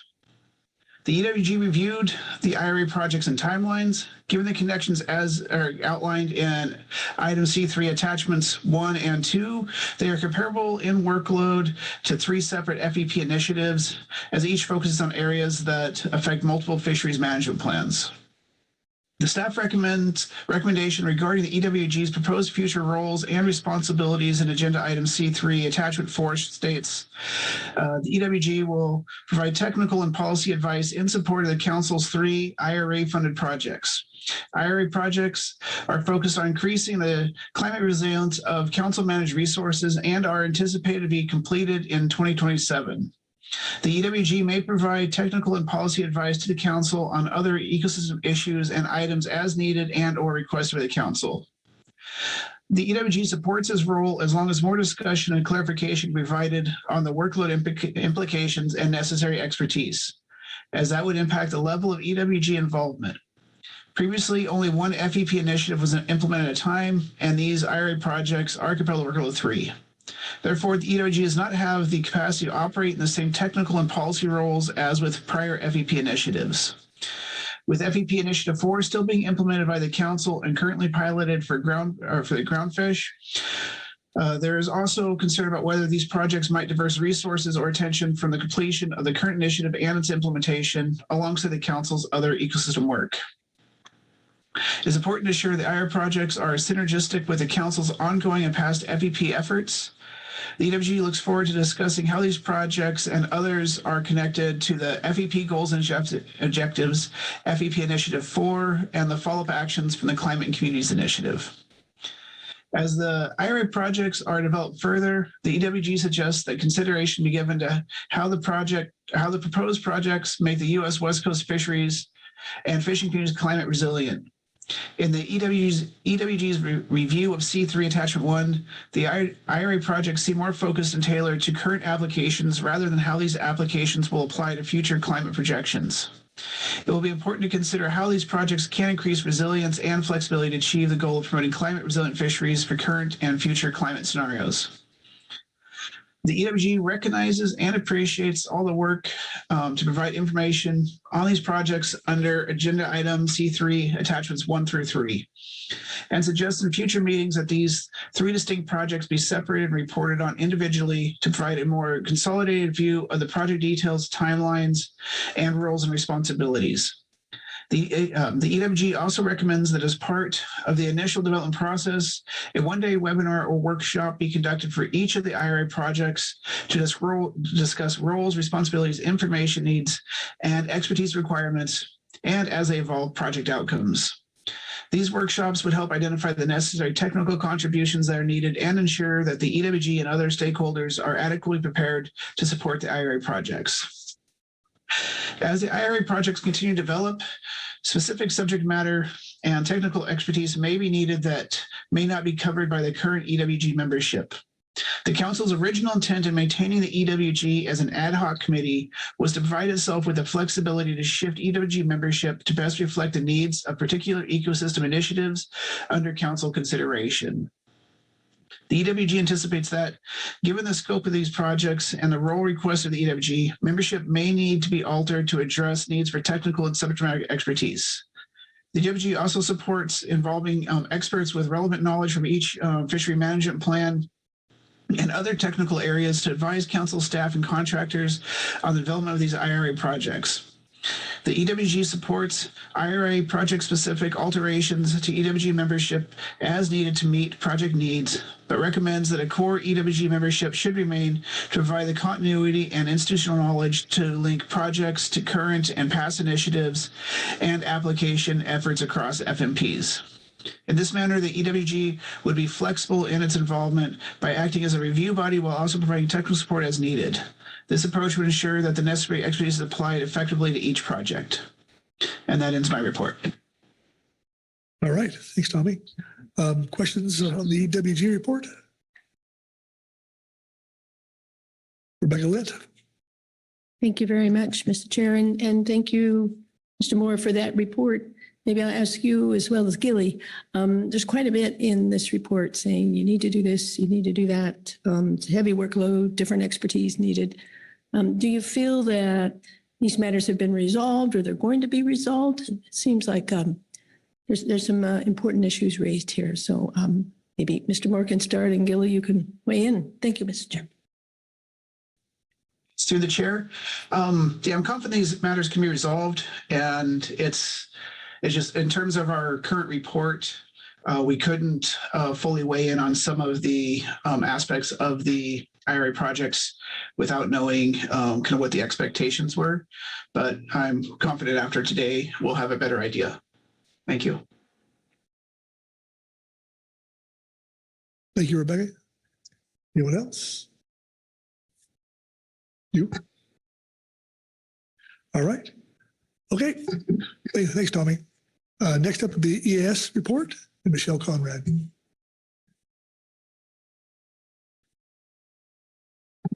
Welcome, Michelle. Thank you, Chair Pettinger and council members. I'll be reading from agenda item C3A, Supplemental EAS Report 1. The EAS received a presentation from Ms. Gilly Lyons on the Council's Inflation Reduction Act funded projects, tentative timelines for the projects, and council staff recommendations for the roles and compositions of the EWG and the EAS. The EAS appreciates the alignment of the IRA projects with the Council's Fishery Ecosystem Plan and the draft work plans described in Attachment 2. While the proposed timelines for completing and initiating action resulting from the projects as described in Attachment 3 appear ambitious, given the Council's multiple fishery management processes that would occur at the same time, the EAS believes it can be done through the collaborative efforts described in Attachments 2 and 4. To that end, the EAS also supports the Council staff recommendation of the IRA focus alternative, whereby the EWG and EAS would provide support, advice, and guidance on the development and implementation of the Council's IRA projects and other ecosystem items as necessary or requested by the Council. We also recommend that the Council continue to receive a presentation on the annual ecosystem status report by the California Current Integrated Ecosystem Assessment Team at its March meetings. While we commend the CCIEA team for synthesizing and condensing a ton of fisheries relevant ecosystem information to produce a readable ESR, it is very information dense, and continuing to include a presentation coupled with the ability to ask the CCIEA team questions, helps further understanding by the council, its advisory bodies, and the public. All right. Thank you, Michelle. Questions on the EAS report? Not seeing any. Thank you. All right. Next up will be Matt Craig with the HMS Management Team report. Welcome, Matt. Thank you, Mr. Chair and members of the council. I want to take the opportunity to express my appreciation for the discussion on workload and who gets assigned what task, as we had some very similar thoughts in the management team. I'll be reading into the record our report for agenda item C3A. The highly migratory species management team reviewed and discussed item C3, attachments 1 through 3. We wanted to thank Council Staff Officer Gilly Lyons for briefing the team and the advisory subpanel on the IRA projects. The team is generally supportive of IRA Project 3, which focuses on HMS Fisheries. Excuse me. Based on our briefing, the following reflects our understanding of certain areas of concern which came up in the team discussion. We request confirmation from the council that our understanding is correct. The intent of the term EFP framework is a set of recommendations to help improve and streamline the council EFP application process and to clarify the council's priorities for recommending EFPs. The timeline in attachment 3 is a proposed timeline and can be altered. The IRA proposal provides funding for one element of the HMS roadmap, noting that the scope of the roadmap is broader and the connections to this project will require additional council and advisory body discussions. The lead entities in attachment 3 are not being tasked with each and every product, but rather are those interested parties well suited to comment and make recommendations. The item descriptions regarding the management team and advisory subpanel roles are changeable. Implementing an EFP framework and initiating a council bycatch mitigation action involving the use of dynamic ocean management tools should not be interpreted to mean that undertaking an FMP amendment or regulatory amendment or both is required. The team anticipates providing feedback and guidance in project scoping discussions to identify areas of overlap between this IRA project and the broader HMS roadmap development. As a brief aside, due to some staff shuffling at the center, this will be my last meeting as a member of the HMS management team. I wanted to take the opportunity on the record to thank the council, my colleagues on the management team and advisory subpanel, and council staff members, especially Dr. Kitdahl, for helping us get through all of our work. I know that this is a lot of work for everybody, and I wanted to express my appreciation, and it's been a pleasure to serve. Thank you, Matt. All right. Questions for Matt on the management team report? Krista Svensson. Yeah, thank you, Mr. Chair.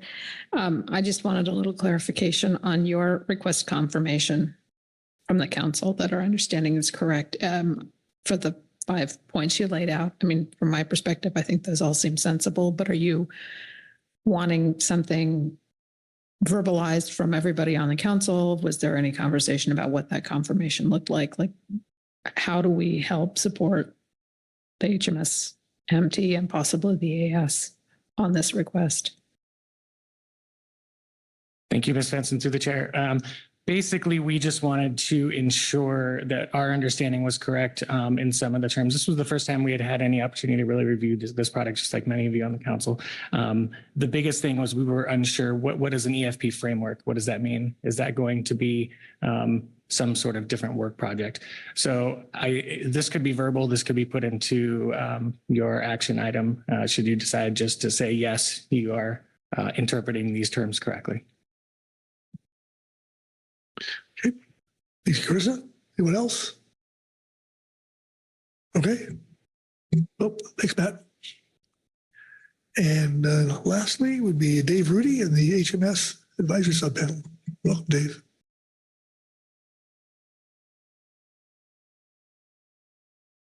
Good afternoon, Chairman and Council members. I'm Dave Rudy, the Chair of the HMSAS. The advisory subpanel received a briefing from Ms. Gilly Lyons on the IRA projects. We request the Council emphasize Project 3, developing climate-ready fishing methods that mitigate bycatch of non-target, associated species in its changing ecosystem. We support this process and receive very positive responses from the participants in the San Diego HMS Roadmap Workshop. We hope when the council discusses this topic in November, they encourage workshop participants to continue the dialogue in appropriate forum to inform and advise the council on strategies to revitalize West Coast HMS fisheries by developing fishing practices to access underutilized HMS stocks in a manner that mitigates such bycatch. Thank you, Dave. Questions on the advisory panel's report? Rebecca Lett. Thank you, Chair. And thank you, Mr. Rudy, for this presentation from the HMS Advisory Subpanel. And also thank you to the HMS management team for your report. It's important to make the linkages between this IRA project and the HMS roadmap from the June 2024 workshop, as you reported, even though some of this is always overlap more than complete coverage. So I think it's important to note that the HMS advisory subpanels underscored the opportunity to make this IRA project a way to explore developing strategies to revitalize West Coast fisheries. We've all heard about bluefin tuna making a good recovery. There's a very healthy swordfish stock as well. Right now, 80% of the swordfish we consume in America is imported, and we're not so sure that's as well managed. So I hope that the IRA project on dynamic ocean monitoring also gives us an opportunity to look at the tools out there, develop new ones as necessary, climate resilient tools to monitor and to mitigate bycatch in the marine environment.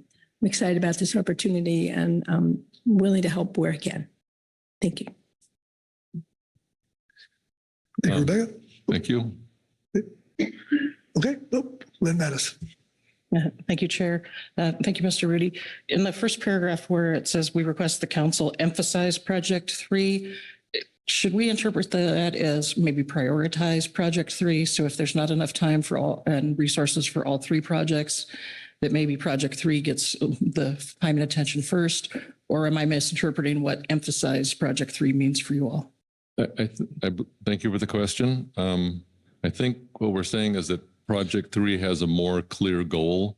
And if we can focus on that clear goal of helping rebuild fisheries and harvest the excess stock of HMS fisheries, that would help our fisheries and help our country potentially not import as much seafood. So I think there's some clear goals in Project 3. I'm not saying anything against the other two projects, but we think there's some clear, effective goals and results that can result from Project 3. So yes, emphasize, prioritize if possible. Thank you. Appreciate the clarification. Thank you. Thank you, Lynn. Krista? Thank you. I know that the advisory panel talked quite a long time on Project 3. And I know that you work together quite often with the management team. And I'm just wondering if there was discussion around their 5 points.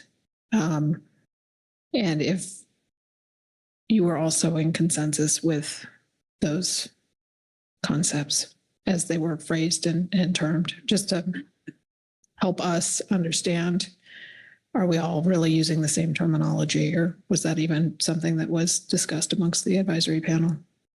Thank you for the question. We did not discuss too much the management team's statement, but I do agree with what the management team said. We do need clarity. We do need a clear process to work on the EFPs.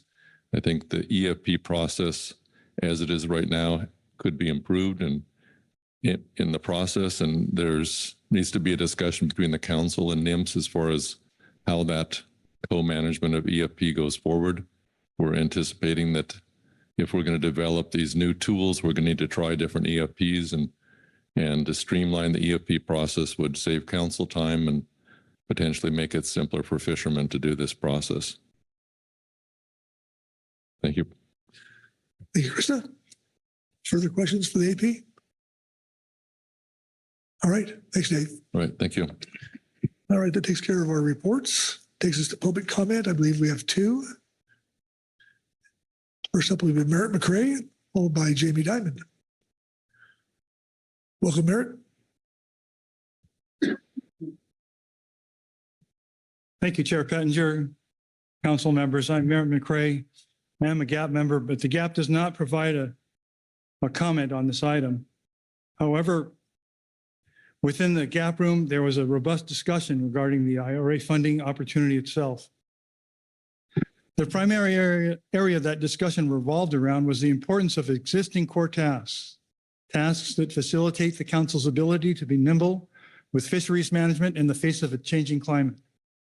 This includes the ability to quickly acquire samples, gather data, and do science, including age structure reading and stock assessments. Often the council supporting scientific effort is not able to see incoming year classes until well after these fish are already being encountered by the fisheries themselves. Fisheries independent data for rocky reef fishes is sparse for most areas of our Pacific coast. Existing technology and sampling methods could provide the opportunity to note incoming year class strength far sooner, and yet the work needed to develop data and methods for its use lag far behind. This is primarily due to a lack of personnel and resources to do this needed work and build the survey capacity to expand it.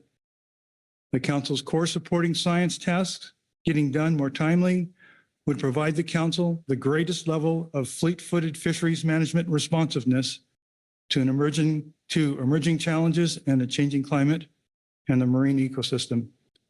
Thank you. All right, thank you, Merritt. Question on the Merritt's testimony? John Ugritz. Thanks, Mr. Chair. Thanks, Merritt, for the comment. Can you help me understand, are you relating that to one of these three projects specifically? I'm just a little confused about what you're asking here. Through the chair, thank you for the question. The GAP does not provide a comment on this because there wasn't a comment that we could provide that addressed those three. However, I just wanted to relate the kinds of discussions that did go on, and there was quite a bit in that GAP room with respect to seeing that funding opportunity and what it might be used for.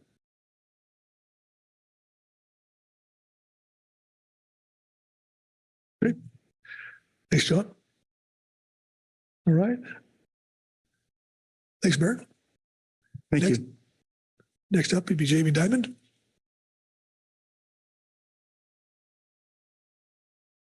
I'm going to use this mic.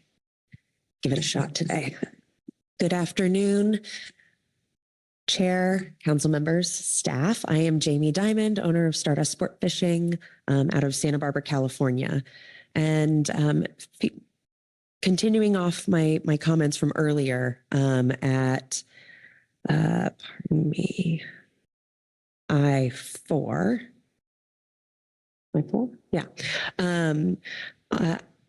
I'd like to connect Project One, innovating the implementation of council actions to respond to dynamic ocean environment, specifically identifying innovations to make review and implementation of management actions that are more timely, efficient, and responsive to changing ocean environments. Innovation, it's not necessarily means new. It can also mean an improvement to existing. And so I think that's really important, and that we don't lose the fact that it doesn't have to be reinventing the wheel.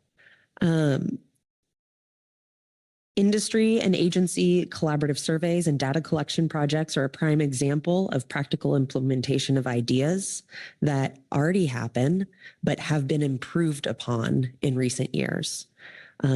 In GAP Report 1 from I1C, in bold, it said the Groundfish Advisory Subpanel recommends exploring a logistical funding pathway to implement a tagging program on the West Coast, and this was specific to sablefish.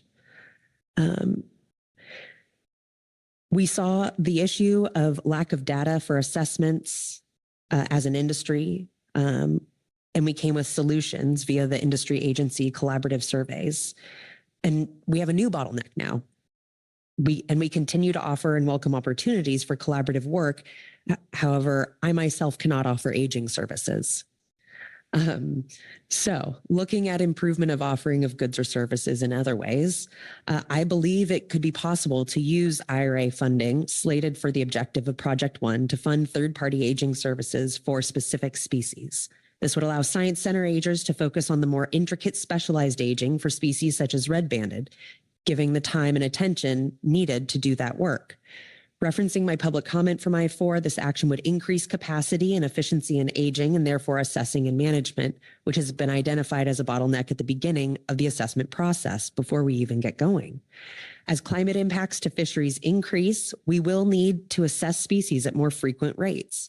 Fishing communities and their well-being are directly linked to the Council's ability to take action and respond to these rapidly changing environmental conditions. Here's where Project 2 also applies to the need of increased aging capacity. Your ability to act and manage our fish relies wholly on the information you receive to do it. And as we're seeing with quillback, poorly informed assessments have a devastating ripple effect on fishing communities. I believe NIMP staff was able to see firsthand during their recent tour of ports and harbors in Northern California area. Human well-being in fishing communities is much more than economics. When fisheries collapse, community services disappear, infrastructure and municipal services suffer, mortgages lapse, people move taking their kids with them, school enrollment declines, local schools close, mental health declines, but health practitioners have also left. Communities are typically unable to recover. Fishermen and fishing communities are frequently referred to as resilient. And as a member of those communities, I would like to not always have to be so darn resilient. I would like to start living in precedented times. But if we must continue to live in the unprecedented times, let's make it for the right reasons. How about this? PFMC takes unprecedented action with innovative move to support fishing communities by insert action item there. Thank you. Thank you, Jamie. Questions for Jamie on her testimony? Okay, thank you. Thank you. All right, it takes care of public comment. It takes us to council action. Reminder, this is a check-in, so we do have some action before us. So with that, I'll open the floor up for discussion.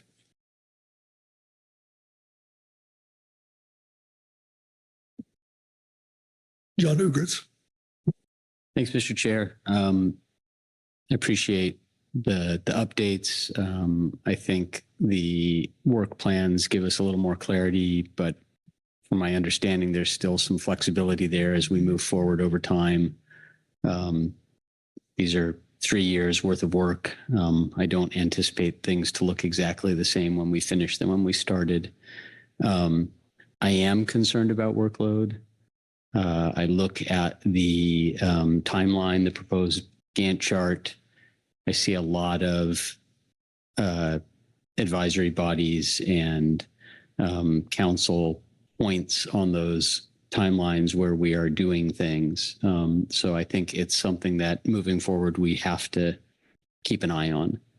I'll note the ecosystem work group asked, how these projects relate to the climate and community initiative and some of the future work that the council had identified as possible within that. My recommendation would be that we don't pursue additional climate and communities initiatives while we're doing these 3 IRA projects. There is a lot of overlap.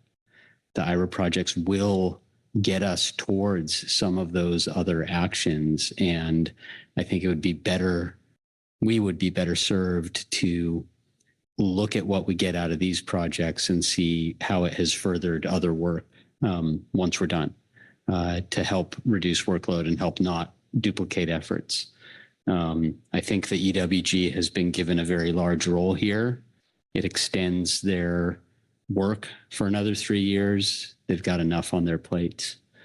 I'll also note that we heard a little bit back and forth about the highly migratory species management team. They had 5 points requesting some clarification and support from the AS for getting some clarity on those things. I think from what I've heard and from my understanding that the management team's take on those points is correct, and it's in line with what we're expecting for Project 3.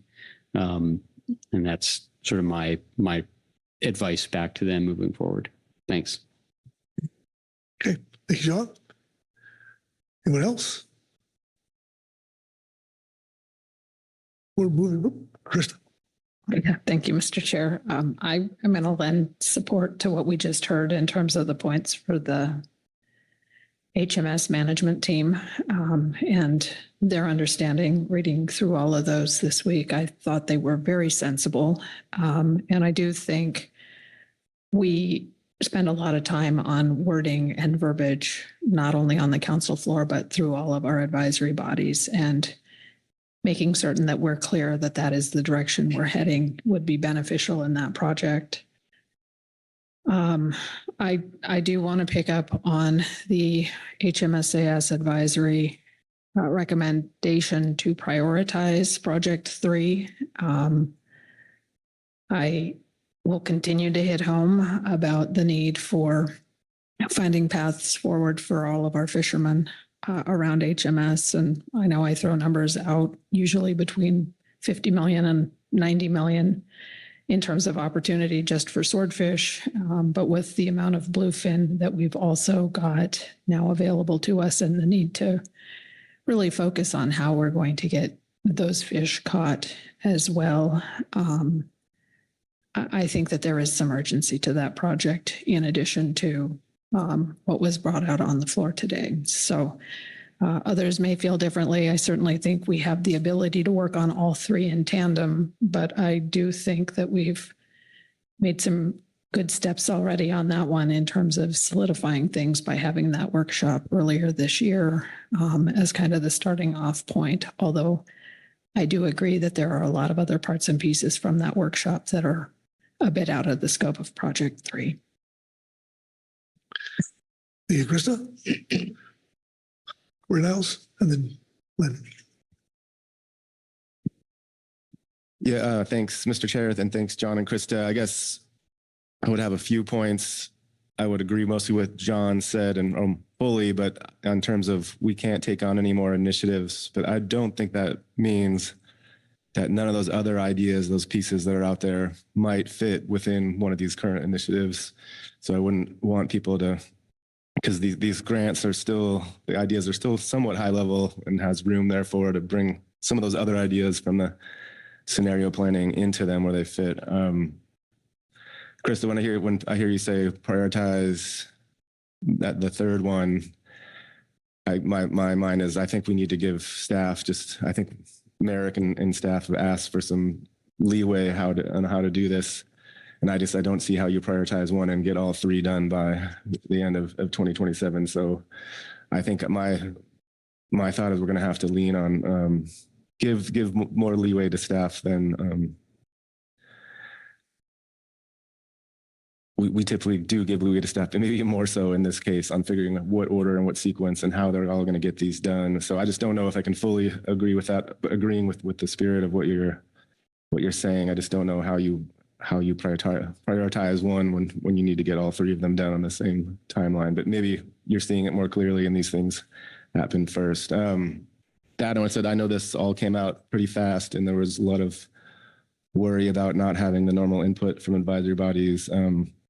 And I want to thank Gilly and Merrick and all involved for, I think you're bringing it back to our normal way of doing things and getting input from the advisory bodies. And so I thank you for that. And my last point was, Merrick, we asked back in June, I believe it was, there's some great suggestions about how we move forward on planning these projects. But Heather, I think during meeting planning, asked about how the Science Center's activities would fit into this and somewhat proposed a workshop of can we hear from the Science Centers and while you're work planning for these and seeing how they do and do not mesh, et cetera. And you said that would be something you look into and into doing. So just want to, if I still think that's of interest, because the Science Centers have maybe some temporary resources, but some significant resources for decision support tools.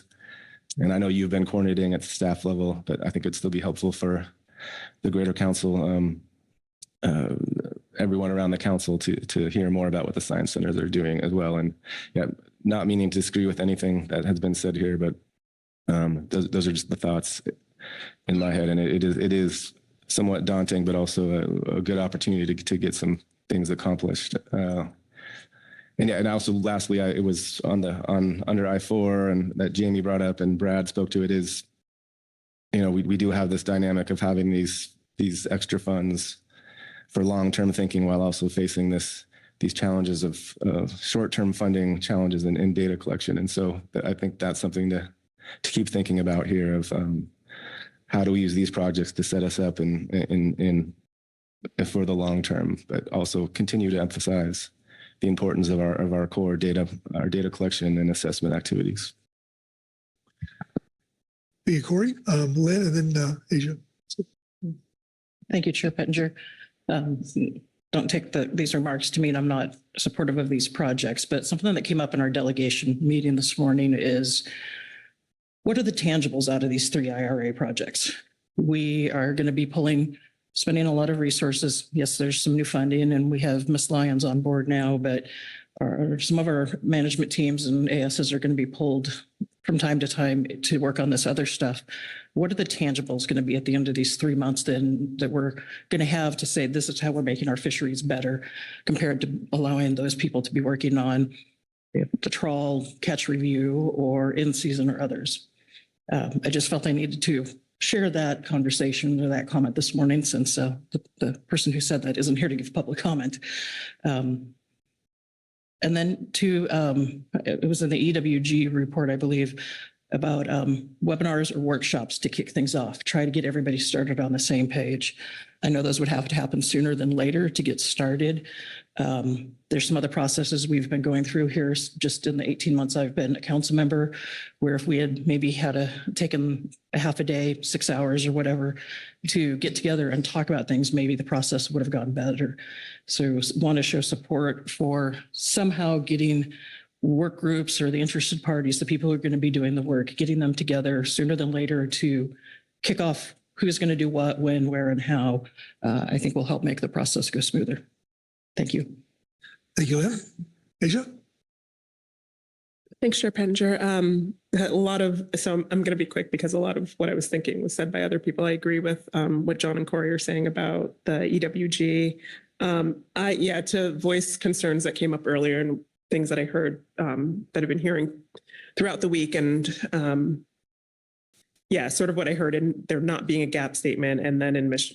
Diamond's comments that we're not spending, we're not getting the chance to spend money on like these maintenance things. Brad, you said the same thing earlier. We can't spend money on like the actual management stuff that we have this slug of money to spend on other stuff. But I'm still really hopeful, particularly about the first item on the list. And I really like Ms. Diamond's framing of like maybe efficiency comes in like, climate efficiency and resilience comes in making the processes that we have already better and kind of rechanneling that thought back into how we can use that money to make things that we need to do go smoothly and go quickly. And so I'm just saying I'm hopeful. I want to encourage people to be hopeful and imaginative with that money, to not just look out into like the wide future of possibilities, but also just like, use this space to make what we do run smoothly and efficiently as possible. So I want to look at this with more hope than sorrow about the things that we're not able to do. And that's all. Thank you, Asia. All right. Corey Writings. Thanks, Mr. Chair. Welcome, Ms. Lyons. It's great to see you here, and I'm glad we have someone to guide us through all of this. So thanks for coming on board. Just a couple notes, agreeing with my namesake across the table regarding giving leeway to staff in terms of moving these 3 projects forward on the timeline. I appreciate everything that's been said about the flexibility required there, the workload that might come from this, and just noting that efficiency is going to be important. So encourage that leeway. Wanted to endorse the ideas for cross-cutting work that council staff put forward in their PowerPoint, especially looking at coordinating with the science centers and the regions with the CEFI work, the Climate Ecosystem and Fisheries Initiative. As we have been briefed before, in addition to the money and the funding that we've received to do this work, NIMS has received a substantially larger amount of money to do similar work. So let's absolutely make sure we're taking advantage of that. So thank you for bringing that up and making that suggestion. Similarly, with the linkages to the EEJ strategy, that seems to make very good sense. Was looking at the EWG report. I think most of that was already covered by other folks. There was a couple things in there. I think John mentioned the nexus with climate and communities initiative outcomes, and the EWG mentioned that. So I agree. I think that's really important. I see some of that has already been noted in the documentation put forward by council staff, but continuing to lean in there and really take advantage as much as we can about the work that was already done, thinking about climate and how that is impacting our fisheries and our communities. And then also agreeing with Ms. Mattis about the kickoff workshops. Those sound like a good idea as well. And then finally, just wanted to endorse the staff recommendations for the EAS and the EWG roles in compositions document. So that seems to make good sense as well. And thanks again for putting that together and hopefully adding some clarity and some good ideas about how those groups can help the council move through this process. Thank you, Corey. All right. Oh, Krista. Thank you, Mr. Chair.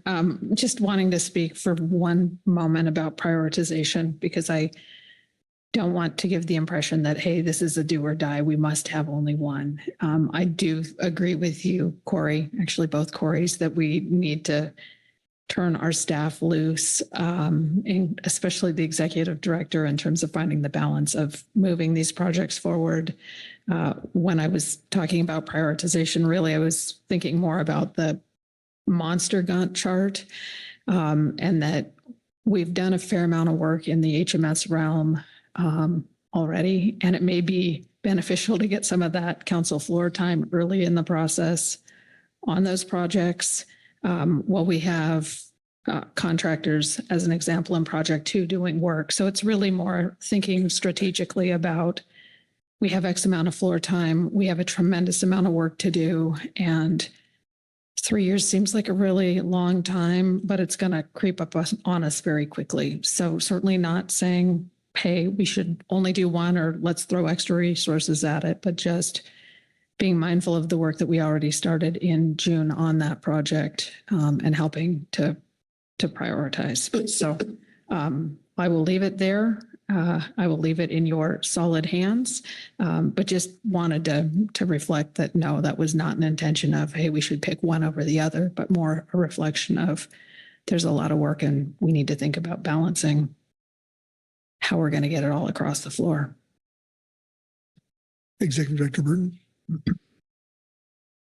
Yeah, thank you, Mr. Chairman. I appreciate this discussion quite a bit. And Ms. Fenson, I think this question is mostly directed to you, but I invite anyone to weigh in. When I heard the discussion of prioritization, or the term that was used, what I took that to mean was your personal interest in that topic.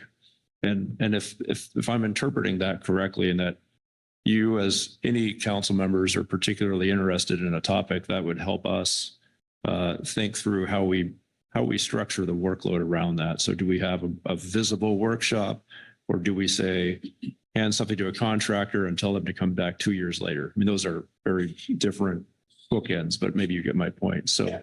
So if by prioritization, you mean a very visible thing in our council process, we can work with that. If I may, since you just asked me the question, and I'm sure others may weigh in, I'm actually pretty passionate about all three projects. I serve on the EEJ committee. I think that is an amazing opportunity in Project 2 to help bring some of that work forward. I think hearing more about Project 1, there's a lot of opportunity there. And I did really like the way Ms. Diamond brought forward in her testimony the possibility of of leaning into the work that we're doing to optimize and prioritize that work. The reason why I am focused on Project 3 is not necessarily so much about HMS. It is really about affording opportunity for fishermen in communities when we have heard consistently for the last, I don't even know how many years, that we're having fewer and fewer opportunities. And so that EFP process, how we get people on the water, how we give them more opportunity to go out there, to me personally is a bit more tangible than some of the others. I think that they're all critical, but that really is why I'm leaning into that project. It isn't so much about HMS as it is about giving fishermen opportunities. And I just think that that's really critical in today, or this day and age, however you want to put it. Thank you, Krista. All right. Gilly Kent. Thank you. A little slow on the draw. I think this has come up a little bit, but I just want to note that some of the questions around the EWG's role, which are in the documents. My understanding was that their questions was not explicitly tied to whether additional climate and communities initiatives would happen, but I think that role hasn't been fully discussed, and so I'm assuming we'll have opportunity for further discussions, whether that's today or in the following agenda items for IRA projects in the future. Hey, Healy. Executive Director Burton. Thank you, Mr. Chairman. And Ms. Kent, if I understand your point correctly, what I would suggest is that if you do have a vision for the type of function or role that the EWG or EAS would play, it'd be helpful to discuss that here when it does become time to formally restructure potentially either of those groups. That's, of course, a membership appointments type of agenda item. And so we would take that up on day last, either this meeting or another meeting if we're not ready yet. But I do think some discussion here, if there's a desire to change some things around, that discussion would be beneficial at this time. Okay. Kelly? Thanks. Yeah, I think generally we support what's in the EWG report, their thoughts on their role going forward. And I think one of the aspects was pointing out the potential limitations of the expertise on the group right now, whether there would be opportunity for other expertise to be brought in, and sort of that role of reviewing versus generating. And so I'm not suggesting anything new or different, just highlighting what they put in their report. And I think we agree with that perspective. Okay, thanks, Kelly. Anyone else? Lynn? Well, thank you, Chair. On that topic, since the ecosystem work group is an ad hoc work group, this is a process or procedure type question. Can we just modify their duties, or do we need to sort of disband that group and create a new IRA work group? I know we want to keep the EWG work group for later ecosystem things, but other than maybe tweaking the membership and their charge a little bit, do we need to do anything formal under an agenda item on Monday to allow the EWG to do this work? Dr. Burton? Yeah, thank you, Mr. Chairman. I would propose that we make any of those changes on Monday. I would not propose us disbanding and then reconstituting a new group. I don't think that step would be necessary. Thank you. Okay. Courthouse? Thanks, Mr. Chairman. Merrick, sorry, I might have heard you say the opposite. Did you say on Monday or not on Monday? I did not say not on Monday. No, I would propose we do that on Monday. Yep. Well, just to remind folks, I'm also on the ecosystem work group, but I don't want to speak for the group. And I know Tommy's online and Lynn spoke to earlier, but I think the gist of the suggestion was we'd like to have those, maybe not workshops, but kickoff meetings where there's more, and there's a couple group members in the audience here that can have those meetings first where you get a little more information about tasks and roles for each project, and then people might have a better idea of what the EWG can be helpful with and not, and that's not going to happen before Monday, which is was my thought. Dr. Burton? Yeah, thank you, Mr. Chairman. And if that is the general consensus, that we're not quite ready to specify any new actual seats, then I would request that when we do get to Monday, having a clear, what's the word I'm looking for, like mission statement or charge, I guess is the word I'm looking for the committee that reflects the IRA projects. That would be helpful. And that would help us then move forward with the expectation of what that committee or working group would be doing for the next couple of years. Asia? Is there a place where the existing charge is detailed? I'm sorry? The existing charge for the EWG is detailed. Is there a place? Dr. Burton? There's not a clear charge. I believe Ms. Gilly Lyons has summarized some of the history of that working group, but admittedly, the record is fairly sparse. Thank you, Mr. Chair, and thank you for the question. Yes, I think there is some language on the EWG's web page on the council website under its operational guidelines that describes its charge as being very focused on the development and implementation of both the fishery ecosystem plan and associated initiatives. So that's sort of, I don't know if that's truly its charge in a more formal sense, but that's how it's described under its kind of operational guidelines as presented on the council website. So there may be an opportunity to shift that emphasis a little bit to the IRA focus, as there's some language in the staff recommendation that was pulled out as an excerpt in the EWG report as well, that just sort of focuses on the IRA projects over the next 3 years as a sort of a priority focus, but also leaving room for the possibility of other ecosystem needs and work as it comes up as well. So there is some language to maybe play around with potentially. Thank you. Yep. It's probably good to point out that K3 and the resulting elections or appointments in November is for 3-year appointments, and the EWG is a ad hoc group and a little more flexibility as far as what we do there. So we know that everything figured out in the short term. So, okay. Then Mattis. Thank you, Vice Chair. I know this is my 3rd time speaking on this item, so I'll try to make it short. As we consider and think about moving the role of the EWG, let's not forget the items that we talked about yesterday under the ecosystem agenda item. We've assigned them some work over the winter to come back to us in March. So I just don't want that to get lost as we're having discussions on their new role and things that they'll be taking on. We've already assigned them some work to come back in March. Thank you. Okay, thank you, Lynn. All right. Well, we've talked about this quite a bit. It's good information, good discussion. I'm looking to Gilly to see how we're doing, since no one's raising their hand. Thank you, Mr. Chair. I think you're doing great.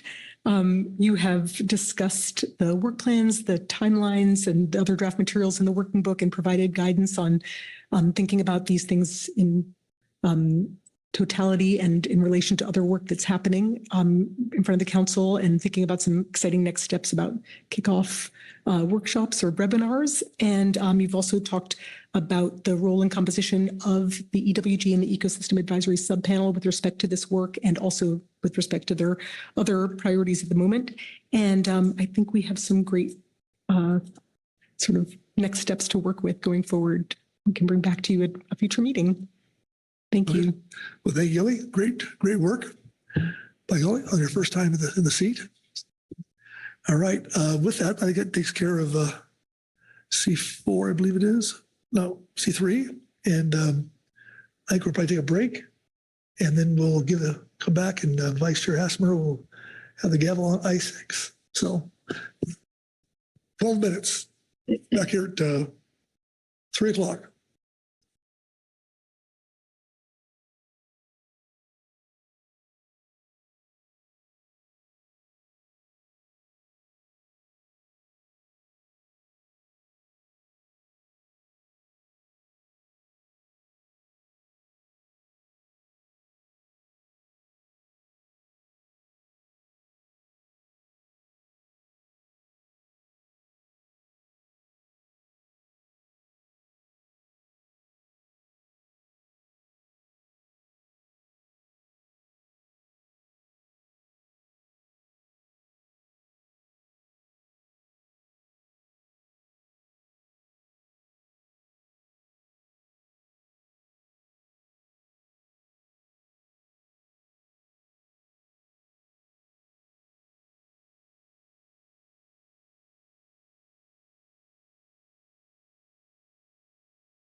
Recording stopped.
All right, everybody, let's swim back into action in your seats.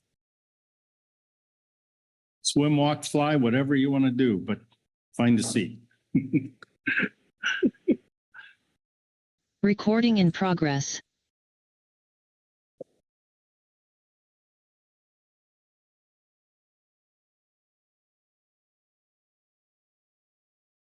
All right, thank you. I think we're all back here and ready to start. We're going to take up agenda I6 under our groundfish items today. So I will turn it over to Todd Phillips to give us an overview. Todd. Yes. Thank you, Mr. Vice Chair. Good afternoon, Council. So as the Vice Chair indicated, this is agenda item I6, which is in-season adjustments for 2024 and technical corrections for 2025 and 2026. So management measures for groundfish are set by the Council with the general idea and understanding that these measures will need to be adjusted within the biennium to attain but not exceed annual catch limits. So this agenda item considers progress today of the groundfish fishery, as well as routine and season adjustments to the 2024 fisheries. So these would be things like trip limits, season structure modifications, and the like. Additionally, this agenda item offers the opportunity for the Council to adopt any technical corrections to the 25-26 harvest specifications and management measures in time for the publication of the final rule. These technical corrections are generally limited to numerical values and have been found as a result of inadvertent errors or computational errors. We do have, of course, as I will mention here in a moment, a correction for the Council to consider. So looking to your reports, you have multiple supplemental reports. You have the revised attachment 1 from staff, which I will speak to in a moment. You have a WDFW report, a California Department of Fish and Wildlife report, a GAP, SSC, and GMT reports. Looking to your action is to consider projections for 2024 species or fisheries, adopt 2024 in-season adjustments as necessary, and then to adopt any technical corrections to the 2025-26 harvest specifications management measures package. And with that, Mr. Vice Chair, I conclude my overview. I'm happy to speak to attachment 1 when you're ready. All right, thank you, Todd. Let me look around, make sure there's no questions on the overview. Not seeing any questions. Go ahead with that attachment. Thank you, Mr. Vice Chair. So in the course of the summer, in our general review of harvest specifications in the process where we developed the environmental assessment, we did find an error, and that error is limited to the California portion of green spotted rockfish between 42 North, which is the border between Oregon and California, to 3427. That's Point Conception. And this particular error is limited to the OFL, ABC, and ACL. But of course, because green spotted rockfish is part of the shelf rockfish complex, the changes there do mitigate changes into the complex. In general, so what we found was that the OFL for 2026 and was off by roughly 80 some metric tons for that particular area. And the correct values are reported there in table 1. And that, of course, as I mentioned earlier, necessitated changes to the stock complex for 2026, 25, and 26, as well as changes to the allocation amounts and the IFQ amounts. This is the only error that we found throughout error in the specifications that we found. And I'm happy to answer any questions that you may have. Right, thank you. Any questions on the supplemental attachment for green spotted rockfish, the error correction? I don't see any questions, so we will move into our management and advisory body reports. First, we will hear from Washington Department of Fish and Wildlife. Corey Niles, will you be giving that report? Yes, Mr. Vice Chair, thank you. I think our report's been in for a bit, so I will read it. I'll try to summarize and we can answer questions if there are any. The thrust of the report is explaining a change. We had been set up in speaking to copper, quillback, and vermilion rockfish in our recreational fishery. We had been set up to allow retention in certain months, but through in-season action, this summer we extended the no retention for the full season basically. And the report explains why we thought our estimates at that time showed us tracking, not higher than we wanted to be in 2023, and then higher going, affecting our forecast for 2024. But at the same time, some revisions were being made to our estimation procedures, and including adding survival credit for descending devices. And once those changes were made, the estimates came out lower than where we thought we were. And you can see in table 1 and table 2 where estimates are for where we were in 2023. We had thought we were close for vermilion, but with descending devices, we've now 0.55 metric tons for where our target was 0.72. And table 2 gives estimates of through July of where we think we are in 2024. And I'll just the point is this: we reemphasize what we did during the specs, that we're allowing retention of these species because without allowing some retention, we really the data stream for getting better assessments is cut off without it. We don't really have.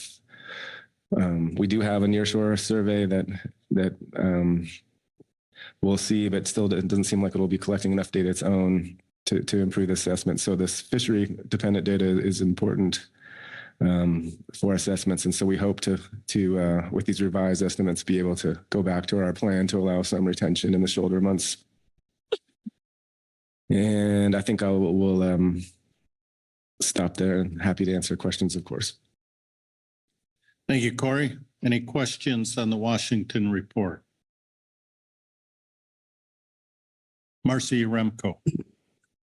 Thank you, Mr. Vice Chair. I don't have any questions, but I just want to compliment the Washington's Department of Fish and Wildlife for this report.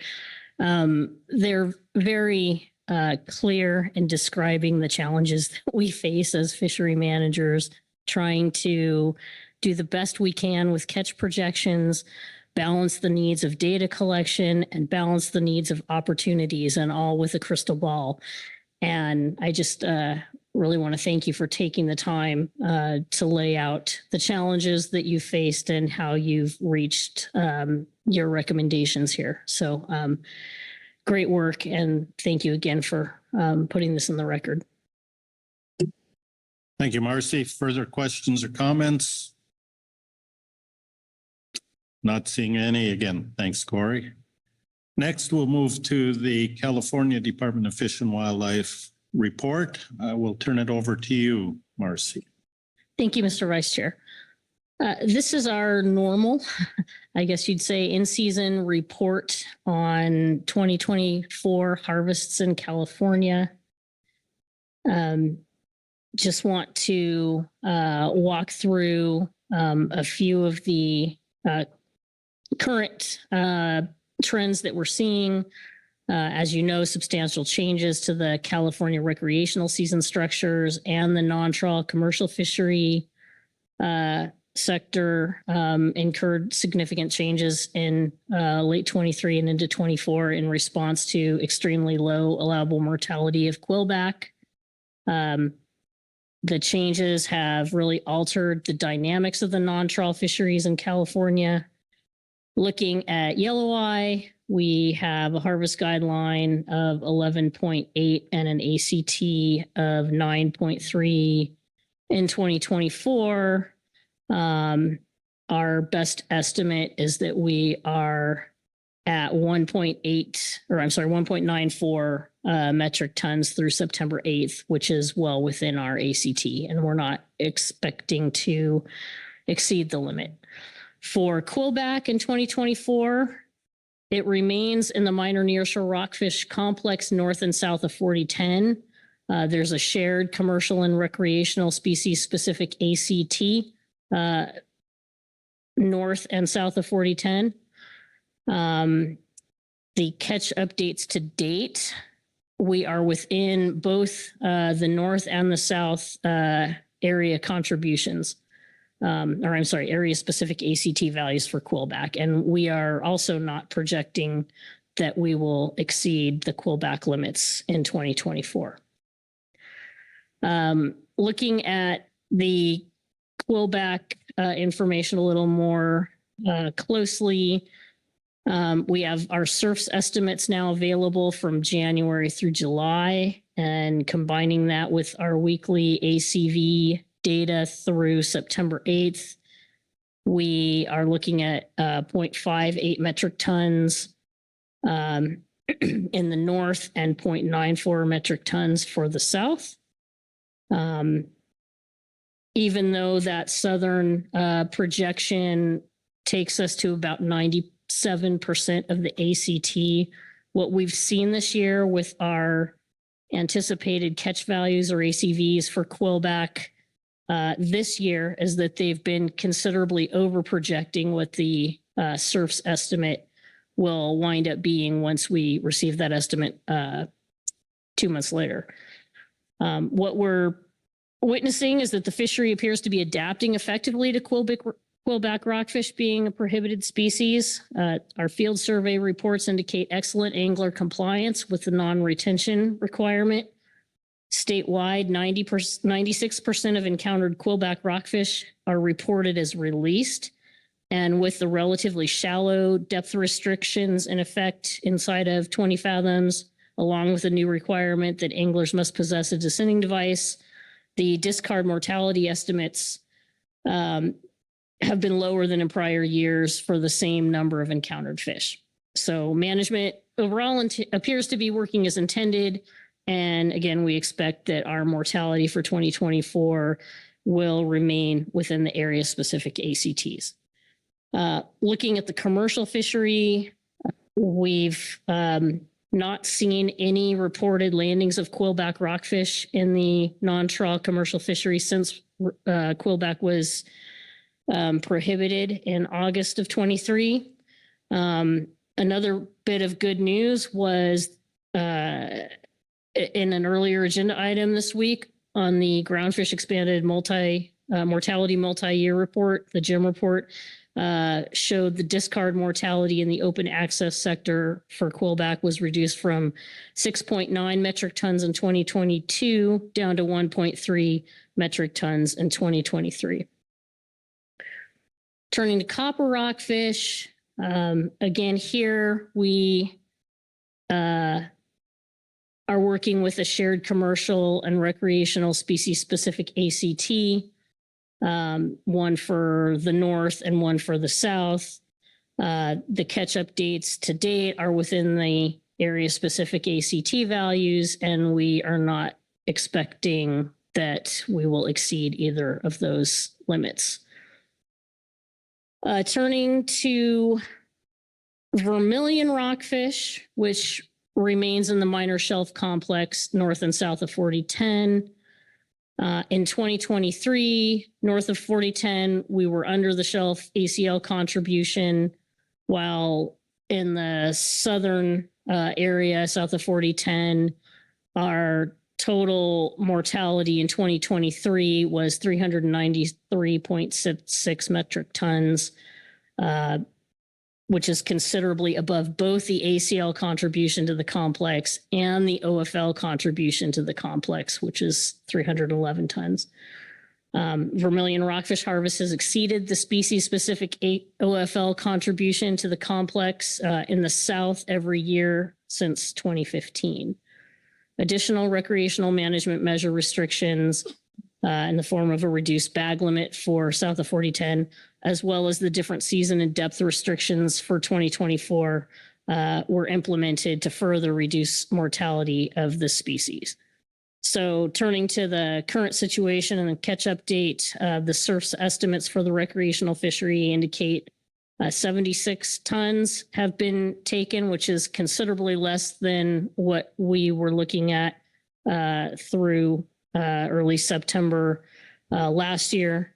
Commercial landings likewise are down by over 9 tons compared with last year, which suggests that both the trip limit reductions and the bag limit reductions have effectively reduced the harvest. This year, we are projecting that we will come in just at or slightly under the ACL contribution to the complex. So take-home message is our management measures have been working to reduce catch to keep us within that ACL contribution.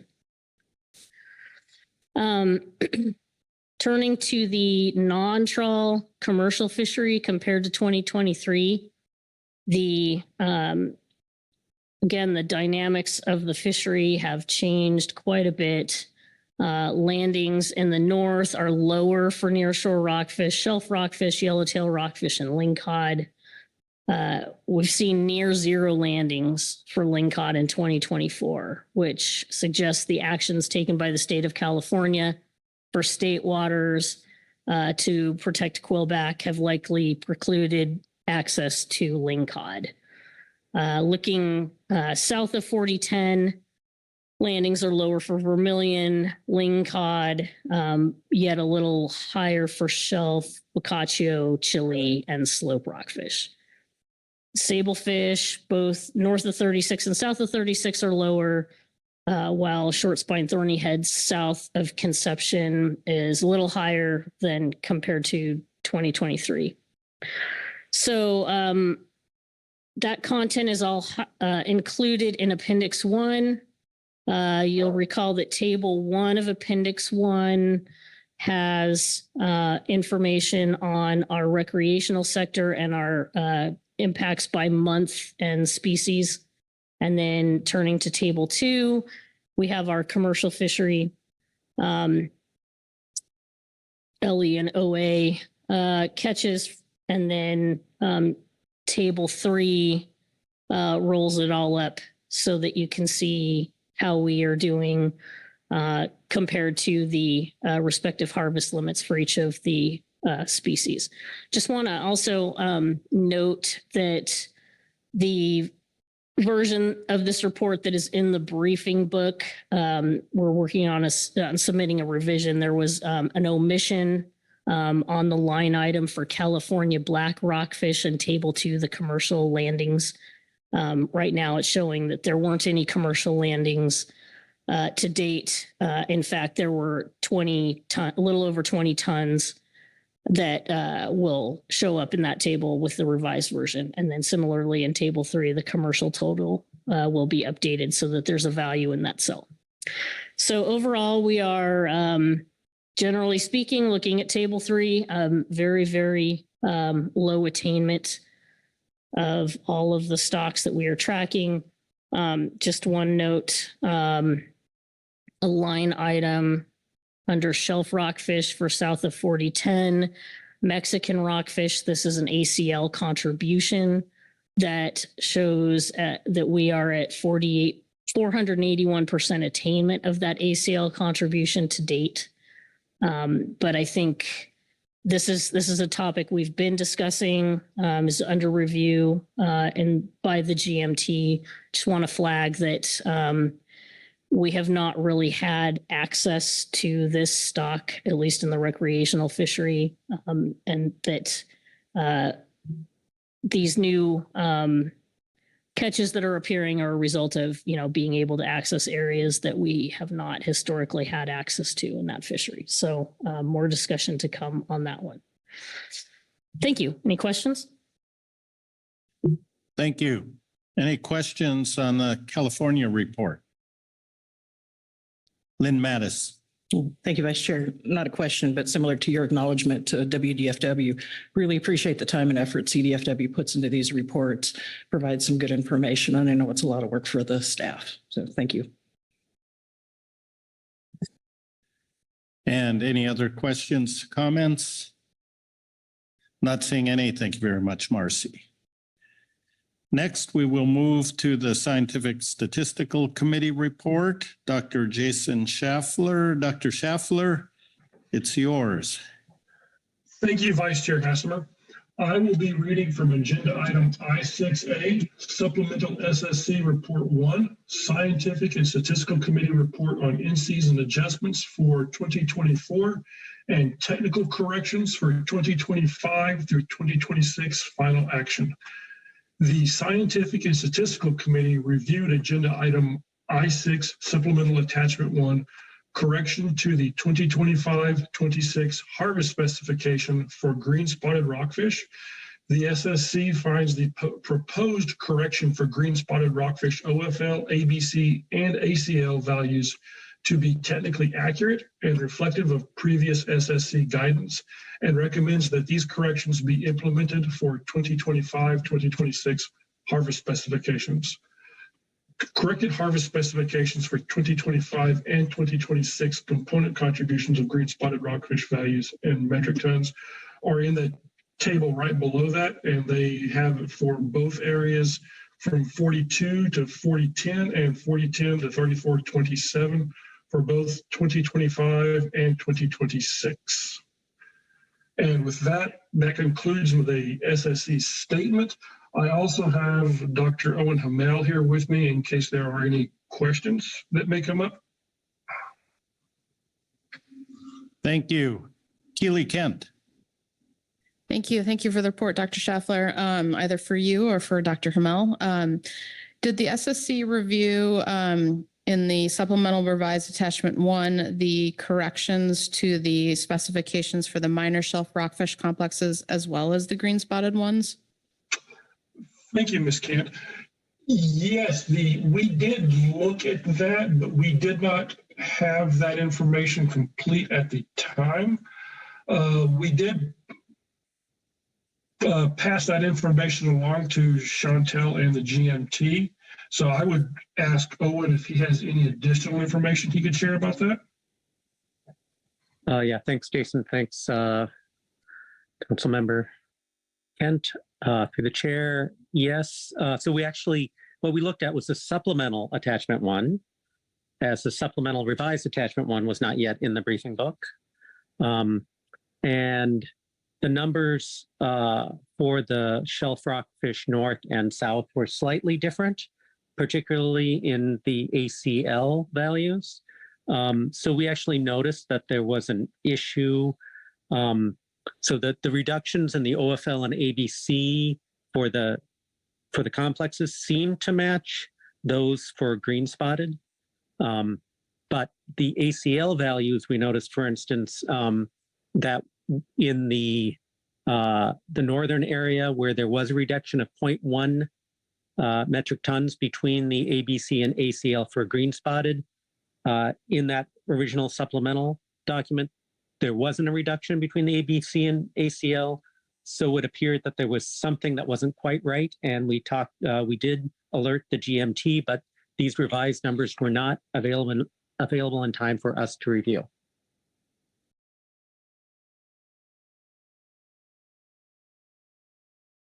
Okay, thank you.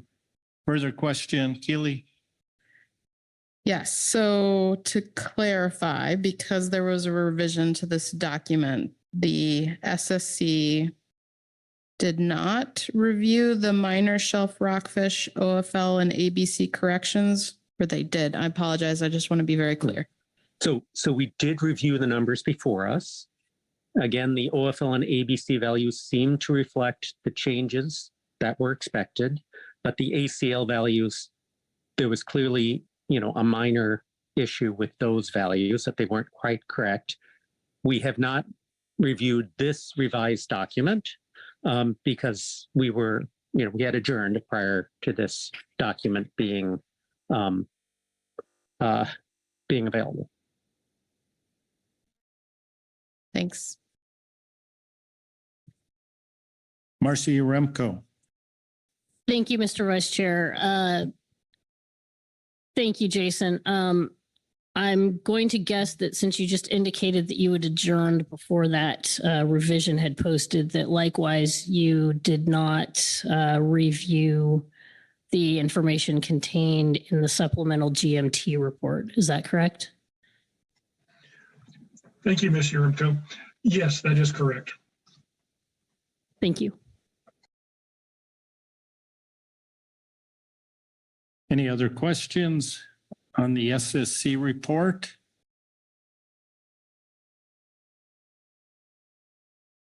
I'm going to pause just a minute.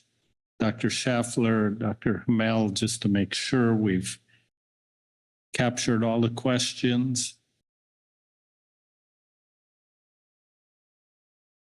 I don't see any other questions, so we will move on and thank you both of you for being online to give that report. We will next move to the Groundfish Management Team report. Christian Heath, I believe. If I may, can we take a quick pause? 5 minutes. I'm sorry. Thank you.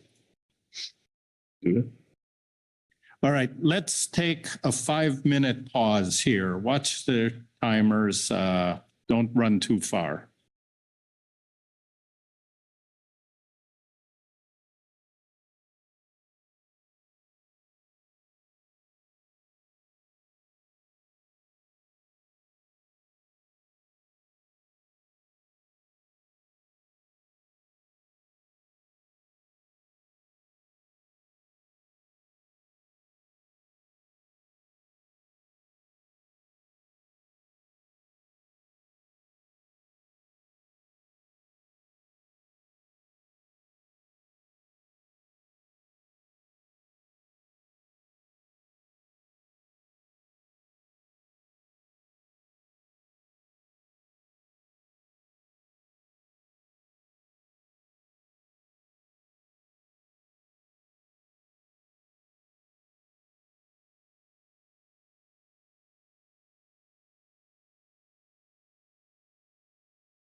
All right, let's get back in our seats here and proceed with our agenda item.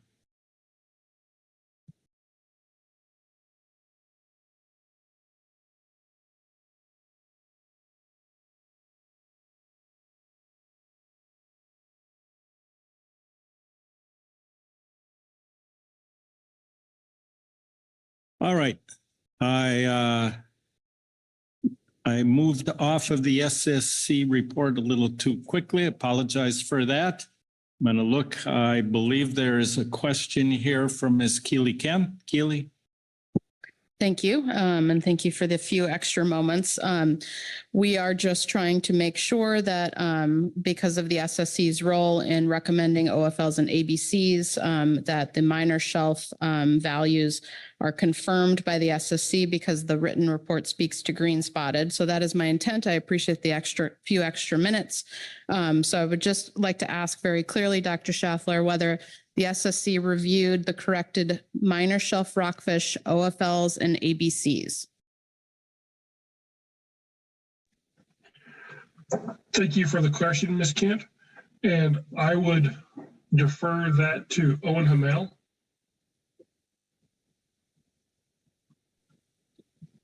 Thank you, Jason. Councilmember Kent. Yes, we did review those. And those, again, appeared to match the changes, reductions appeared to match the reductions in the green spotted OFLs and ABCs. And given that we had previously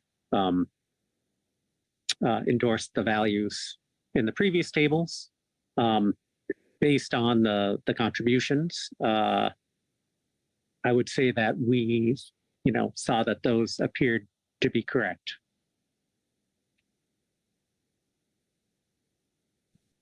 All right, thank you.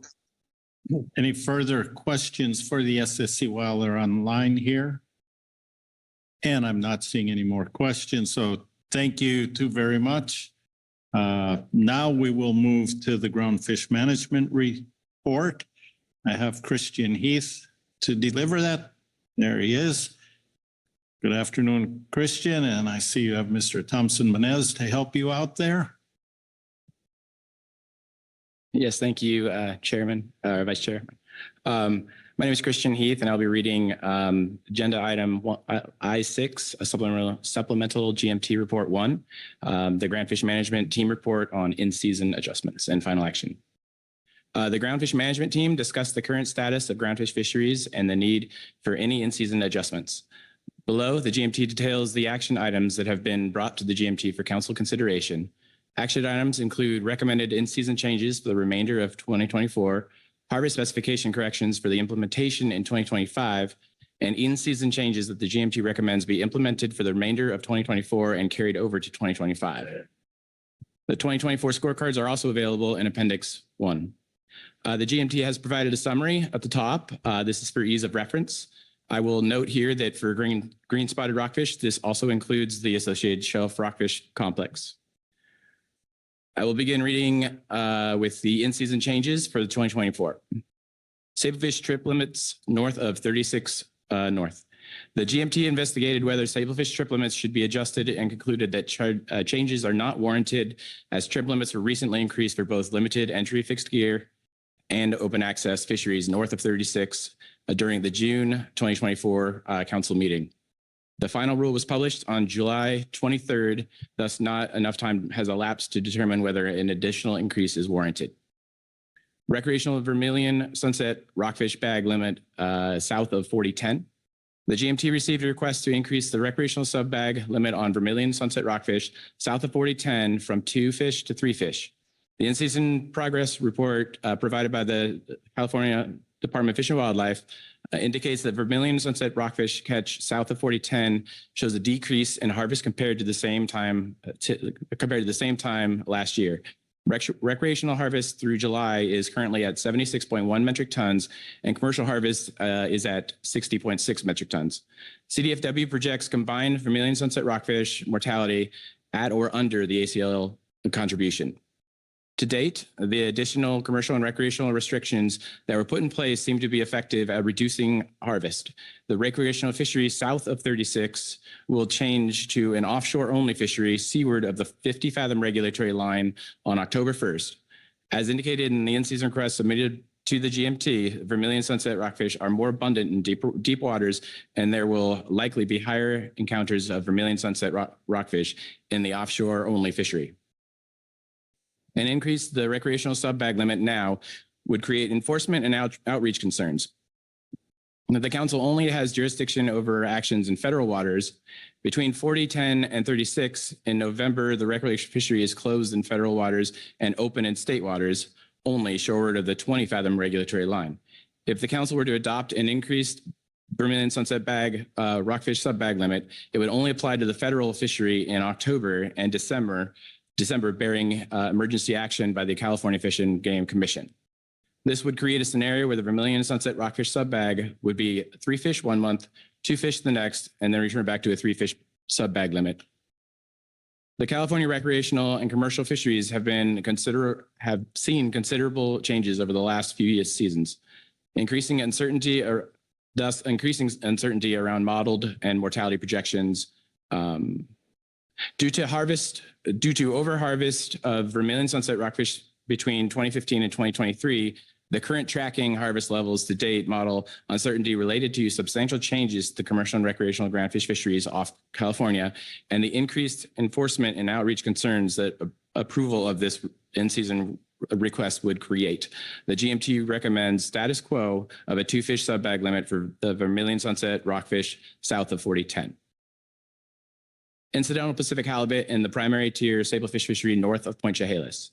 The GMT received a request to increase the landing ratio for incidental Pacific halibut. I will refer to as halibut for the remainder of this report. The landing ratio of Pacific halibut retention in the primary Sablefish fishery north of Point Chehalis, Washington, from 130 to 150 pounds of halibut per 1,000 pounds of Sablefish, and maintain the limit of up to 2 additional halibut in excess of this ratio. Through September 4th, incidental catch was 11,324 pounds net weight of the 50,000 pounds allocation. That's about 23%. By September 4th, this past year, 2023, we had 26,421 pounds of incidental halibut landed at this time, more than double what we have landed this year. In 2023, the landing ratio for the entire year was 150 pounds net weight per 1,000 pounds of Sablefish, and a total of 45,595 pounds net weight of incidental halibut were landed. Projected year-end landings for halibut for 2024 are provided in Table 1 under the two different trip limit scenarios described above. With West Coast Sablefish prices continuing to reach record lows, increasing the incidental halibut allowance by 20 pounds per 1,000 pounds of Sablefish is expected to boost activity in the primary Sablefish fishery by providing additional economic incentive to participate, thereby improving overall Sablefish utilization. Additionally, the expectation of more high-value halibut on each landing may further entice buyers to receive landings of Sablefish. If the council wishes to proceed with this action, the GMT does not see any conservation concerns for Sablefish. The Washington Department of Fish and Wildlife tracks the halibut fishery daily and will update the council and the National Marine Fisheries Service if landings begin to approach the halibut allocation, though this is unlikely given attainment to date. And in Table 1, we've provided projected incidental halibut landings in the primary Sablefish tier fishery north of Point Chehalis, under the two scenarios, status quo and proposed alternative 1. Other fish limited entry trip limit south of 4010. The trip limit for the other fish complex was mistakenly changed from unlimited to 0 pounds per 2-month period via the November 2023 in-season action, which became effective January 2024. The trip limit for other fish is unlimited for the open access fishery north and south of 4010, and for the limited entries fixed gear north of 4010 latitude. Therefore, the GMT recommends that the trip limit for the other fish complex be changed from 0 pounds per 2 months to unlimited for the limited entry fixed gear south of 4010 north lat. This change has already been incorporated into the proposed rule for the 2025-26 harvest specifications and management measures, and therefore will be fixed in January 2025 when the final rule is anticipated to publish. This recommendation is intended for the remainder of 2024. Now moving on to harvest specification corrections. For open access sablefish between 4010 and 36, in agenda item F6 Sablefish Supplemental GMT Report 1, June 2024, an incorrect trip limit has been found and needs to be corrected. The incorrect trip limit in the report for open access sablefish between 4010 and 36 is 3,000 pounds per week, not to exceed 9,000 pounds per 2 months. The GMT recommends correcting the open access sablefish between 4010 and 36 north lat trip limit to 3,250 pounds per week, not to exceed 6,500 pounds per 2 months. This change would be implemented in the final rule for the 2025-26 harvest specifications and management measures action. Yellow eye rockfish harvest specifications for 2026. At the June 2024 council meeting, the council took final action on harvest specifications and management measures for the 2025-26 biennium. During the preparation of the proposed rule, the National Marine Fisheries Service and the council staff identified errors in the yellow eye rockfish 2025 harvest guidelines and the resulting non-trawl sector and state-specific annual catch targets.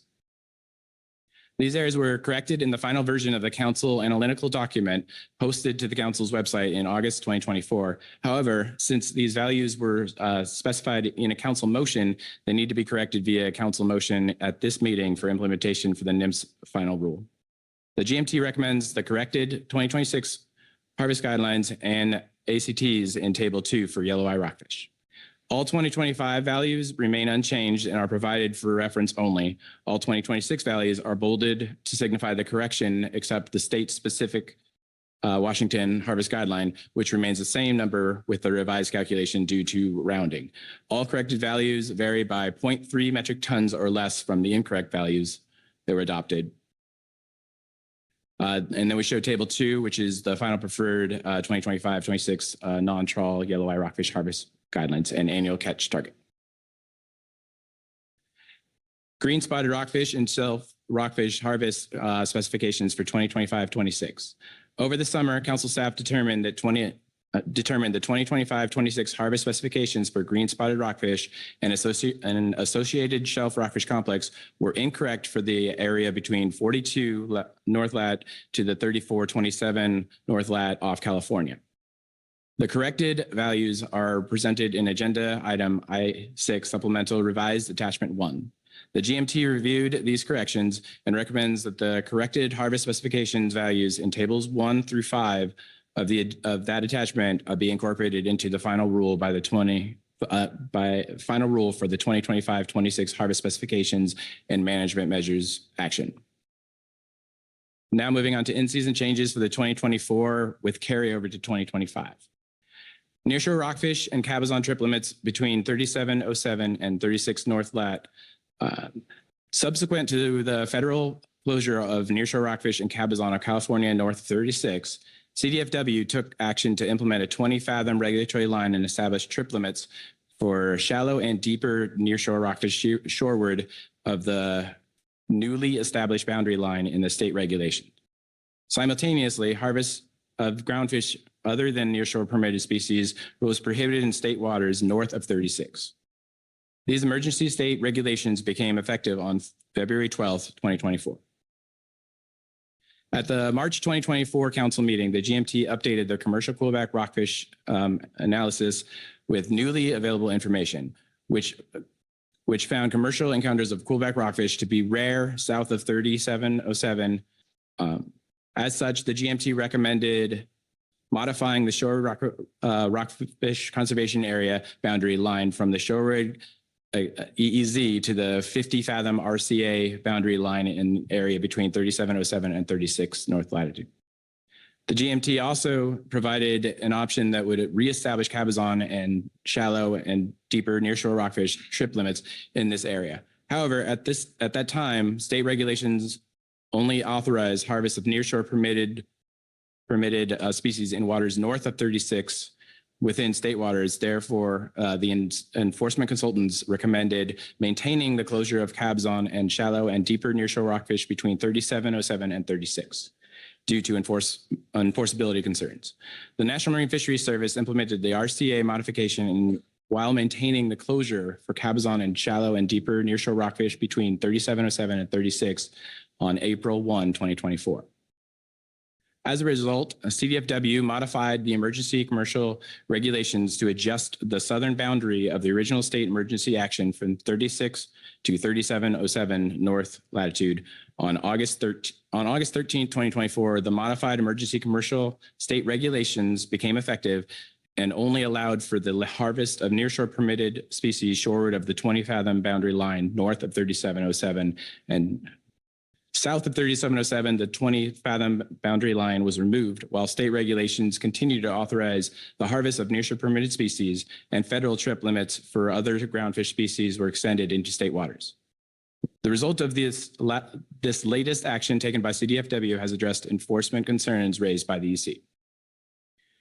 To reduce the potential for regulatory confusion and align state and federal regulations, the GMT requests that in-season action be taken to reestablish limited entry fixed gear and open access trip limits for cabezon and shallow and deeper nearshore rockfish between 3707 north latitude and 36 north latitude. Specifically, the GMT recommends limited entry fixed gear and open access fixed gear trip limits south of 4010 North Lat be adjusted as follows.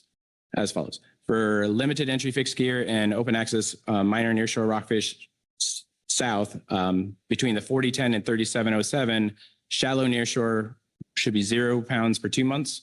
And for south of 3707, shallow nearshore should be at 2,000 pounds per 2 months. Between 4010 and 3707, deeper nearshore should be set at 0 pounds per 2 months. And for south of 3707, the deeper nearshore should be set at 2,000 pounds per 2 months, of which no more than 75 pounds may be copper rockfish. And finally, the limited entry fixed gear and open access cabezon in California between 4010 and 37, this should be set at 0 pounds per 2 months, and south of 3707, changed to unlimited. And informational items. Wrapping up here, the Washington recreational fishery regulation changes. The WDFW extended the prohibition of retention for copper, quillback, and vermilion rockfishes that was set to expire July 31 of this year till the end of fishing season, which is on October 19, 2024.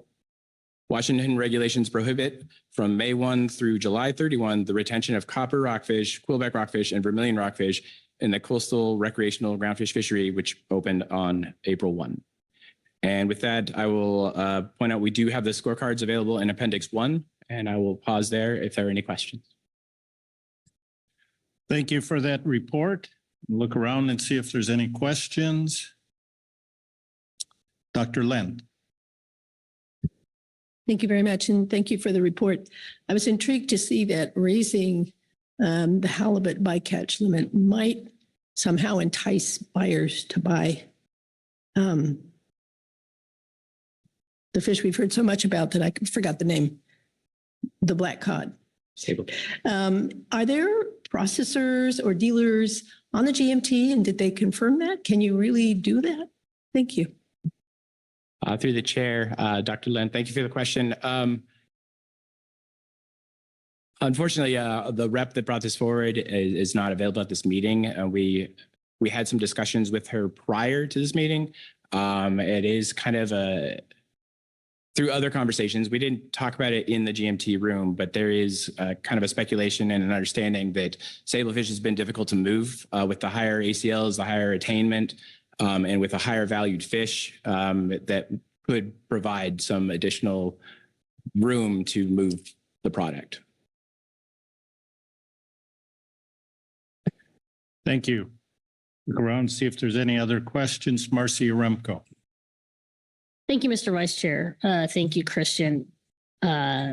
Same subject area, looking at the Table 1 on the incidental halibut landings and the projected attainments between status quo and Alt 1. In the table header, your projection says the date through December 7th. If you can refresh me, is that the date that the halibut fishery closes? Is that why that date was selected? The chair, Ms. Moran, yes, that is correct. Great, thank you. And if I may, is this expected to be the only in-season action that would adjust the ratio? Or would we expect to see another request come forward? This is anticipated to be the only request coming forward. It's in a weird space because it's a specific halibut request, and we're the Groundfish management team. So we took on this to provide information on the Pacific halibut. I'm not entirely sure if it was in our scope, but we went through and provided the analytical work for the decisions to be made. Great, thank you. One more, if I may. Further down in the report, when you're talking about in-season changes for 2024 with carryover to 2025, can you tell us what carryover to 2025 means? Thank you. Through the chair, thank you for the question, RC. I'm going to pass this one off to Thomas. Thank you, Vice Chair, and thank you, Mr. Imco, for the question. That could have been labeled more appropriately to say carryover to the 2025-26 harvest specifications. And that's what we mean by carryover to 2025. So it'd be for 2025 and 2026. Thank you. Right. Thank you. Other questions? Not seeing any. Thank you very much. Next, we'll move to the Groundfish Advisory Subpanel Report. Gary Richter is here to deliver that. Good afternoon, Gary. Good afternoon, Mr. Vice Chair, members of the council. I'll be reading from agenda item I6A, Supplemental Gap Report 1, Groundfish Advisory Subpanel Report on in-season adjustments for 2024 and technical corrections for 2025 and 2026, final action. For the incidental halibut in the Sablefish fishery north of Point Chehalis, the GAP supports an increase in incidental halibut in the Sablefish fishery north of Point Chehalis for the remainder of 2024 as follows. You can see the current trip limits there, 130 pounds. Halibut per 1,000 pounds of dressed sablefish plus 2 fish. Alternative 1 would increase it to 150 pounds of halibut per 1,000 pounds of dressed sablefish plus 2 halibut. Neither the halibut nor sablefish allocation has been reached or is close to being attained due to a combination of factors, be it weather, sablefish market, etc. This increase will help sablefish fishermen north of Point Chehalis increase the utilization of their sablefish allocation without exceeding the halibut allocation. For vermilion rockfish south of 4010 north latitude, recreational members of the GAP requested an analysis looking at increasing the bag limit from 2 to 3 fish for vermilion south of 4010 north latitude.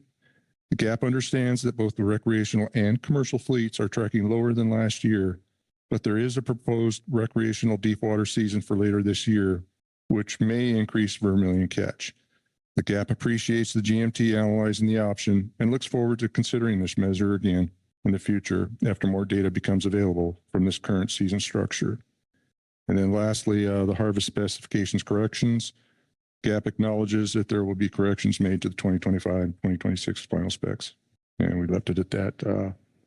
Be glad to take any questions, Mr. Vice Chair. Thank you. Questions on the Groundfish Advisory Subpanel Report?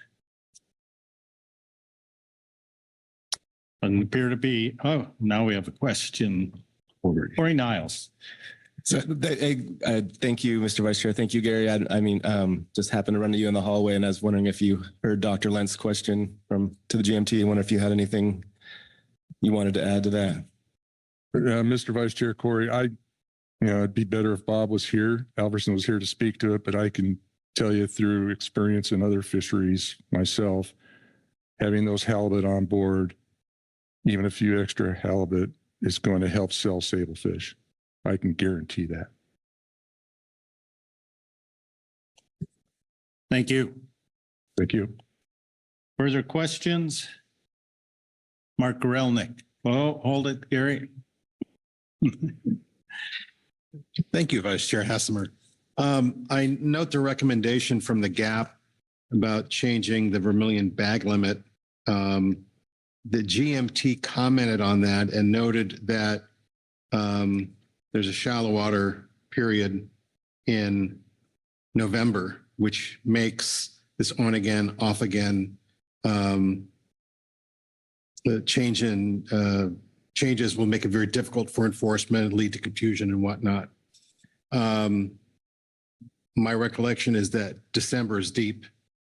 So did the GAP discuss perhaps just changing the bag limit for the month of December sort of as a Christmas present?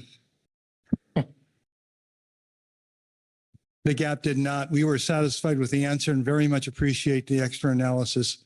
From the very beginning, we knew the chances were slim for it. But we also knew at the same time that our constituency would want that answer. Thank you very much for the GMT. All right, thank you. And now, more questions. I think we've run out of questions for you. Thank you, both of you. That completes our reports, takes us to public comment. We have no public comment. So with that, we will move into council discussion and then action. Action is up there before you, adopting the final in-season adjustments and technical corrections. Keely Kent. Thanks. I have a question. Realize it's slightly out of order, but hopefully you'll indulge me in discussion for WDFW on their report. Just wondering why you didn't seek council to take action on those rec changes that you made stateside to make the federal regs consistent with the state regs. Corey Niles. Thanks, Mr. Vice Chair. Thanks for the question, Keely. I think we had, I think we were expecting that would happen with the one, except for the one question of whether it could happen quickly enough to, our season ends pretty soon here, and whether it was necessary. But yeah, I believe that's the normal practice, and we would be asking for the typical conforming regulations. If we maybe omitted it from their report, but I think we're intending to follow past practice. But again, end of the season is coming up here really quickly, and I did have that question of whether it would be, have any effect at all. But if NIMS is willing to include it, yeah, we would be looking for those conforming changes. Keely. Thanks. I appreciate that response. And it certainly makes sense with the timing. And under I-8, we can talk about how in the future we might want to make sure that when the state processes can move more quickly than the federal, that we don't set ourselves up to have inconsistent regulations. So it's confusing for fishermen. That's not this agenda item, but just noting that we have talked about this with the other states and that this is an issue. I think in the future under separate agenda items, we'll want to have more discussion and development of. Thank you. Other discussion? Corey Niles. Just, I should have been more specific on the season ends October 19th, if that helps. And I know, and this is a minor thing, and the GMT is down at least two folks, but in their report, it says our season opens April 1st, but it's the second, and I'm going to mess this up, but it's the second Saturday, thank you, Heather, in March. And I don't know, maybe Todd, we can follow up. If I don't hope people aren't looking to GMT statements for information on when seasons are opening, but maybe we can look to get that corrected, if not too much trouble. But yeah, October 19th would be the date in which the fishery closes.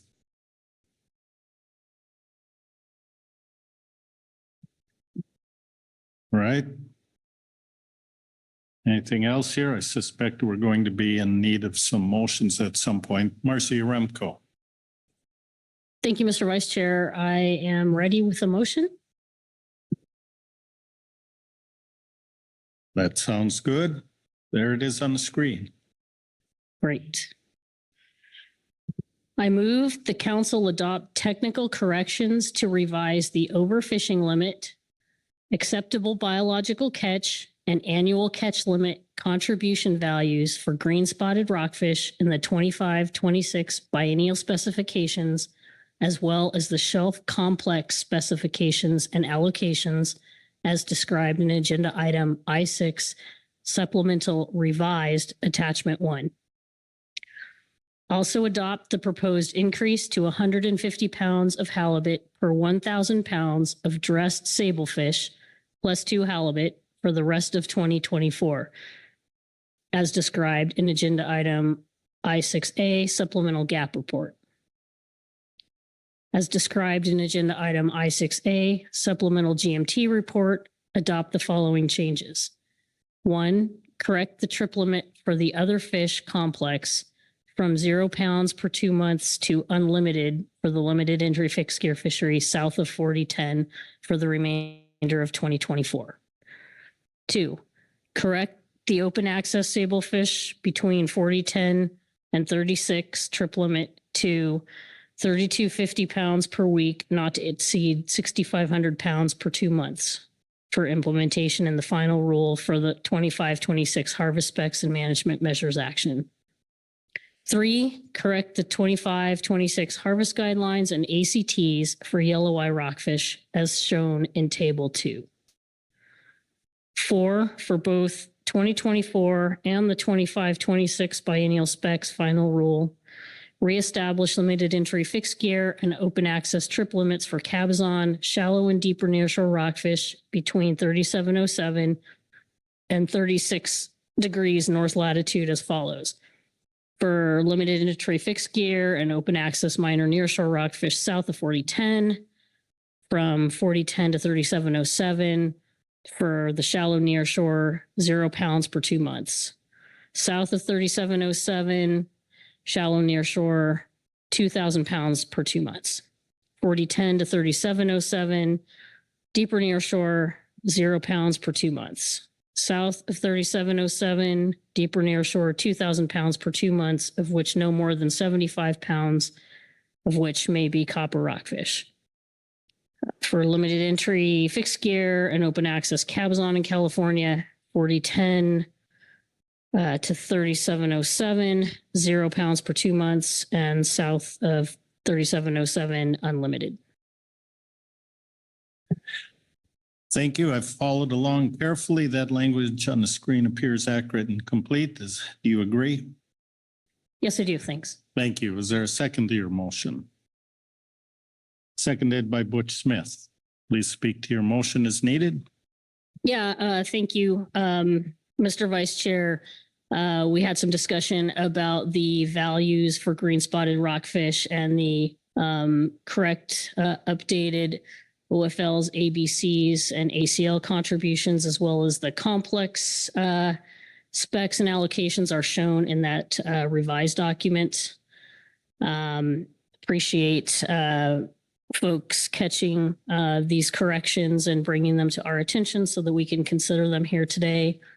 Regarding the halibut increase, thanks to the GMT for their work and considering the projected attainment, and appreciate the coordination between the halibut fishery and the GMT on this topic.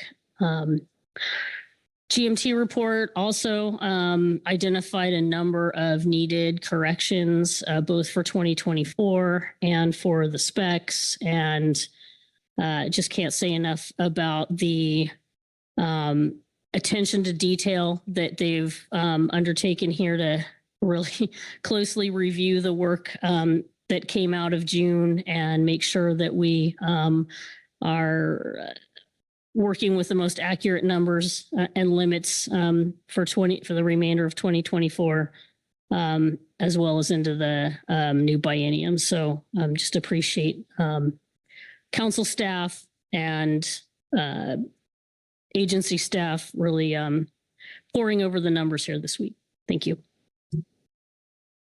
Thank you, Marcy. Are there any questions for clarification on the motion?